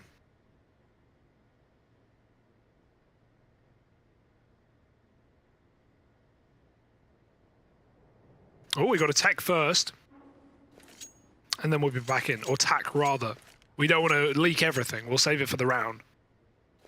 Damn.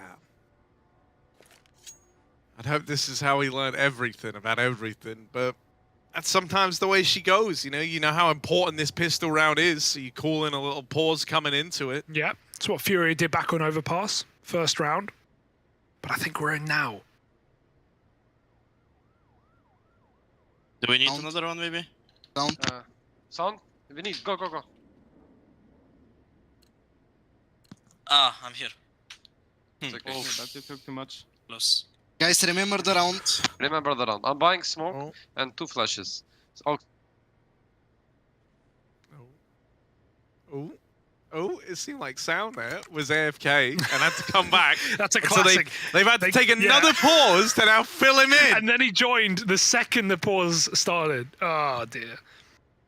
Don't worry, OG, we're not leaking anything. But now, you've got to put your money where your mouth is.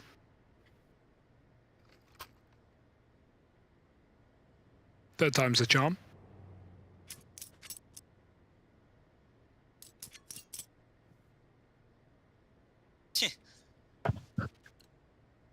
One more pause. No. Maybe? focus. Don't. B One mid. peeking. One B, mid. B, B. I'll be okay. Peeking crane. Rushing once. Ah, fuck. Yeah, just come with her. Yeah. Wait, check, That's wait. right. Nice. Nice check. They saw bomb. That's They the saw open. bomb. Wait a bit, chill. Maybe. Wait. Yeah, Are you yeah, ready? Be pushing. Are you in, I'm Yeah, playing okay. super right on B. are you Yeah, in yeah. positions? Yeah. I'm smoking. Be ready. No flash. Flashing side. Close, right and left. Flashing one more. Fuck them. Go away. Hit you one. Go behind me. One is CT. Hit you one. City. Yeah, One B. push B1. Then CT. Push Yeah, he's B1. push B. I'm planting against him. One more CT. He's peeking me, pushing me. Two. Next Two B one. lobby. Two Next B. one. Next City.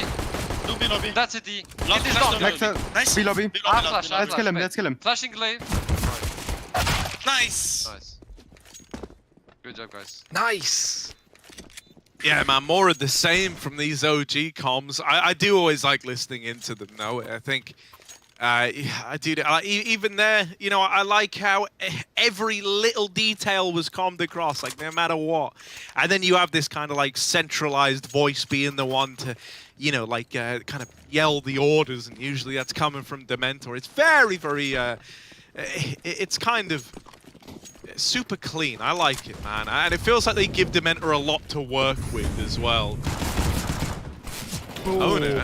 Okay. Oh, dear. Okay. Getting Through stuck in the with smoke. a 5-7. We do love to see it. Very solo through that smoke. 5 and 13. Having a rough year shake. Got to shake it off, though.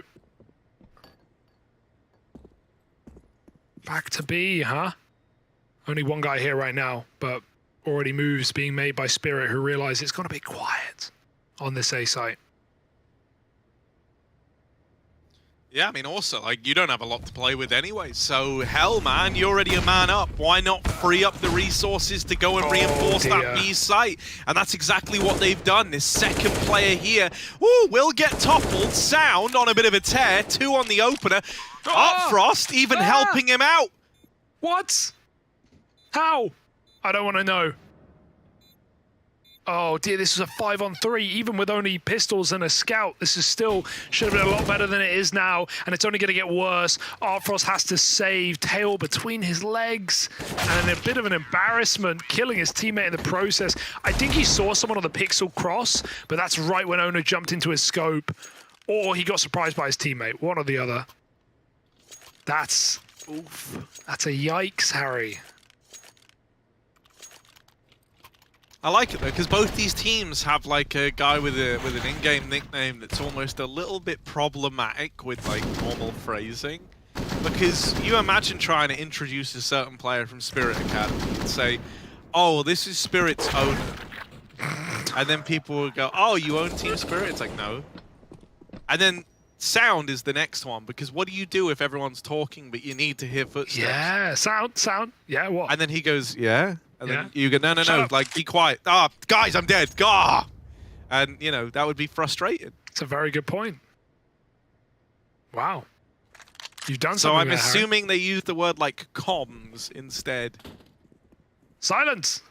Yeah, that works, but a little Shut too up. long. Go full Nico. Shut up! It might work. Well, OG are going to stumble their way into B. Luckily for them, it's empty. Vacant. Nope. Yeah, just run past that molly. Pretend it didn't happen. It's a big flank going on. Oxygen. Might need to look into the wall to stop his barrel from getting seen if they come through Z. But they won't. They're going all the way around the world looking for exits. So now his position even better. They're coming.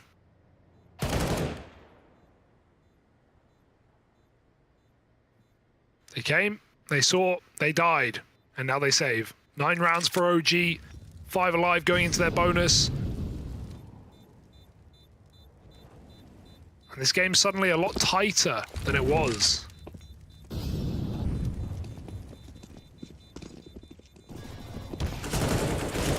Oh. Well, even hunting down the Deagles right at the end. A bit of extra money for Dementor. That's well worth it. Gonna run a bit of a bonus round here, right? Keep the Mac-10 in play, keep the Galil out, send Dementor, well, you know, he can send himself in right at the front of the pack, lead the charge with this Mac-10. Spirit Academy, they were once, you know, kind of laughing all the way to the bank in this map. They were feeling really good. Well, now it's a tie game. This is where they get to choose their own fate. Do they want it to be one where they have to dig deep, make this a real, you know, close matchup?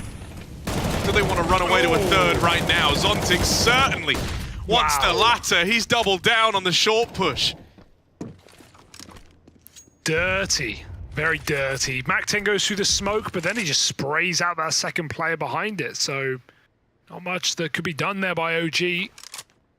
Nice spray for Zontix. They're going to go back to B, but look at this double stair setup. Even after you kill 1, you are not ready for 2. And it's an if for that first player anyway. That's a nice shot. Notineki overwhelmed, and Donk does him dirty with a double.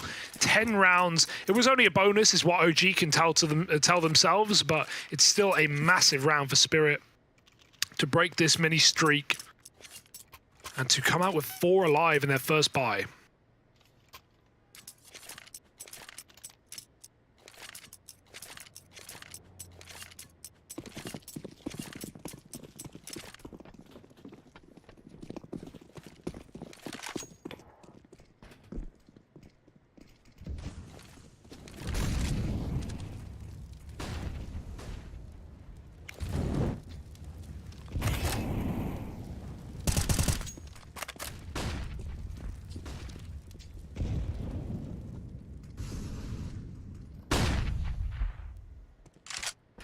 Take a bit of time getting Shake posted with that AWP, hoping that there's a resource for this top of ramp. And oh my god, there is a bit of a challenge, I guess. Notineki kind of vaguely shot near ramp and comes to pay the ultimate price.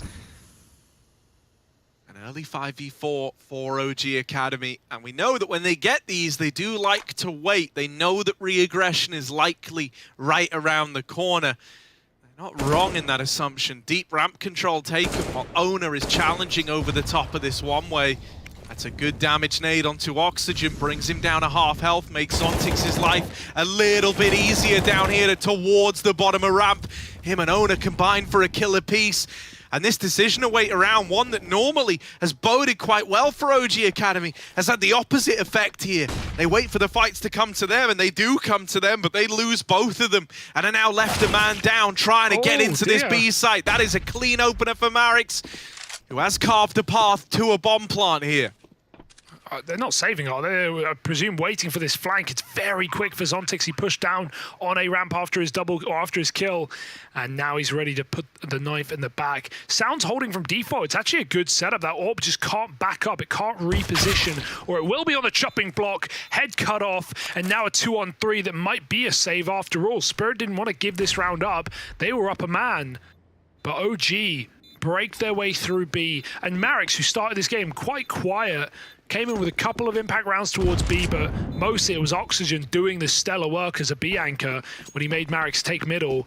Well, on this T side, he's been cracking skulls, he's been opening up sites, and that round is a perfect example. One player at the back of quad removed, and look at what it did to Spirit Academy. OG find 10 rounds here, so back and forth. And even though their AWP is still having a rough time, it goes both ways. Artfrost also on 6 kills alongside Shake. It's Riflers reigning supreme. Anyone's game. This round will set off either squad to a bit of a streak, though. Oh, Marix trying his hand at the fast B again. Oh, right up in their face. Now, there is this AWP. Doesn't want to go any further. He knows how favorable that 5v4 is while they've got it. I like that he tapers off. That nade might still get rid of him, so that's a bit of a shame, right? He tried to play it safe, tried to back off and play the man advantage, but ends up getting naded out of the round. Good trade nade lobbed in, though. This double crossfire again between the aggro short man and Owner at top ramp. And this time, OG decide they don't even want to try to contain it. They don't even want to try and fight for it. They're just going to give it up.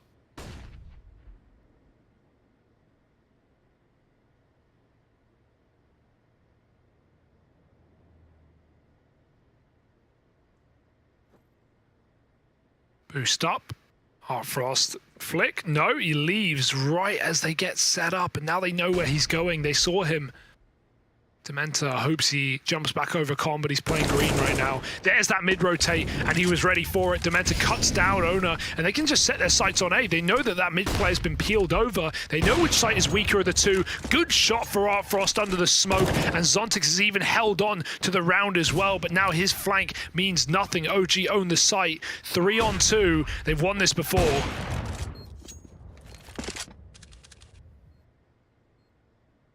Yeah, they're going to group up on the short side. They could look to fight Zontix on this flank together, but right now he's not peeking. And that might give him a little window here where they stop considering this flank and he can pounce on out. Instead, it will be Dementor to deal with him. Up on the bomb, hoping to bait a peek. They've lobbed that smoke in, but they haven't tapped it yet. Still, the fight's come to them regardless. And that defuse is going to come in with seconds to spare. There was a kit on Donk, but Artfrost has grabbed it anyway. 11-10, the round one for Team Spirit Academy, and one that might haunt OG. I think they feel the pressure there. They peak immediately. As soon as that smoke pops, they swing out in the 2v2, and they lose both those fights. Now, I understand the nervousness. Sometimes that smoke can cover the defuse sound, so you know, that's why they swing it right away. But even then, I think you could have justified like giving it a little countdown, you know, get yourself, because even if you'd shaved off like an extra couple of seconds from that, would have been a far more pressured scenario for the opponents. Oh, God, these brawly opens to rounds again come through. Donk has lived, which is definitely the player you want standing, but not if he gets wallbanged. That's not part of the script. Sound shoots him right through the wood. God, this guy, it's Dog v Sound right now. And Sound has put on a masterclass on his T side. 22 and 13, a double opener. the OG need to win off the back of. They need this round. It would single-handedly break Spirit's money, right? With only surviving with 2 in the last. This round could crack Spirit's head on the pavement. And so they go patient. You know Dementa's calling to hold off. Minute on the clock. Wait for the re-aggro. See if there's a reaction. Keep in mind, Zontix has spent most of his map, most of his half rather, on the bottom half of the map. So many A flanks into B flanks, back into A flanks. He's been all over the lower level. So OG want to wait and see if he's cocky yet again. His gamble B with Ono. It's a nice call, especially with that AWP in middle. They've just conceded A, and they've made the perfect play. Will it pay off? We'll have to see. But 30 seconds as OG enter B. Oh, that's there is an Art Frost kill all damn day. That's the mid component of the split dead, so it's all going to come down to getting the ramp entries. Zontix blind, it's a good flash. Art Frost trying to do it all alone. 1v2 now behind the generator. What? And he just gets caught looking away, but they don't finish the job. They don't finish it, and then they will. Sound with the trade. It gets so down to the wire, but in the end, it's an OG round on the back of Sound. Dude, sounds nuts. But why did Art Frost turn? Did he hear something? Did he think they were middle? He lost his nerve. Harry, if he stays on that angle, he wins the round. He probably gets a kill, gets out, and has a chance of the 1v1 with time. Oh, that could have been his pickup there on his own. What a unfortunate way for that to go down. My goodness.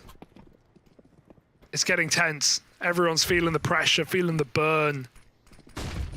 And poor Zontix, who swings out at what seems like the perfect time with his teammate's flash from default. But at the same time, OG threw a flash and he was full blind. Peeks into the blind and dies with nothing. You know, his score might not be great, but he's had a lot of map control with these aggressive A plays yet again. Could have won that on his own. So could have Art Frost. But with neither of them appearing, OG are now poised and ready. Steal this map away. This anti-eco is just a stone's throw from 12. And throw that stone they shall. Nothing to do here but die.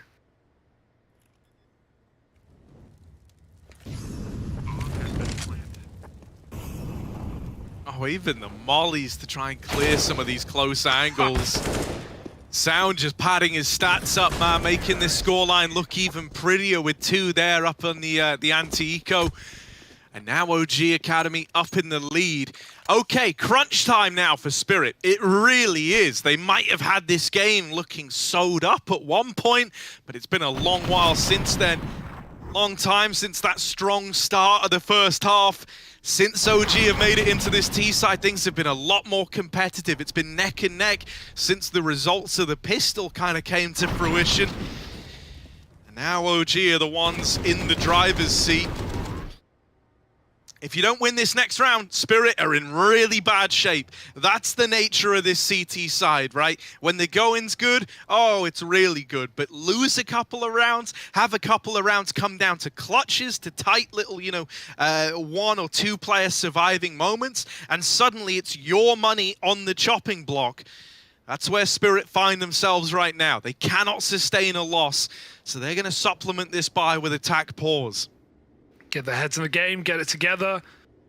Just knowing how much Zontix has done, towards bottom A, I wonder if they stick to it as well, because OG have surely got that information. They've seen it a couple of times. It's killed them before. It's flanked them before. They must be wondering how he's getting away with it.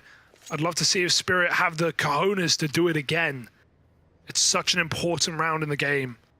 AWP is here. Art Frost has certainly come alive. Since him and Shake were 6 and 6, Art Frost has doubled his kills. Shake hasn't gotten 1. So that's a bright light for Spirit, at least, in this late game. But they've got to finish the job. They've got to take us to dust. Sound? Did he run boost? He is dead. Oh dear. I think he run boosted and failed it. Well, that... Not good. Considering how important this round is, yeah. Really anything but ideal. That is the top performer falling 50 stories to his death and giving over a very early 4v5 that Spirit didn't even have to work for. Dear, oh dear. Nightmare mode engaged. Oxygen jumps up. They might have heard him from default. Quad and the AWP. AWP's going wide. Arfrost knows. He for sure knows what's going on. He's going to bound out of there in time. Fall blind again in the middle of the site. Notaneki, they haven't seen him. He's just firing blanks. He's out of ammo. Finally dead. The A1S lets him down. Flick missed for Arfrost, but he's got more chances to perform. Donks in the middle of default. They run right by him. They don't know. Finish the job. Someone needs to. Marix will answer the call in a 2-on-3, and that smoke fades, putting him on the chopping block again. Another reload. He is hunting this, and he might just find the finisher. Marix in a 1v2, one more to find, and back of the site, 30 seconds, Marix flicks, and he wins it! 13 rounds, and somehow, some way, Marix finds them all. That is insane, Marix! Take a bow! He looked at the camera, he gave us a little face, like, that's insane! That's crazy, and that was 4v5 out of the gate from a failed run boost to this madness in the smoke, running out of ammo, getting the reload off, winning that fight, dealing with this guy like it was easy, and then missing that entirely, and then having a flick back from looking down the stairs. That is crazy. Crazy round. Oh my god, he's not been the hard hit of this game, but that makes up for everything. You know, he's been fine. He just hasn't been the star. We got Sound going lights out. But Marix, what a time to put up a round-saving 4K clutch. A game saver, perhaps. Look at what it's done. This is 14 rounds on a plate. Get out the cutlery, folks. Dinner is served. Zontix, he's been here before, but he needs better results. He needs more. They check it. He dies. So does his teammate at the top. And that should be OG's way in to find 14. Dude, I really strongly believe that Marix's clutch is the killing blow, is the one that, if you weren't already deflated at the fact that these last few rounds with how your money's been, it's felt a little out of your hands at times. Well now, when you had your best chance yet to actually take a round away, it's all turned sour, it's all gone against you, you're broken in this one. Not having the results you were hoping for. 14 feeling inevitable now. And it's a very similar spot for Spirit where, like, yeah, they're going to have guns in the next round. They are going to have weapons up against 14. But it's with the caveat of if you fall short, if you lose that round, you are broke, you are force buying up against match point, series point, and elimination point for your opponent. Like, it's not a good spot to be in, and this is normally where the cracks start to show for these academy teams. Yeah, I think they got one more pause in Spirit. I'd love to see him call it. Just get ahead of this. Because right now you got to be feeling pretty devastated. Yeah. There it is. Timeout for Spirit. No better time for it. Can Sophic keep them cool, keep them calm as OG sit on the precipice of eliminating Spirit and going on to face the Young Ninjas. What a story. OG's second season of the Academy League as well. And they haven't played Young Ninjas since their, you know, opening couple of days. Day one, they lost to them. Day 3, they beat them and haven't touched them since. So very much up for debate is that game.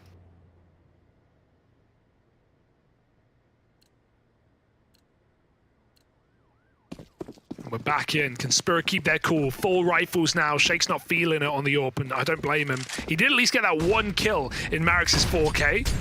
But other than that, it's been a pretty dead half as far as T-AWPs go. Just keep it classic. And a very slow default out the gate. You know what Dementa likes to call. In no hurry to make it happen. And be with the objective. Donk is here. He's been the star. 27 deep over Sound, in fact. Notaneki pushed forward by the Molotov. And he gets a dink, but it's not enough. Of course, it's the man Marix to find a 5-on-4. Last time he got naded after he got dinked, so good to see him back out this time, learning from his mistakes, playing a lot safer. That smoke isn't good either. They can't even use that. Notaneki will win this fight if they jump up. It has to be a fake out, but in doing so, Zontix rather, not Notneki, he knows what's up. He can fast flank. Even if this B play comes in, Zontix can backstab. But there's no one on B right now, Harry. Yeah, that's kind of, it's pretty scary, and it's like even these guys that are starting to move in, if they try to peek down ramp, that could give the kill over. Zontix is moving. Okay, that's a nice opener, and now Zontix is starting to push the go button on his flank, but OG are coming back his way. Knives are out. What? Ah, Hello? the second man didn't even pull his gun. Oh no, Shake is having a mare, and that might have given Spirit their way back into the series. Down up close in mid, dead after one, the bomb still in the back line. Dementor not even trying to win this round. He doesn't have the time to do it. He's left saving, and so Spirit, they stay alive for now with 3 surviving. I've been going easy on Shake, but that is an unforgivable mistake. That is a complete throw. Having your knife out there, fine, yeah, you get caught, but he made no attempt to cancel the jump, to pull the rifle. Like, that just screams you're not focused. That just screams your head's not in it. Yeah, if the score wasn't enough, that is cataclysmic.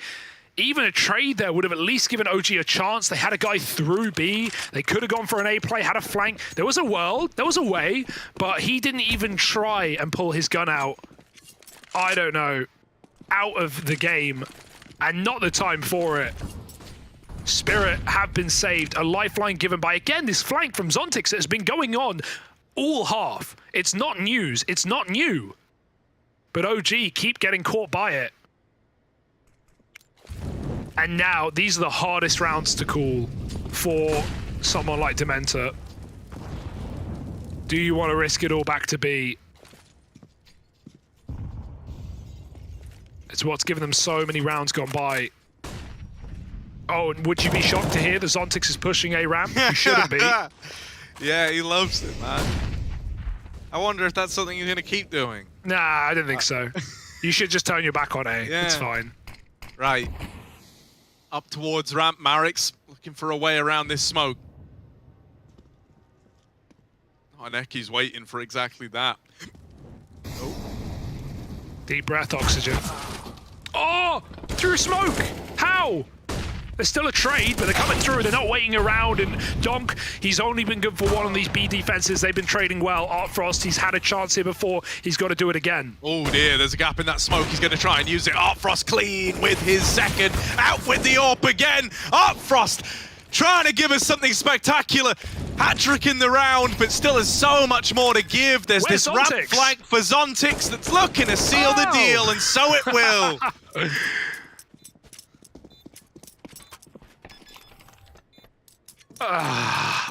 Unbelievable. I mean, sick round out of Artfrost. Sick shots yet again. And even though the entries trade pretty nicely for OG getting into the bomb site, it's finally the AWP show, the AWP star that we've been touting all series long with a massive round. Yeah, plant's pretty screwed. Could have chosen not to plant for stairs, but might have been more open to the AWP. It's a pick your poisons type scenario, and it was a lose-lose either way, it felt like.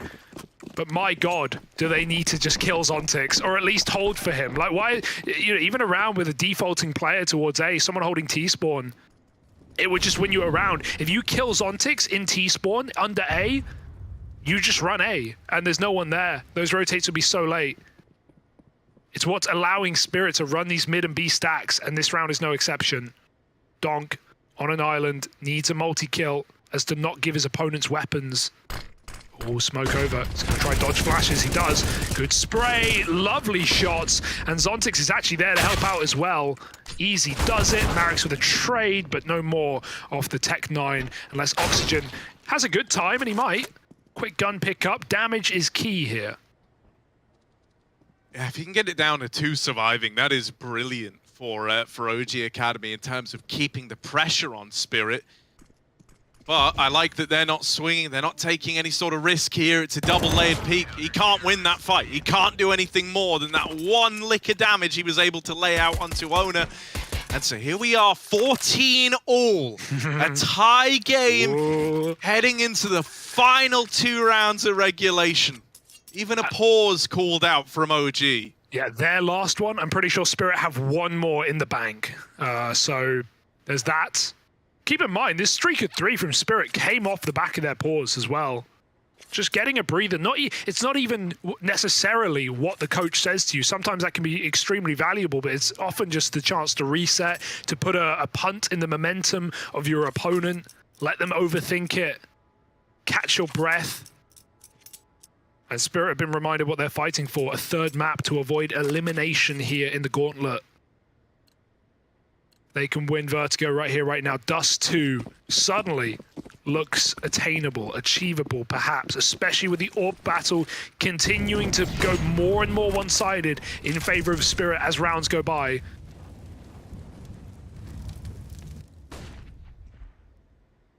Remember when Artfrost and Shake were both 6 and 15-ish? They both had 6 kills.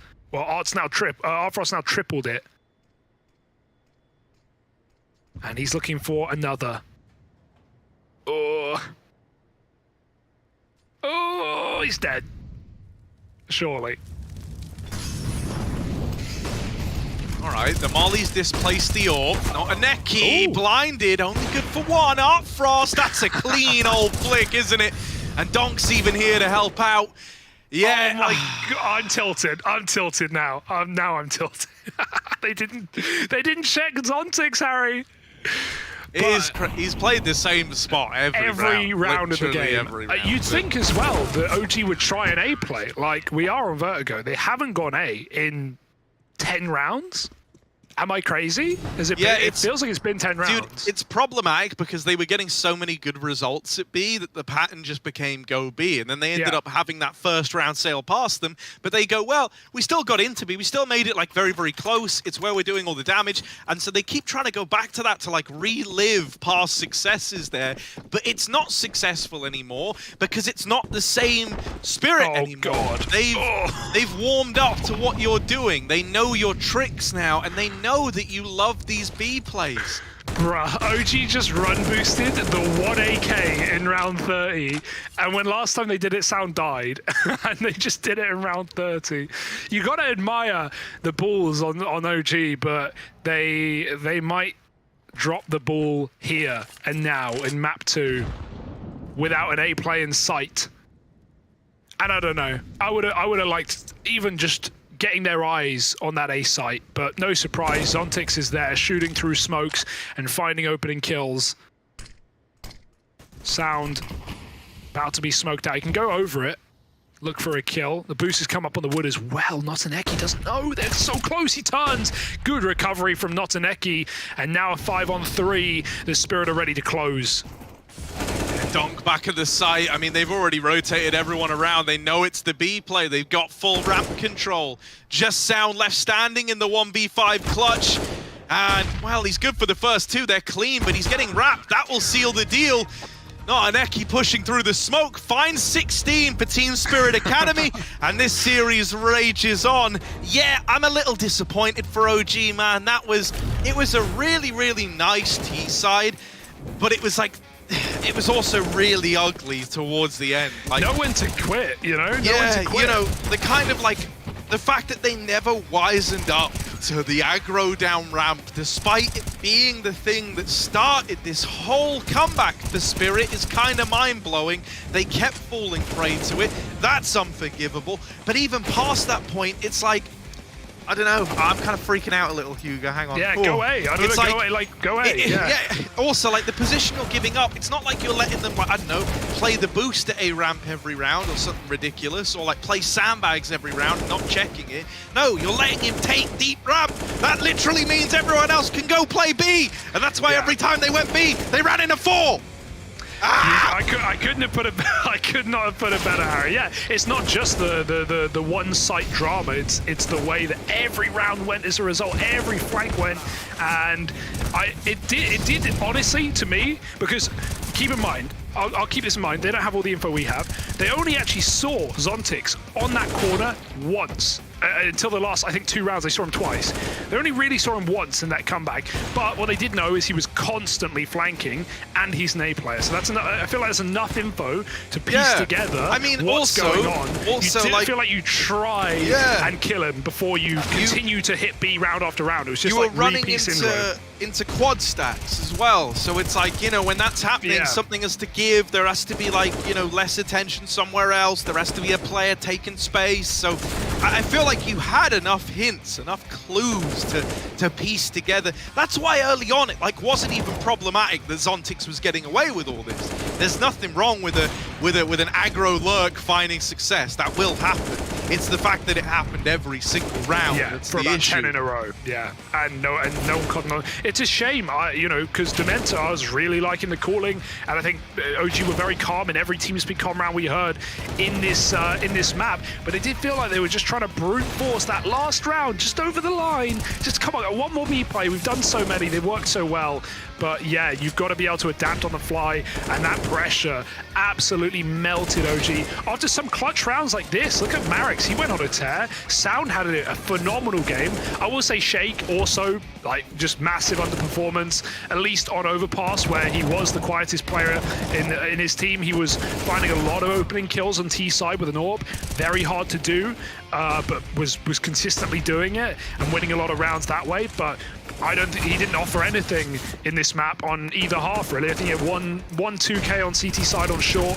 I can't recall anything else he did. So it's, yeah, there's a couple of loose ends that need to be tied up there for OG. But for Spirit, hey, great game. Like, Donk popped off. It felt like it didn't matter. It felt like he was performing on dead ears. And Art Frost, who had 6 kills at half, over tripled and maybe even got closer to quadrupling them by the end of the game. 20 frags for Art Frost. I swear he was 6 and 14. Did he go 14 and 1? I'm gonna have to double check that, but that is insanity. Yeah, and like some real MVP numbers from guys like Donk, keeping up that big performance from the first map, getting even better as the series has gone on. I'm a little worried for OG now that they might have missed the window on this one, right? Yeah. Sometimes you don't realize that you've had your last opportunity till long after the fact, and it might be one of those series that ends up being remembered as, man, why didn't we close it out back on Vertigo when we were on 14, when we had Spirit on the ropes, when we had their money broken, right after that incredible 1v3 from Marix? You know, like, maybe that was the best chance you would ever have to have closed this series out. And I'm inclined to agree, even on like the topic of someone like Shake. He was so underwhelming there on Vertigo. It kind of got to the point where I started to feel a little bad for the other guys. Yeah. Like at times it felt like no matter how much someone else did, it wasn't actually enough to compensate for the fact that your AWPer was having a really, really rough go at it. Like that map ended up going the full 30 rounds, the full distance, with a guy who was having little to no impact at best. You know, what could it have been if we got a more normal performance out of him? Yeah, and at least on the bright side, yeah, I've hyped Spirit a lot coming into Dust 2. I think they have great CT sides, but the numbers are pretty good for OG there at least. So as long as they're not full tilt off the edge, Harry, I think there's maybe a chance that they could still close this out. That being said, they shouldn't be here in the first place. They know it, and that might get in their brains a little bit. So we're going to have to wait and see who's going to be taking this series, who's going to be going home, and who's going on to face NIP in the next round. Join us after the break for the final map of the day.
Welcome back, folks. It's WePlay Academy League, and we've got our next map almost ready for you folks at home. It's, of course, Dust 2 between OG and Spirit. And after a bit of a, what word would you use to describe that last map, Harry? Bungled. Bungled, yes, Bungled was that map by OG, who held a pretty significant lead, and some B plays let him down. A nice game out of Zontix, got to give it to him, not just in kills. It wasn't the top of the scoreboard, but the impact, the info, the flanking, it was all there. Donk went big mode, and Artfrost had an excellent recovery. So Spirit got to be feeling pretty pumped coming into this final map of the series. Harry, lay it out for me, lay it all on the line, and give me a prediction. I'm a little concerned for OG's safety and well-being in this one now. I think, you know, a game like that last one probably takes a lot out of you, you know, especially for some of the top performers, right? Like Marix really came alive there towards the end. Sound was the other big one that was like stepping up, but I don't know if you're gonna get that that same level out of him when he's already done it across 2 maps. So yeah, it feels like, you know, for OG, in my mind, they're at the point where a team kind of moves, like plateaus back to what's average, what's fairly consistent.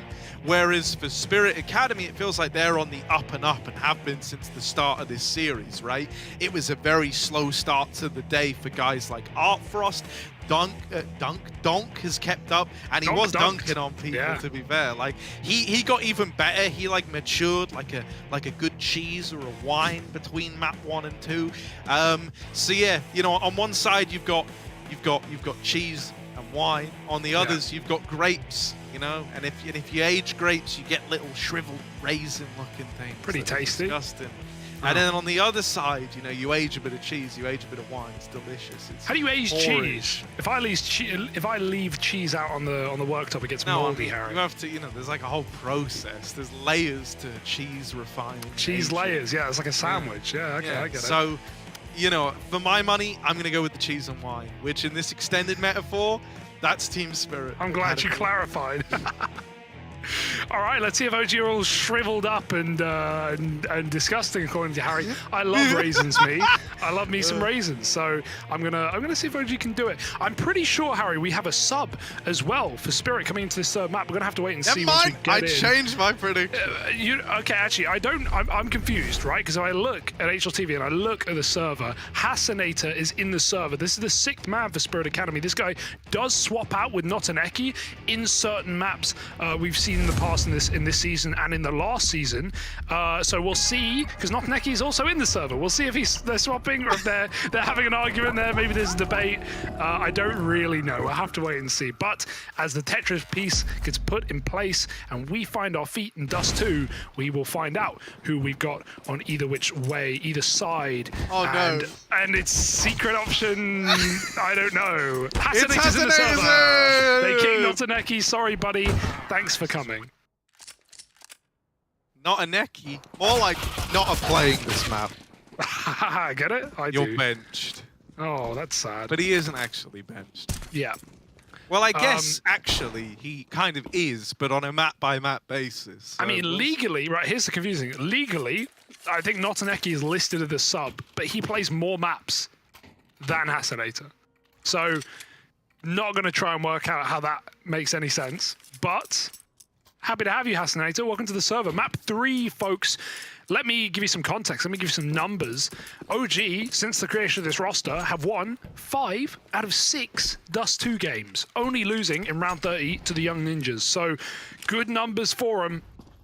We know Spirit CT side is very good on this map as well, but we won't be there yet. We've got to wait for that second half. And Hasanator, is he warmed up? Is he ready to go? Only time will tell.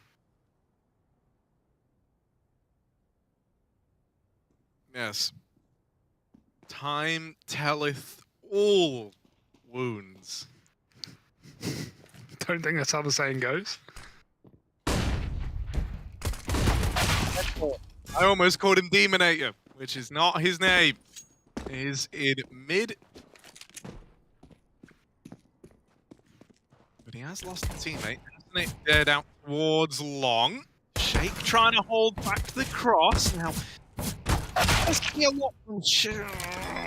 Never mind. Donk's gonna deal with him.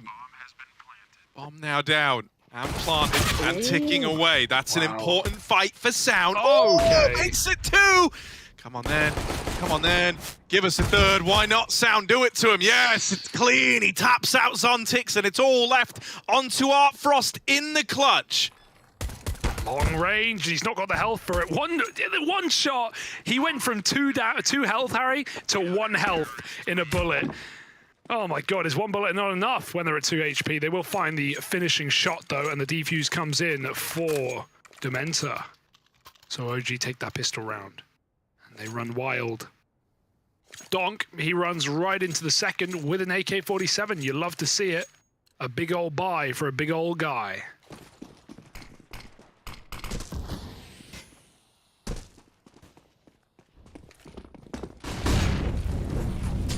Molly in the double doors, but Zontix is ahead of it. He's out at the blue bin. He will go 1 for 1. Not ideal though. That's one of those guns lost to the hands of time out at long.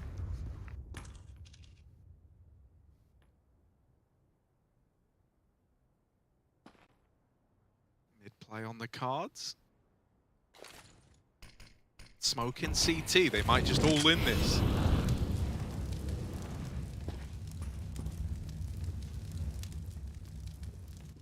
Creepy crawly over the smoke, or rather dropped off. Will Marek see anything here?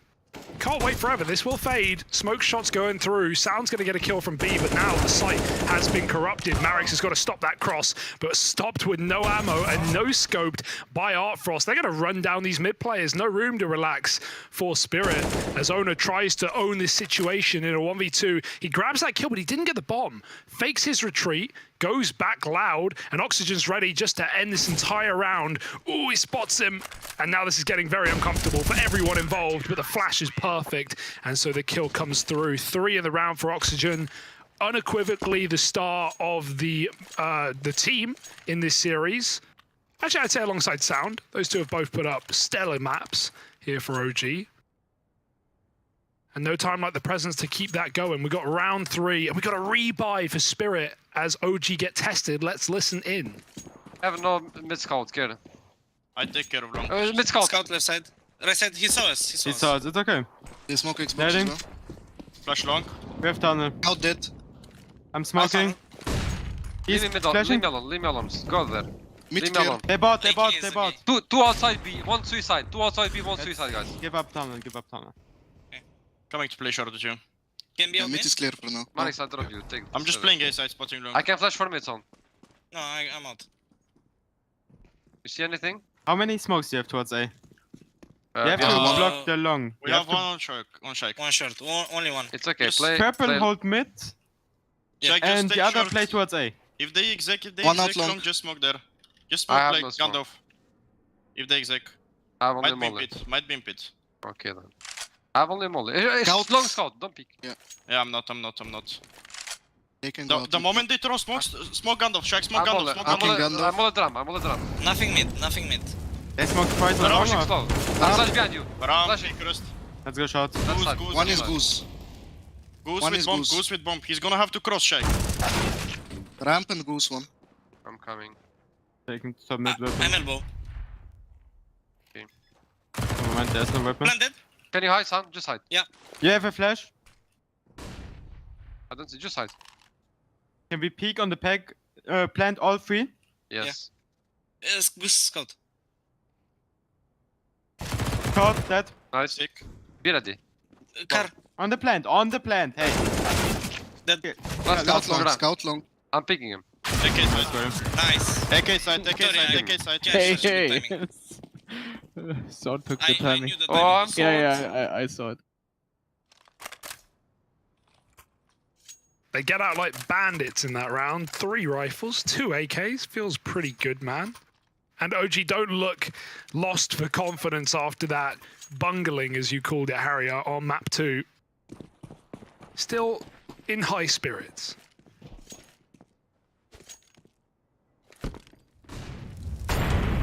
How high are your spirits? Pretty high right now, mate. Just because you know, we've got we've got a good start for OG, and it's one that, don't get me wrong, kind of been helped out by Spirit Academy taking some pretty brave purchases early on. Right, gonna let them get off to a good start here. That's unfortunate. Owner's able to course correct though, and does get that kill in mid after all. Okay, this round could still get a little weird, especially because the resources to put more players on B, it's kind of risky crossing them mid-dry like this. Still, Dementor's been able to make it over and is now in position to help out in middle. There he is, springing at just the right time. Smoke in the way, but that will give them a route up onto the catwalk should they choose to take it.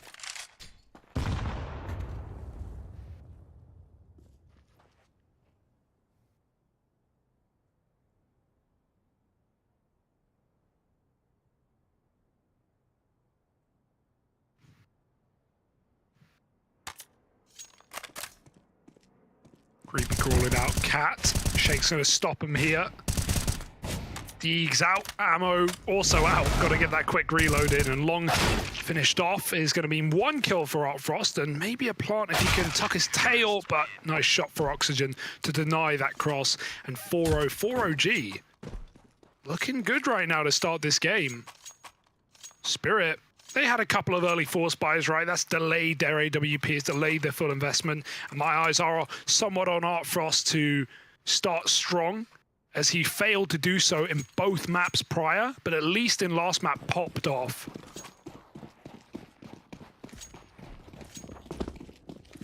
Heavy long take.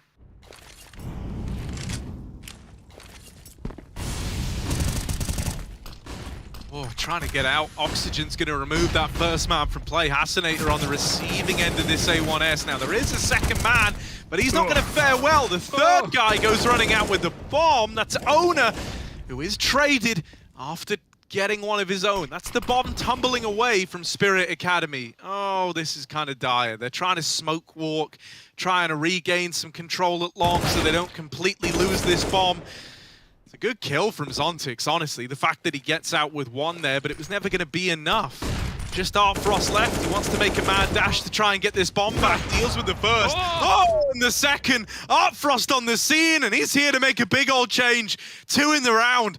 Just Sound left to find. No way. He read the flank. He's in no hurry. You never are once you're out long. Give it a second. See if Sound jumps the gun, but he shall not. Artfrost should not even be in this round right now, but after Spirit, 1 by 1, filter through that double door. He's done right by his team. 29 seconds, crossing in. He's going to get that plant at a bare minimum. If Sound is convinced he can go and nade the plant, I don't think you'll hear it from here. Start to move up. Now he knows. Bomb down. Artfrost doesn't know where to look. He could be anywhere right now. Sound's going to throw his util up over Cat and then drop CT. Try to play with his food. Little did he know the last place Artfrost was considering was Catwalk.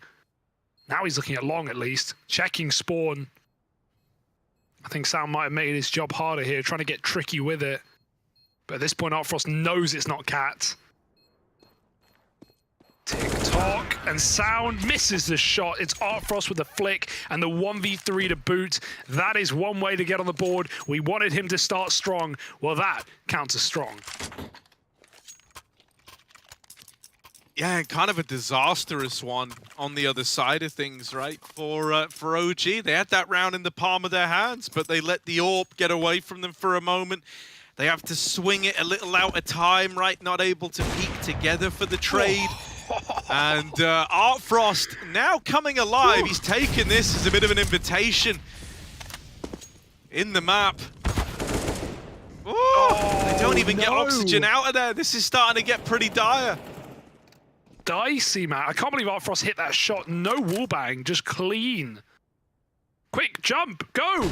You gotta go, they're right here, there's no smoke, they're try fighting it with a flash, and they're gonna kill both players for the price of 1. That's a discount deal, that's money off, and that's money made. Dementor gets a quick shot, gonna go try and grab that gun, but they're both facing him, and Artfrost is feeling feisty right now, ferocious, as he fires down a second round for Spirit Academy.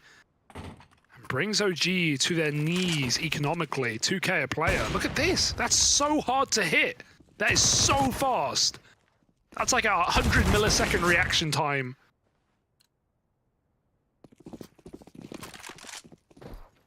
They're going to do it again. Oh, dude. Nah. There's a lot more in middle for Astralis to choose from, man. Oh, he'll chew all right. Okay. Because he's hungry like the wolf. Dementa knows that someone just made it down short. Frost could end up dying after this kill. They're going to rush him now. Oh, yep. There's the peak.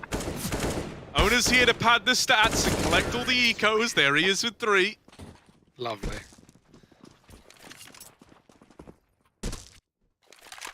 You know, you get 2 mid picks, fair enough, you want to walk through those doors. Oh, he's got long spawn as well, Harry. That's feisty. Maybe we see Artfrost go for a little pick. OG lost gun round. They went 3 long out the gate. So, got to keep that in mind for Spirit. They won't be doing it. They're going to go back for the mid boost. Hey, when it's worked twice in a row, why not go back for it? But this time, OG, they drop a nade on the cross, so it creates a thick plume of smoke. And Artfrost cannot see through it, cannot find that timing kill. So, first obstacle dodged for OG, but more problems soon to rear their head.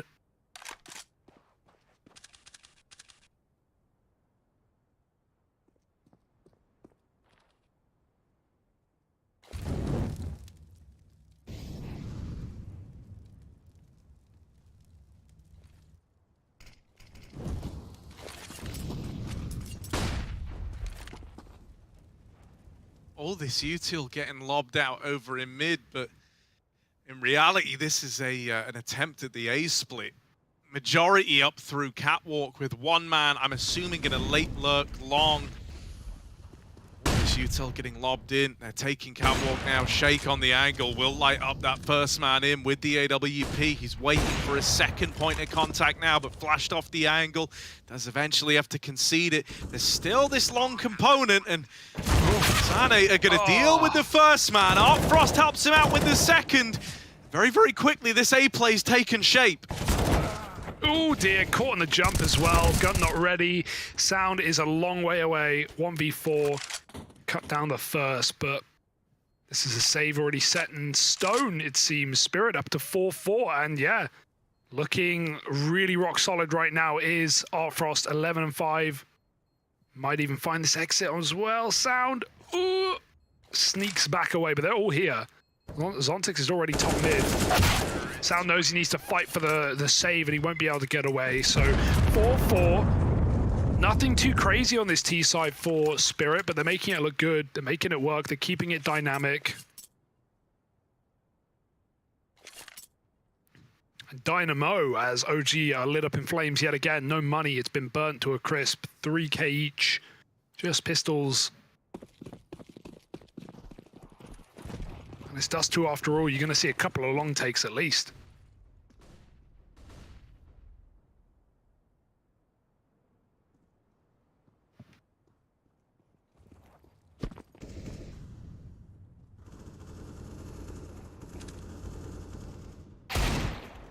Ooh. All right. Won't matter though. Yeah, 1D kill in the grand scheme when you've already lost the A-bomb site. You know, it's a nice little consolation frag to get out with the AK, but that's all it should ever end up being.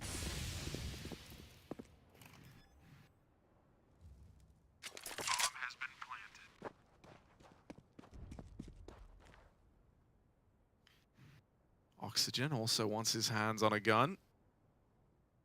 That's all they're playing for here. So he's going to wait outside the long doors. Does he want to commit to the push? Because right now Zontix has got himself the advantage with the shadows in that door. So he can't just sit here and wait. Ooh, the spam. That would have been close, but Oxygen had just repositioned out of there. They seem aware of each other, man. Very, very cooked over here at long. And yeah, Zontix just decides he doesn't even want to fight it. You can save the Deagle, man. You can have it. He's got far more to lose in that fight.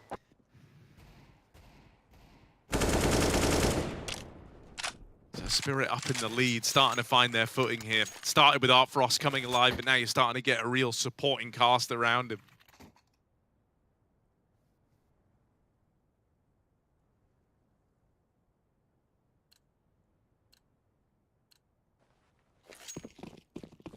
Quite the build-in with 5 up in a row now. And why quit on long if it's not going to quit on you? Zoltix gets out. It's good flashes this time. Oxygen will make it to the pit, and the spam while running wasn't on him, but he'll take it. He's now all the stands here on long as Dementa gets cleared. They know he's in pit as well. They can double molly, even looking to do a third, but 2 will do, and a team kill as well, as Donk kills his teammate after he finds the frag onto the pit player. Unfortunate. Oh, Shake, missed shot, gonna drop a smoke to escape. Goes back for another. It's Owner who fires him as the smoke blooms right back. And so a 3-on-2 ensues. Spirit in a perfect position to win their 6th in a row. Now both CTs are here with a good belt util as well. But Spirit again are in no rush, and the paranoia will set in, that anxiety. Constantly checking behind them. The longer this goes on, the more frequent it will be. Spirit are in their heads rent-free.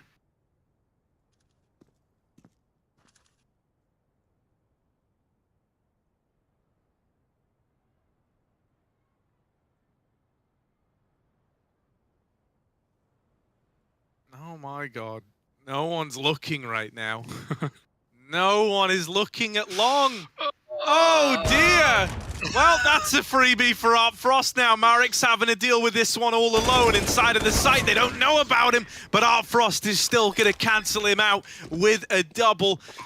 Okay, here's the question. OG couldn't adapt to the ramp flanks on the previous map. Can they adapt to the fact that every time Spirit get long, they contact into the bomb site? We've yet to see Spirit throw the double cross smokes. They just walk it every time. Remember last time they did it? It was Marix and someone else, an elevator boosting into the site, and they were waiting for the smokes before they boosted, and they just got run at while they were boosting with one flash. Spirit keep contacting late long, and OG, oh, okay, that's luck. That's just luck, but you'll take it every day of the week. They don't rush with it. They don't commit. Yeah, I don't know why. They got blocked as Art Frost bailed, but that could have been a sight and around. Even so, they're in no hurry. They've caused panic mode for OG. It's not the end of the world. Dementa's out into mid. And he's changed his mind. Twice, in fact. He's going back to lower. He will get his kill. Now this round's getting awkward. Mid pick comes through. Art Frost is dead to Shake. They're going to take long, but this time you will smoke the cross, surely.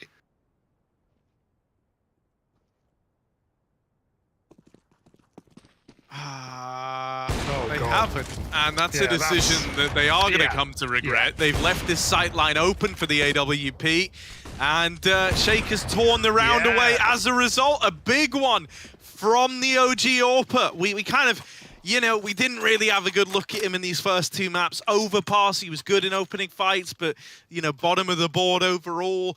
Vertigo, he was bad. A liability at times, it felt like. But here, he's coming into his own, and considering Dust 2 is a map that can be dominated by a strong AWPing presence, that is quite reassuring for OG. Yeah, don't like the no cross smokes when you have 2 smokes in a 3-on-4. Definitely got to throw cross smokes there. It just shows they're confident. They want to take their fights, but there's an AWP in play. OG is shuffling. They know you faked them as well. It's not like OG are falling for like, oh, they're all B. They killed you in bottom mid. They killed you at top mid. They know you're rotating. It was no surprise. So Spirit definitely should have smoked that cross there. The 2 rounds they've not done it before have been great calls, but that was not a great call.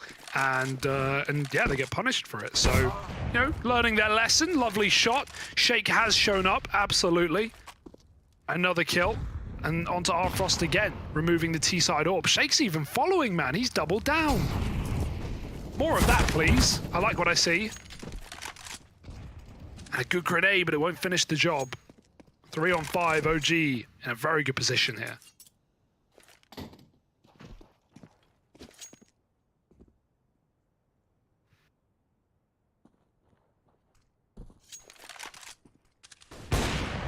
Ah, perfect timing on the rescope back up for Marix.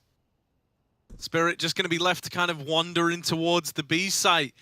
Don't really have a hell of a lot to go off of here. Going to need something big from Donk, who's having a very, very quiet game by the standards he's set himself here.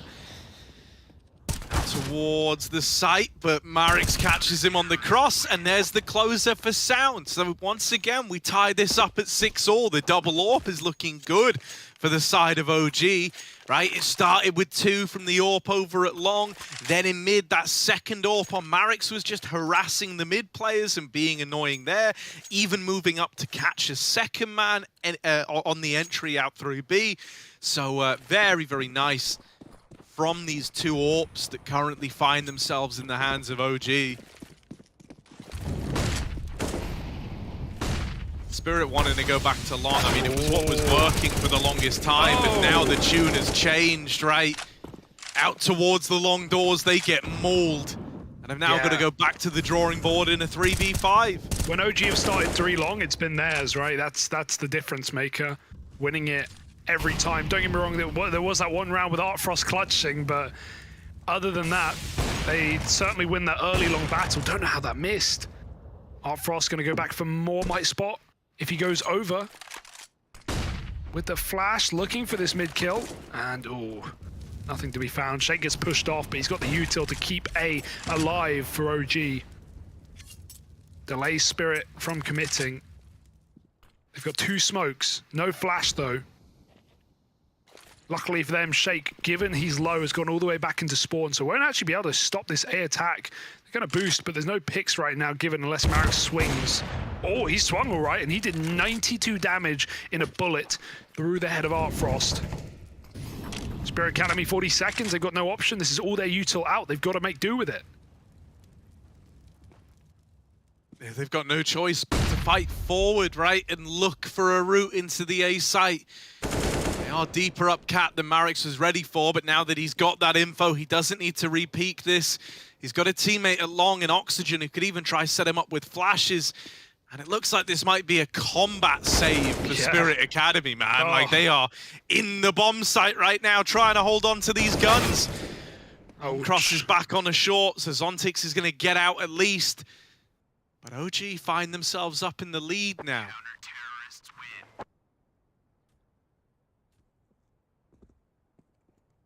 All right. This is super competitive, right? It's very unclear. OG started with a 4-0. Spirit went on a 6-round streak. Now we've got a bounce back for OG with some rounds coming in. And the money is not quite there, but they're going to have to make it work. A Deagle and a Galil around these saved guns. Heading B, Artfrost got that 1 pick. They lost that round.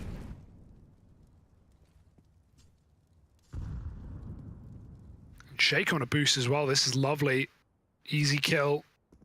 Unless they boost, they go under. He tags them. That will do. And the nade might finish the job. It does. Perfect combo from OG. Marix is even going to get aggressive. What a flash. But it only got one of the 2 players. Zontix was looking away.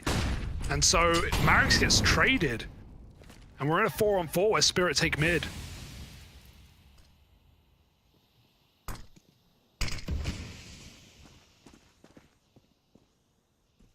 Oh, mate, they've read this one like a book. Yeah, Dementor's got them right where he wants them. Holds on to mid, now reinforces. Oh, the B site with his AWP, but Sound and Dementor both dead. Those are clean openers out of Donk. My goodness, Oxygen left wondering how it went oh so wrong, oh so quickly from a 3v3 to a 1v3 in the blink of an eye. He's now got to do it solo. Towards the B site he goes, smoking the door, gonna make life hard for him. Donk waiting on the other side. It's a stalemate right now. Oxygen waiting to see if he was given any aggression. None comes through. He does know that right now Spirit think he's saving, so he tries to come in late with a kill. It's Artfrost re-peeking from the tunnels that will walk that round into the bank of Spirit Academy. I respect the late peak, you know, maybe he gets 2 and that's good damage. Maybe he even jumps on the bomb if they leave early enough, but yeah, Spirit are right there to trade. Artfrost continuing his form, top of the server still. The first strong start we've had out of this guy. We've had strong finishes, but this is a far better sign in a T-side of Dust 2 as well. It's only going to get easier from this point on. One more round of the half. One more chance. Long take successful for OG. They repel Spirit back into T-spawn.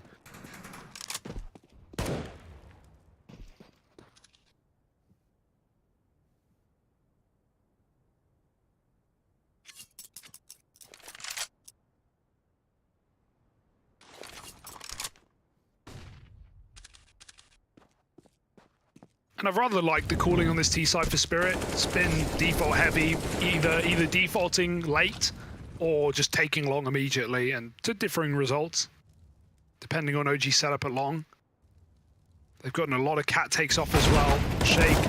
Oh, he gets dinked, and his teammate's dead as well with nothing. That molly even misses. Worst case scenario, it's a disaster, but it doesn't matter when you hit 2 on the cross. Maybe the rifle can help. It will. 3 frags in the second coming for OG, and even though they lose the A site in the process, 6 health remaining on Hassanator as the bomb crosses in. Marix wants to fight, flashing himself through just this low player in the pit, and Artfrost, clean with the first, but Marix is there to lay in the rest. 8-7 for OG, narrowly winning out that first half, just barely putting a stop to Artfrost after he's landed a shot like that as well. Is easier said than done, but they will get it over the line. Now, is that going to be enough? That's the big question, right? This is the closest map we've had yet. Yeah. It has been neck and neck throughout. On the previous 2, we've kind of had like moments where it feels like the teams kind of moved in leaps and bounds, right? It was like one team streaking together a couple, then the other kind of tying it up, and that would be the back and forth. This one has been like constantly trading score lines, very, very back and forth, not a clear winner in sight yet, so both these teams are still feeling pretty uncomfortable. Like the pressure's still on. Crikey, in we go. T-side for OG, looking like a BB. And they're going to run it as well. Oh no, bailing rather. Still got a player in long side, so you can see how Marix is going to play into the equation. They dink Artfrost on that drop in lower. Again, a flash into spawn. This time it works. It's Zontix. Oh my, what a show. 3 headshots instantly. And bomb loose, he wants all of them. I can't blame him. But even then, knows when to quit. Doesn't want to throw away this round. 5-on-2 should be no way back in for OG. Yeah,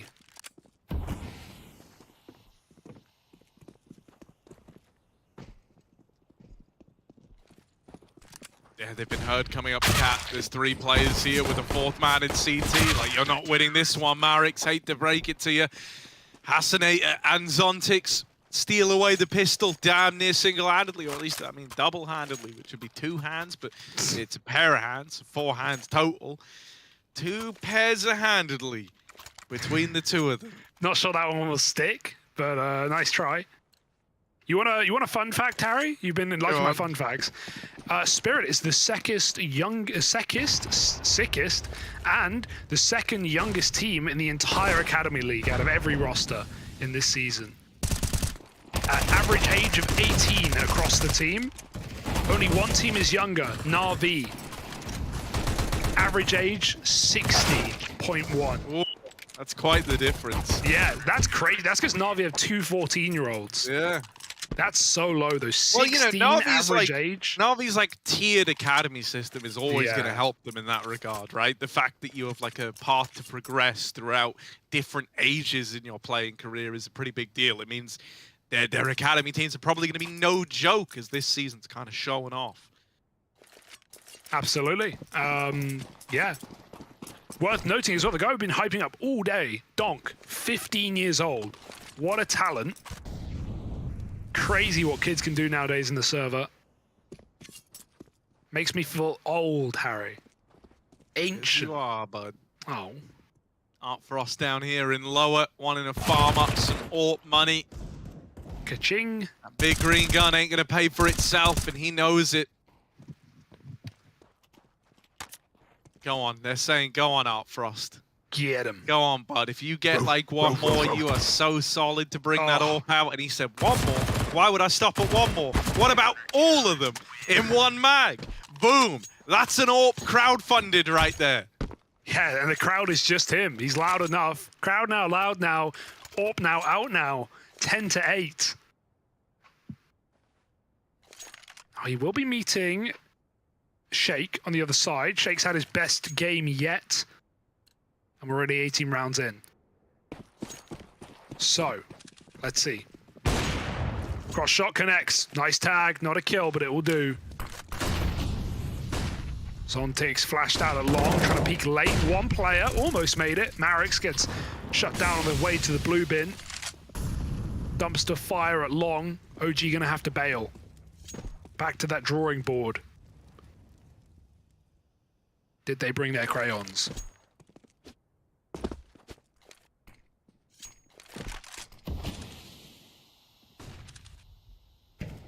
Oh, mate, Art Frost is here. You don't miss these. Oh, that is a lovely flick.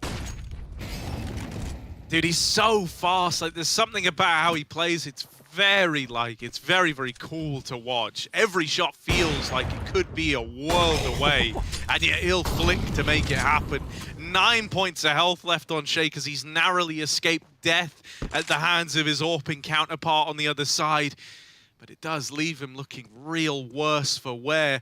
The bomb might have been picked up over here in top tunnels on the back of Oxygen, but it hinges on him getting an opener, which he will, to be fair.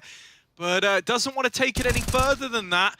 Now his teammates been dealt with over here in middle. He's plunged into the depths alone. 1v4 in the clutch.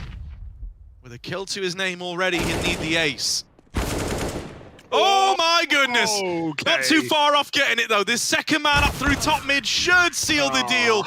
And so there's Owner to ruin Oxygen's clip and put 11 on the board for Team Spirit Academy. Gotta respect the style though, that was nasty. Still, the CT side that we hyped up coming into Dust 2 for Spirit is currently tantalizing.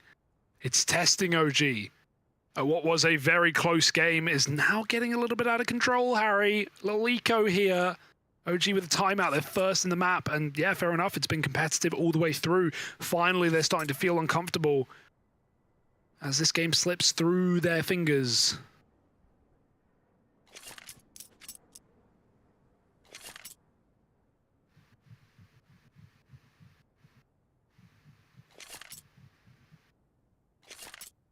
One AK.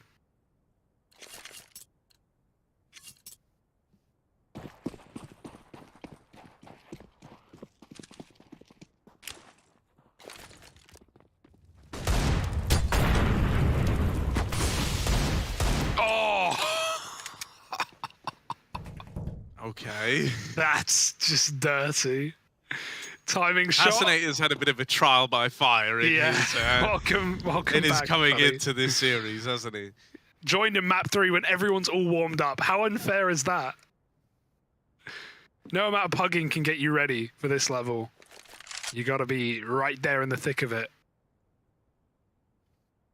And boy, was that Deagle shot thick! That's thin! A gap for Art Frost that he fires right through. There's more where that came from. He even hit the tag! I don't know how. Let's see if this job gets finished. It will in an instant. Eco gone. And now OG have to win this rifle round or this game is gonna get stolen. And I mean, dude, so much of this has been facilitated by the late activation of Art Frost. You know, he's very much been the hero on this third map, and the third map often ends up being the most important. But I think you got to give a lot of credit to his team for keeping Spirit Academy in this series in any shape or form while he was really struggling. Now that he's arrived, though, I don't know. I don't know a way back in here for OG. It's starting to feel a little hopeless unless they can course correct soon.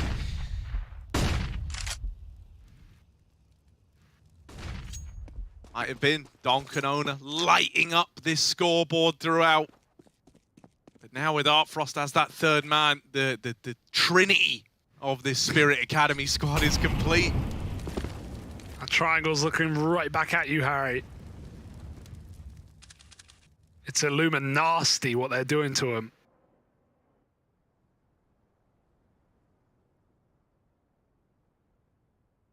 Where do OG want to rumble?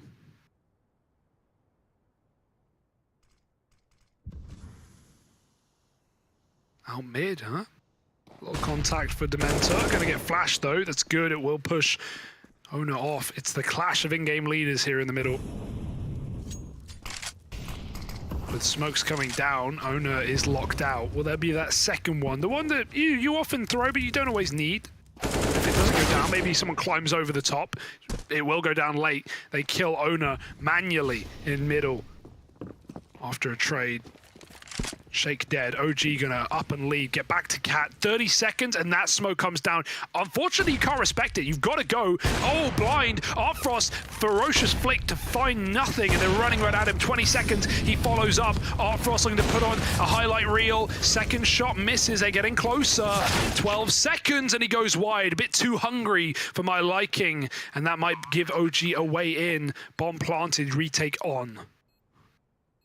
Yeah, Donk's been asked for again. You know, he thought his big play days were behind him, but up through ramp, he will get cut down. We needed something huge out of that guy. We're just Zontic left standing in the 1v3.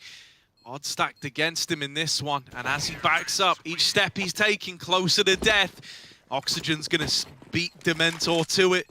And that's 9 for OG. So still time to turn this around. Still time to close this gap up and make Team Spirit sweat. Yeah, I'm surprised Artfrost goes wide there, right? He can just tuck in on ramp. He has, you know, a bit of room. Yeah, they can rush him with a rifle, but going wide puts him in the vision of so many other players that he didn't need. Trying to catch that short plant coming in. Great cover, though, for OG. Tag is hit on the cross. Donk low. He makes it to B at least. Oh, good grenade. Look at the flank. It's being held. Shake needs to stay on this, but he just leaves the angle. Awkward timing. Owner hasn't gone yet, but he can at a moment's notice. Out they go. They check it at the right time. Marek's rotating out. Finds a 5-on-4. OG is still believing.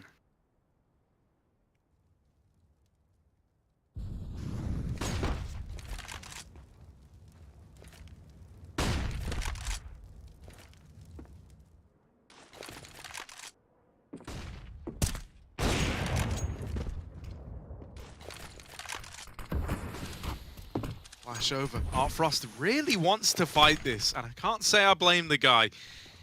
Dropped himself that simple one way over towards short and looked to play around it.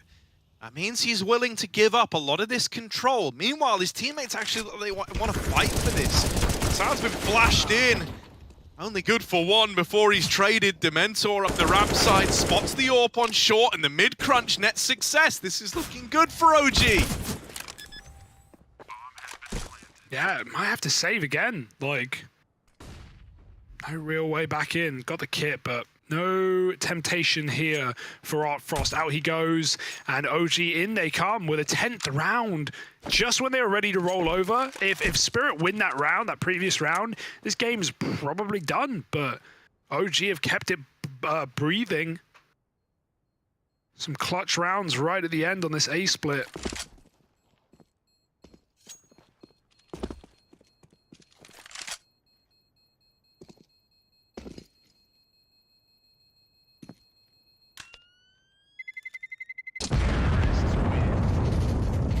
Anyone's game. Spirit can't afford to run out of juice now. Need to get squeezed in, Harry.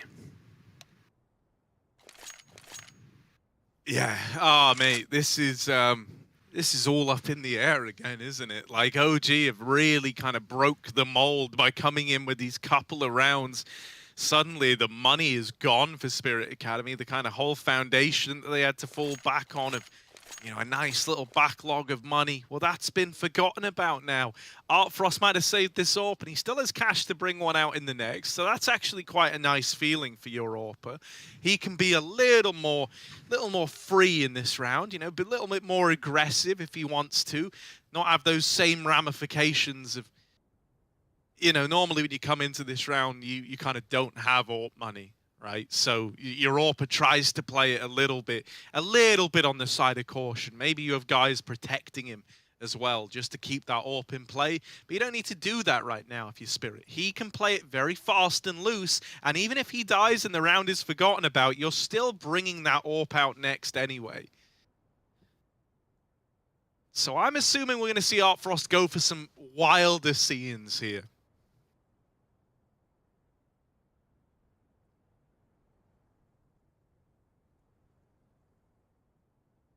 But a little tech pause first by the looks of things. No one wants this at this point in the game.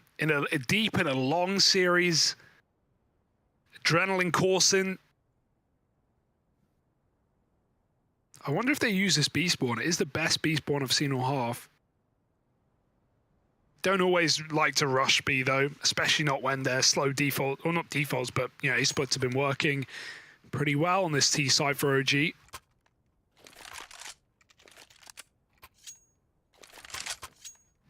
Maybe getting back in with these guns being shuffled around. Yes, indeed, we are live, folks. And OG coming alive in these last couple. Now they've got an easier one with Hero M4 bought around the saved AWP. Otherwise, pistols. And Artfrost is fighting mid, as promised. Like, this is the ballsiest engagement you can look to take. Trying his hand at wallbangs, nothing connecting. Owner also aggroing all the way up to the top mid. Super deep on this one. Artfrost holding lower tunnels is in some danger because of this AWP pushing through middle.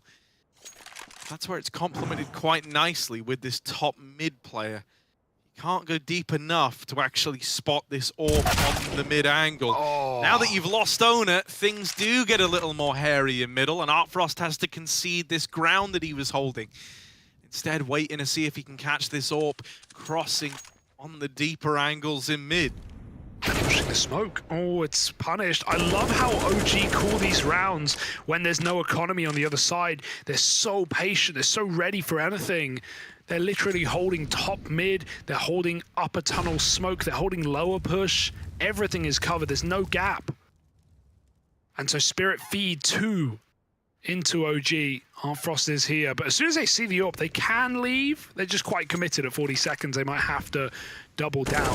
Oh, there's a flank kill if it can come in. They can, yeah, exit route's open. As soon as they see Artfrost, they may as well bail. There's the AWP picked, and they should just run away. 30 seconds, they know they've got this flank kill. The cutoff is there from Marix. This is a beautiful call for Dementa. Not gonna let them in.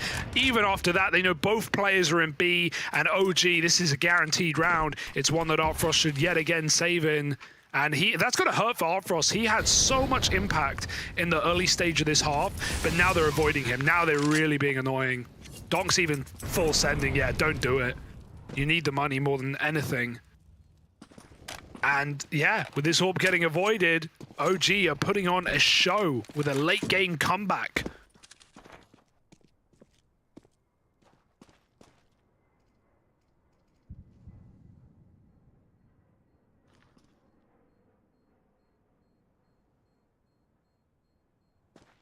They're really believing in it now as well. Like, you know, a couple of rounds ago it was just a pipe dream, but here you are, just one away from tying this up. And I mean, in a similar vein to what we had going down on Vertigo, like you're gonna hit a point where you get their bank accounts right up against the wall as well. You know, as this scoreline's getting closer, that's when the money's gonna break.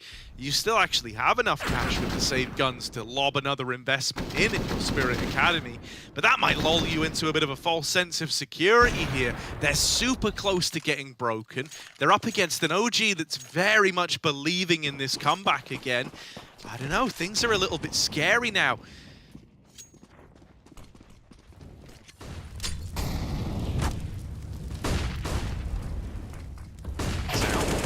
Oh my goodness, there are a lot of them here at long, but he's gotten rid of the bulk of the forces holding down this A-bomb site.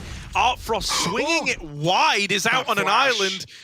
Will manage to stay alive for now. He's looking for a boost in towards the site. He wants to try and bring this back into even odds. They might look to double swing this. I mean, he's a smart guy, dude. He's read well that they've put the AWP in pit. That's why he's not facing. That's why he's not chasing.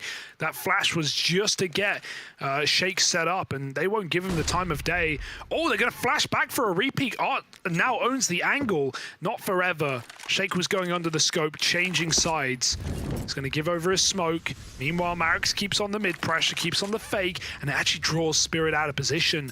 Oh, this is like half setting up for a save and half making a gamble read, and it's the wrong gamble. OG is still here at long, recommitting late with a smoke execute. Artfrost, again, doesn't matter how good he's been, he's going to get cut off by utility. There is simply nothing to do but save.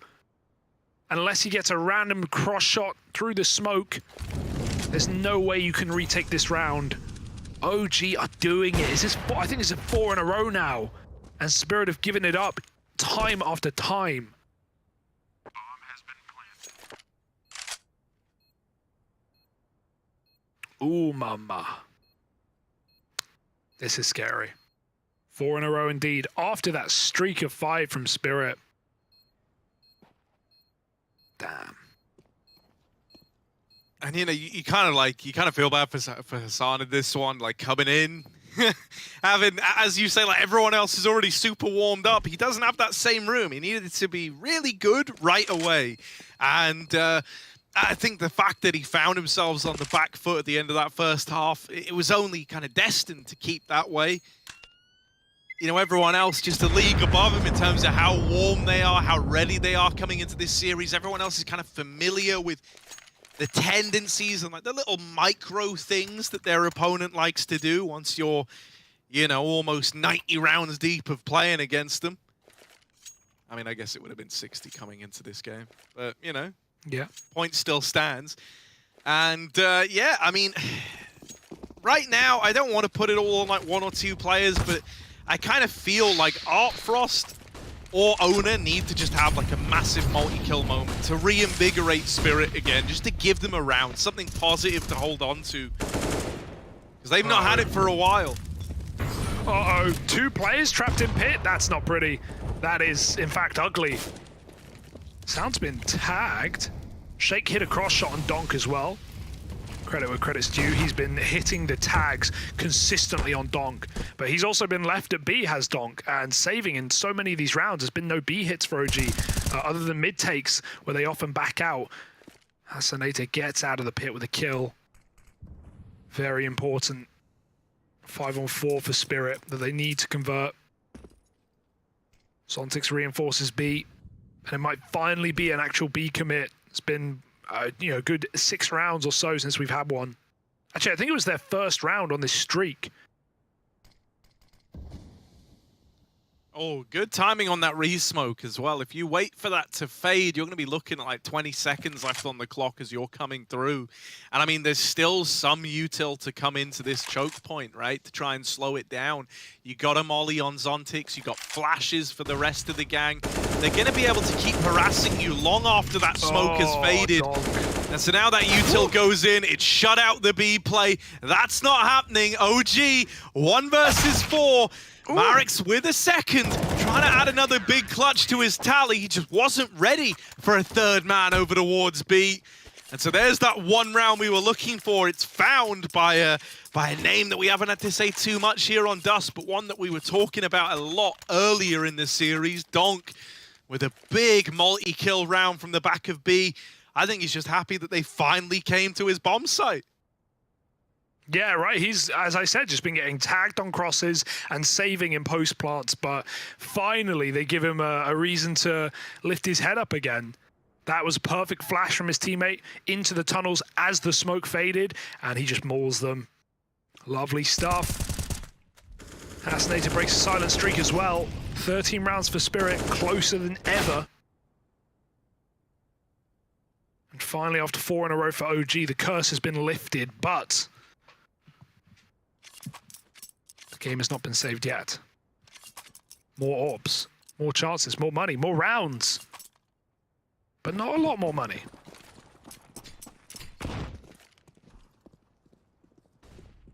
Not a lot more rounds or chances either. Damn, we're lacking. Smoke in at the long doors, but OG are coming through it. They don't care. Might have to care. Astralis has demanded respect over here on the long side. Him and his teammate. Oh, Okay. both dead! Crispy. Oxygen and Dementor have got them around that long corner smoke. And that's carved a path for the A play.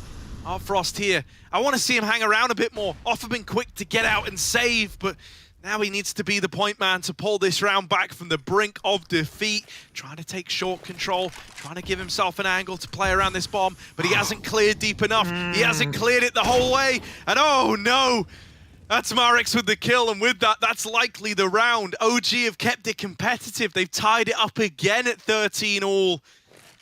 As long as they're able to stick the landing on this 4v2 post plant. That molly is so perfect. Zontix was trying to come through the gap as well. And it's essentially decided the save here for Spirit. Honestly, their best call again. So many of these have just been 2-on-3s, 2-on-4s, and leaving with the AWP more often than not. This time it won't even make an appearance. Or at least can be bought back, but just another expense for Spirit. Add it to the tally, it's growing. 13 rounds for OG. Spirit may have broken that 4-round streak, but immediately responded by OG Academy.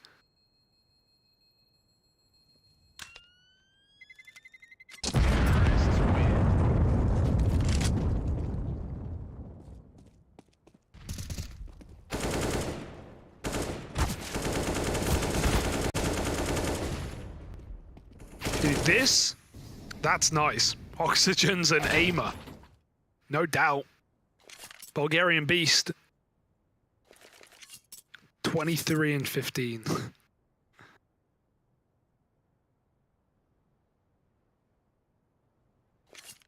Another tack, 2 out of 4 used now by Spirit. Plenty left for this late in the game.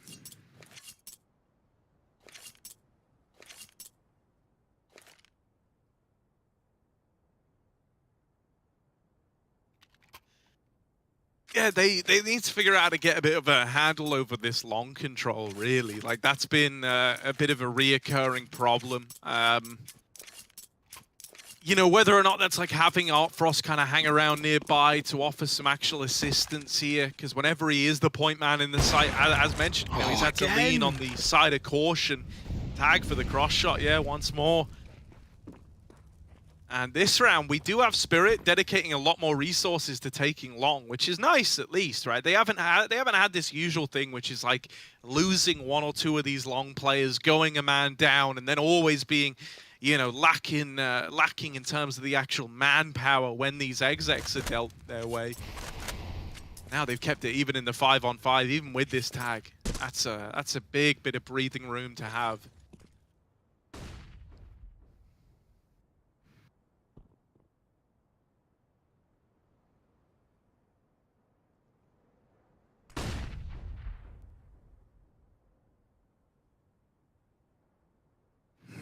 You can tell the pressure's on.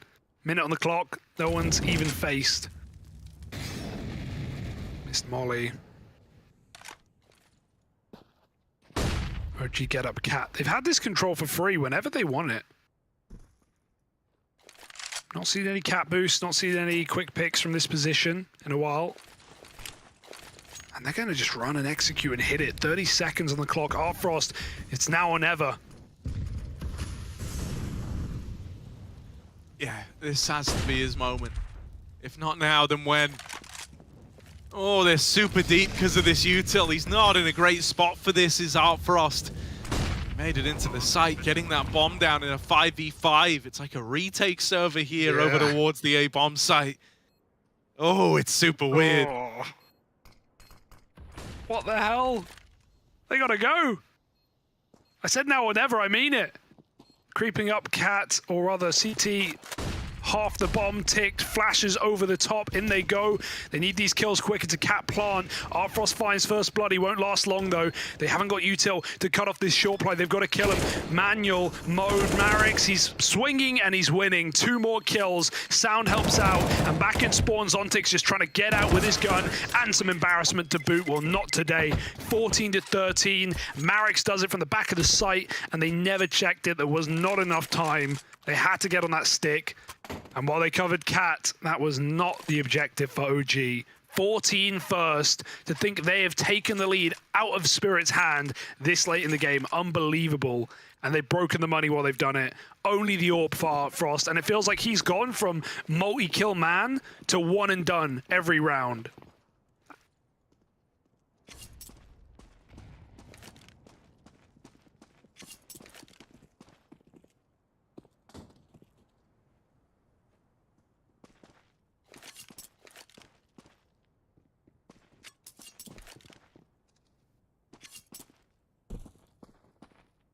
And it's so measured from OG. It's like they know this is the golden ticket, right? This was the opportunity they had on Vertigo that they couldn't quite seize and take over the line.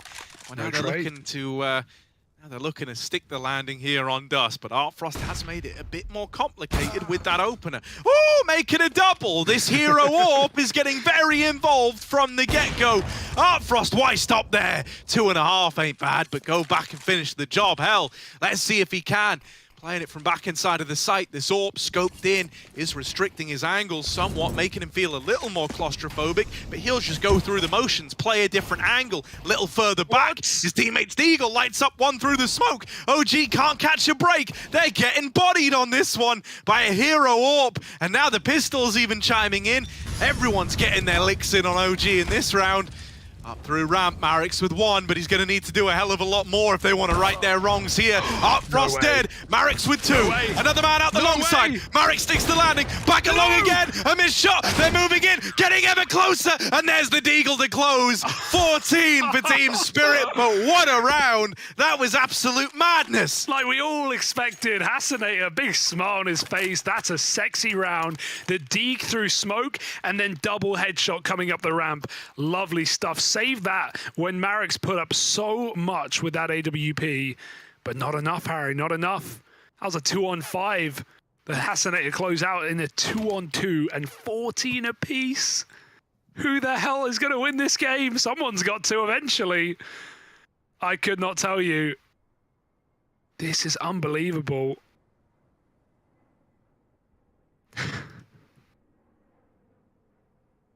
Crikey. Sick round out of Artfrost as well, right? Easily gets forgotten about, but took that 2.5, like you said, just to begin. Put Spirit on the map.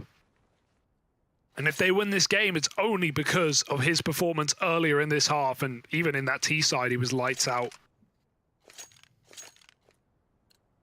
Back we go. Money for all.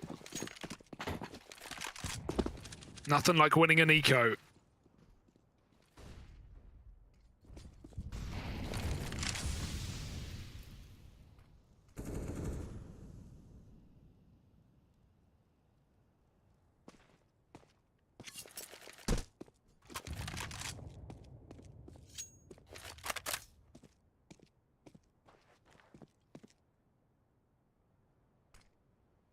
Yeah, that's a bit more pep in their step if all's gone to plan.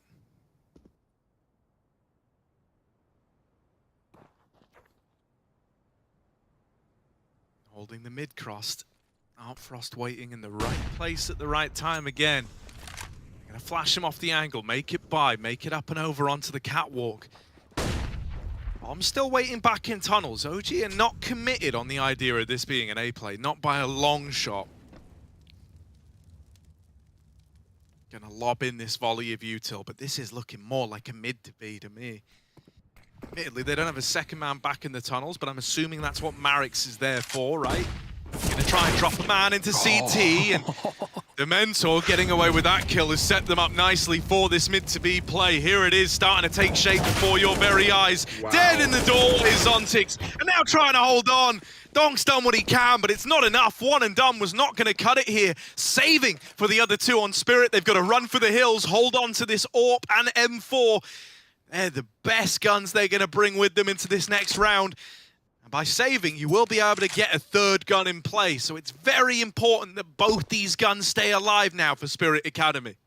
What a call from Dementa. What a call. Like, you know, we gave him some hard times for his 1D last 10 rounds on Vertigo, but that is a clutch round to pull out in 29. And, you know, not just to call that round, but to be the focal point, to be the guy dropping into spawn, making that opening kill happen just so your team can mid to B for free.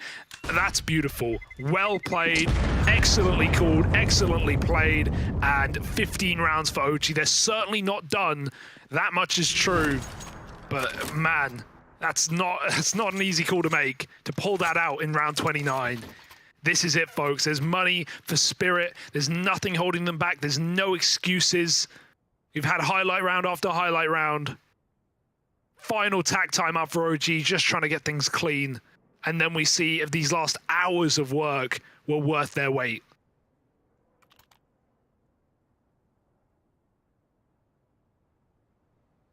Oh, man.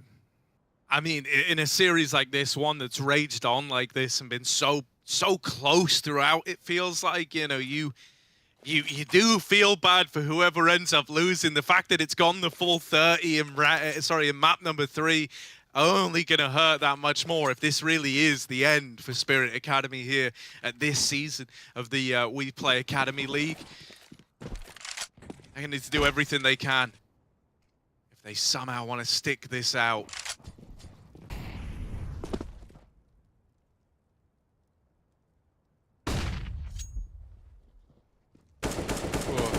Frost flashed out for a mid, even tagged, trying to get away from the catwalk. You're just happy he didn't end up falling then, right? He's been like the one ray of sunshine, the one glimmer of hope here on Dust 2. And sometimes with an AWP like this, you might get the most out of them in round 30. Oh, sexy flash. Now Frost pushed off. It's going to be a quick 1-for-1. Marix, he has been solid all series. Are they going to commit with this? Minute on the clock. Still time to change their mind. They're divided in two by the Molotov. But they do look indebted to this position. It's scary, Hugo. It really is. Like, you know, you just lost owner. That's kind of your like second man in line to the throne. The heir to the throne is now gone. And that means the whole kingdom is ripe for the taking right here. If you can just deal with the last bit of royalty. Artfrost moving back, crown still on his head, and he's looking to keep it that way. First shot connects. Marix on the receiving end of this AWP. The plant's going to be allowed. This is all set to culminate in a retake, in a 4 versus 3 for Spirit Academy. Artfrost, a second kill. He doesn't want to give this up. He doesn't want it to end in regulation. He wants more rounds, more chances, but is he going to get them? Zontic's knocked out. Oh, 1v2, and it's so much damage, but neither of the kills. We're going into overtime as Spirit Academy pick up 15. Oh my goodness, I'm not surprised. I'm not. This game deserves overtime, right? This whole series, after how much we've all been through, how much these players have been through, it's going to go back. Artfrost shuts it up with another double to send us into bonus play. MR3, folks. First to 19. And anyone's game yet again. It was a very nice try. But that AWP just make things too difficult for OG. More where that came from. 10K. Ugh.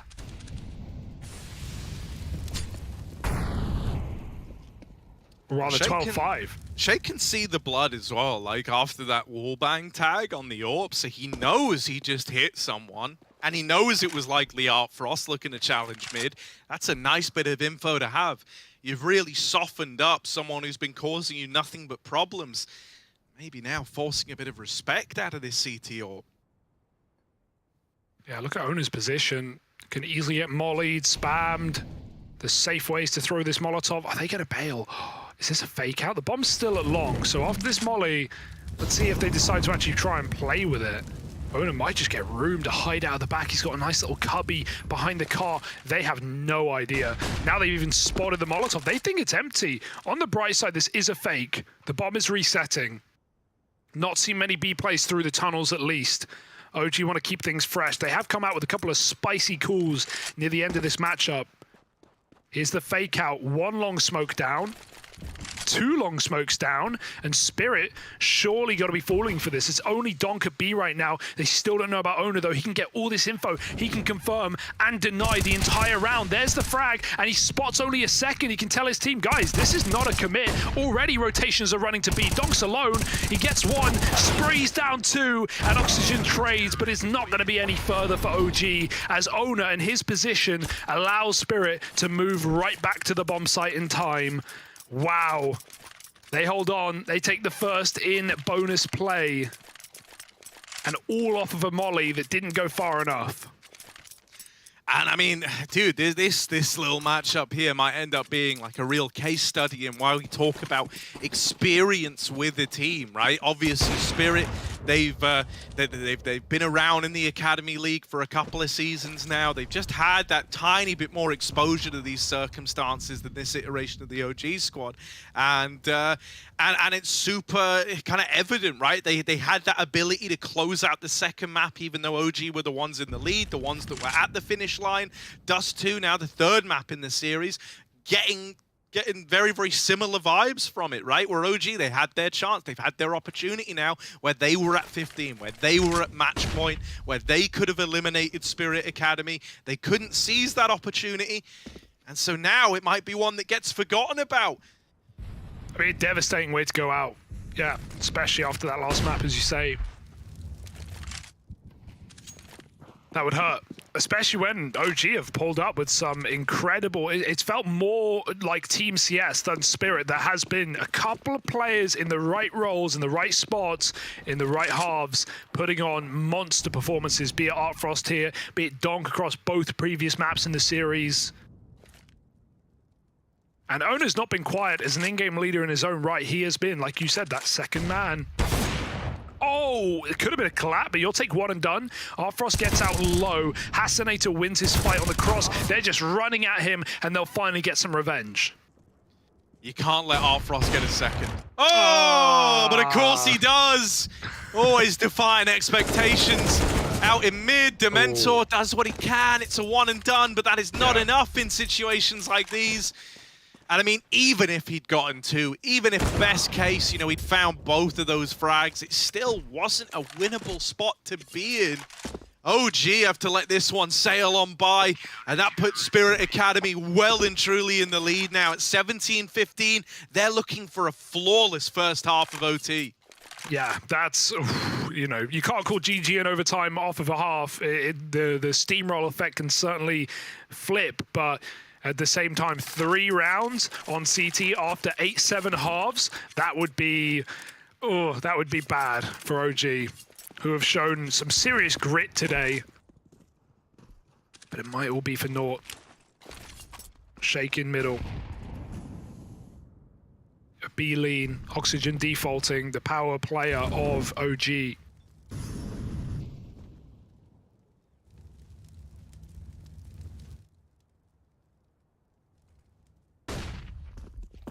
Creeping out lower, just as the nade comes in.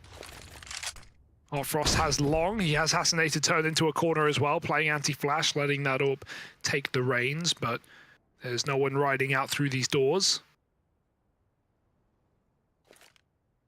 Just holding on their default. OG happy to wait until the sub-minute mark before they make a move.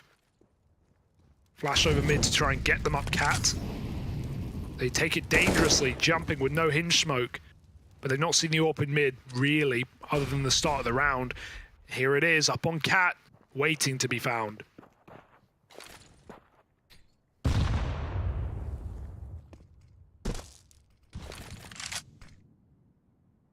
Yeah, that's the bomb getting left up catwalk. I'm assuming this is a fake, right? These corridor smokes go out into middle. Gives this lurk player a little bit more room to operate with, or at least it was meant to, but that's not how it's gone down at all. What? Artfrost, don't know how he's still alive. Okay, finally gonna get flushed out from behind A, and that's opened up a route to a bomb plant here. Now OG, they need to stick the landing, and that is not a good start. They lose the first man up at the catwalk. Oxygen doing all he can to hold the line, but it's only 1 kill. That molly doesn't quite complete it. And so Sound has got to do it alone. 1 versus 2 with the bomb down, and both players coming up the catwalk. The nade is a little late, and that sails him down the river. Spirit Academy with a flawless CT half in OT.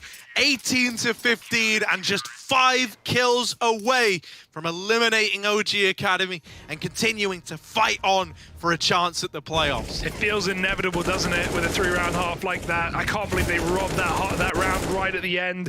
An awkward miss shot for Marix. The molly that didn't finish Zontix. That was a one-on-one, very attainable. And the nade that could have even killed Zontix coming in too late as well. Oh, that hurts. And it might really sting for OG when they could have closed Vertigo. They had ample opportunity, as you've already said. I mean, they could have closed Vertigo and us. That's the thing, right? Yeah. Like, and when you fail to close out both. There it is. That's all that happened. All T-side reg. It was Artfrost hitting the cross shot with a sub-100 millisecond reaction time, bopping him without a chance, without a hope in hell. A 5-on-4. It's bread, it's butter, it's here.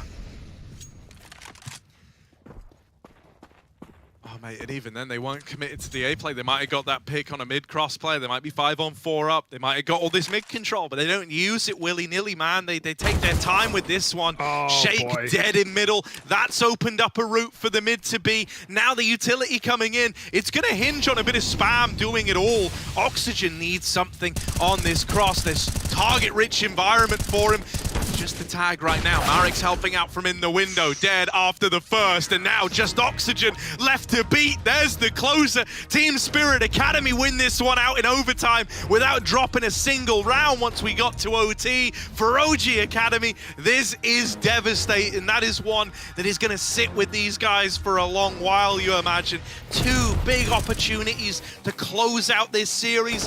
Both of them sailing on past, and now you see Team Spirit continuing on while you're eliminated and you're sent to the doldrums. Absolutely unbelievable game from Spirit, right? Like, so many props to OG in some of the ways, some of the calls, some of the rounds in this entire BO3, but I can't believe Spirit, with Artfrost head and shoulders above everyone in the server, is able to drop 35 plus and go on to close that game.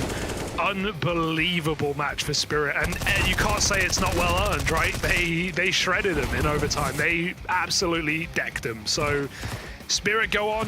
They will be facing the Young Ninjas waiting in that last bracket spot, and those 2 teams will duke it out for a spot in the playoffs, meeting Big and Fnatic, who are already there.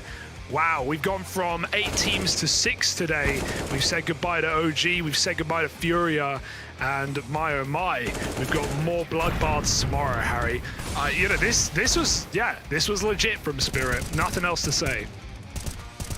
No, 100%, man. Like, everything about it, you know, having the resilience to do it not once but twice is stellar. To turn around a game that you were on the back footed, to have individuals that can win your rounds down there single-handedly, and it's not even like it was the same one throughout. It's not like we're sat here going, Artfrost, incredible series all day long. No, it wasn't. He was bad in map 1 and 2, really, by the standards he's set himself. Yeah. And it wasn't till the 3rd you kind of had him showing up in any meaningful way. Instead, we looked at the rest of the roster, right? We had everyone else kind of stepping up and filling that void. You know, Owner having a great game all day long while also leading the squad to victory is a hell of a feat. And then Donk as the kind of like young gun player who exploded onto our screens in the first and second map of this series. So yeah, really nice stuff for Spirit Academy. For OG Academy, I think it's one that is going to haunt them. I think that is a really devastating loss as far as they go. And the worst part is they can't even be like too terribly disappointed with how they played today, because I think it was a damn good game. They just had troubles closing them out. Absolutely, yeah. Again, a reiteration that this is the second youngest team in the entire season of the Academy League, right? Including teams that have already been eliminated, including all 14 of them. Spirit, the second youngest at average age of 18, only beat by Na'Vi at 16. Like, that's crazy, first and foremost. But yeah, they're putting their names on the map here. Artfrost definitely one for the future, and Donk as well, as you just mentioned. 15 years old. This kid is cracked. Because you talk about those first 2 matches. maps where, yeah, Arfrost wasn't really as much of a factor. Donk was 33 kills deep in map 2. I think he did something similar in map 1 as well, even though it was a loss. And yeah, that was game of the day, no doubt. Commiserations to OG Academy. They are eliminated. Still a good season, making it into that top 8, but you know they would have wanted more, and you know they could have got more if either of those maps were closed. You know, a Vertigo with the 14-round lead, with a 15-round lead here on Dust 2 as well, and an overtime that was underwhelming for OG given the game. But I do want to also shout out Dementor. I think he had some excellent T-side calling in this series through and through. Very hard to be in-game leading as a player with so little experience, considering the level of these academy teams is high, and it's something we see every season. It gets better, it gets better, it gets better. More teams get added, more players get subbed out, more players go to tier 1 teams. This is high-level competition. This isn't tier 3 Counter-Strike. These guys can frag. No, 100%. And I mean, you know, it has been super interesting getting a comeback in at, like, arguably, you know, you trim the fat, you have all the exciting, really fun teams back, and to still see that, like, level having risen from even, like, you know, the previous season is a very, very cool thing, and it'll always just lend more credit as to why this league needs to exist in the first place, right? You know, I think even thinking back to, like, the first matchup of the day, Astralis versus FURIA, those were like two of the easy. If you said to someone season 1, season 2, season 3, even who's going to finish bottom, they probably would have been the teams you proposed. You probably would have said, "Oh, I'll leave the FURIA," and you would have been or right. Astralis, and you would have been right. But they've improved even, right? They've moved up and up, and Astralis are looking like a really, you know, Astralis talent especially are looking like a really legit academy team right about now. So yeah, it's been super cool to see, and I mean, I've had a blast today. I'm sure you have as well. Yeah. No, it's been a banger, yeah. I need a cold shower to cool off from all those games. Keep in mind, folks, this is not done, right? We have the whole of the gauntlet left up tomorrow, and as you can see the schedule on your screen now, 3 p.m. CET. It's Na'Vi taking on Astralis, and then at 8 p.m. it's Young Ninjas against Spirit. This is, you know, these are 2 BO3s for elimination and for a spot in the playoffs. There's nothing left but those top 2 teams waiting in the playoffs. Fnatic on one side, Big on the other. Both very interesting teams that I'm sure we'll talk about more later and tomorrow as we look to see who will be meeting those teams in the top 4. But for now, we are done. We are dusted. We're donezo. Any final words on the way out, Harry? Don't forget to eat your vegetables. Always eat them, especially broccoli. Broccoli up. We'll see you tomorrow, folks.